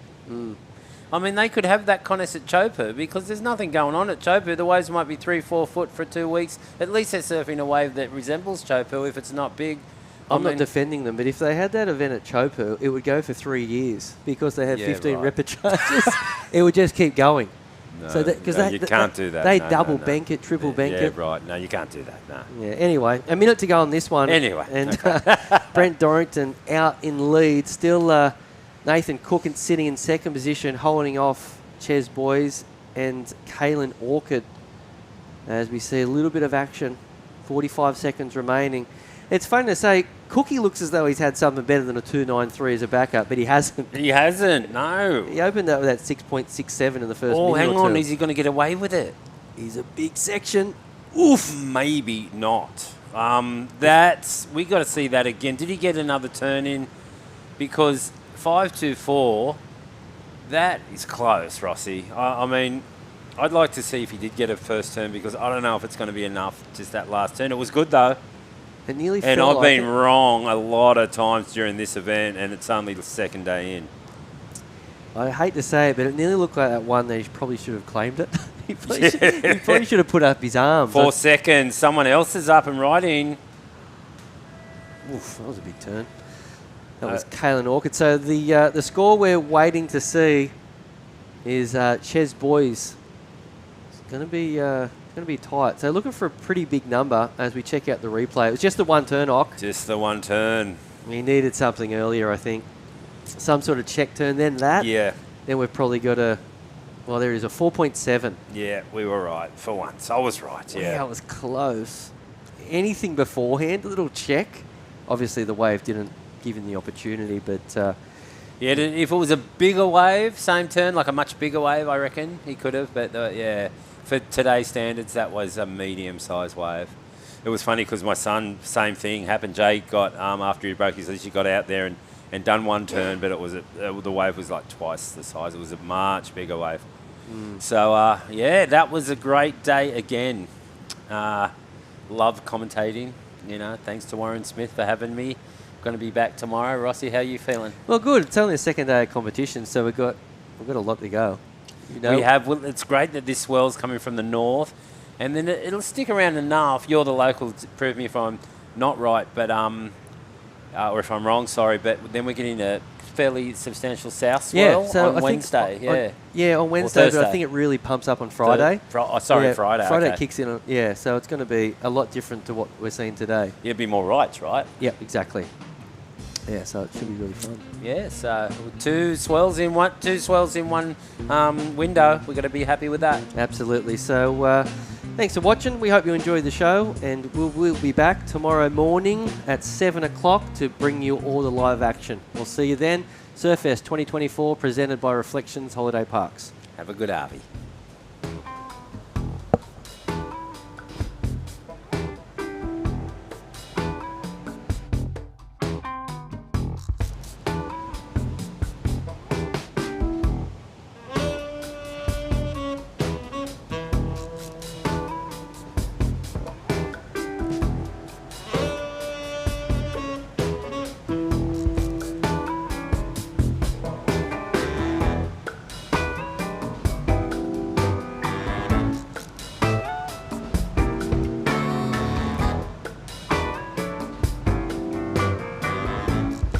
Ironman, outdoors. Ironman. Whoa. All-bars. Suspension. Lights. Roof rack. Camping equipment. Recovery gear. Sunlight. Under Ironman, mate. And 100 Ironman. I can't do two things at once. I know. Welcome to Sydney. A place to feel alive. To feel free. Come feel it all. And feel new. Adam thought he'd never get Sarah camping. How wrong you were, Adam.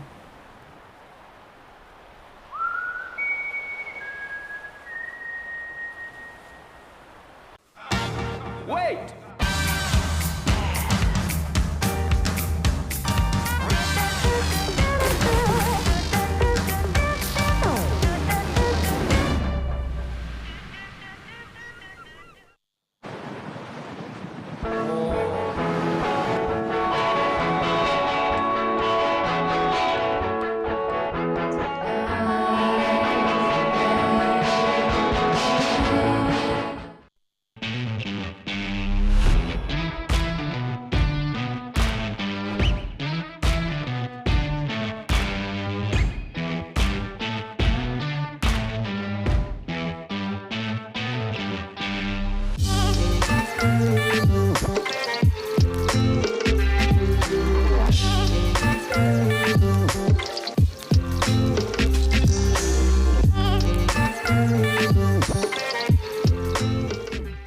The racecourse is not just a place to watch the horses thunder. It brings generations together to share memories and experiences that are close to our hearts and runs in our veins. Newcastle Racecourse, home is where the track is.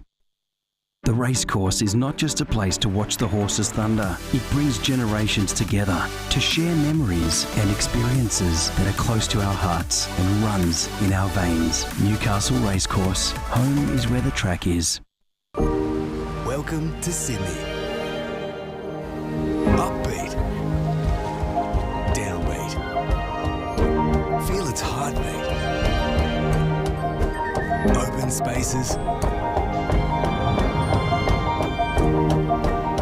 Open arms. A place to feel alive. To feel free. Come feel it all. And feel new. Adam has taken a few losses at work this week. A loss out here, a little easier to take.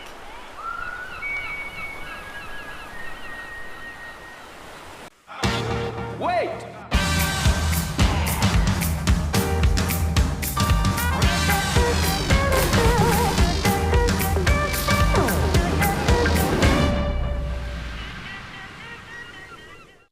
Holidays, Ironman, outdoors, Ironman, whoa, all-bars, suspension, lights, roof rack, camping equipment, recovery gear, sunlight, under Ironman, mate, and 100 Ironman. I can't do two things at once. I know.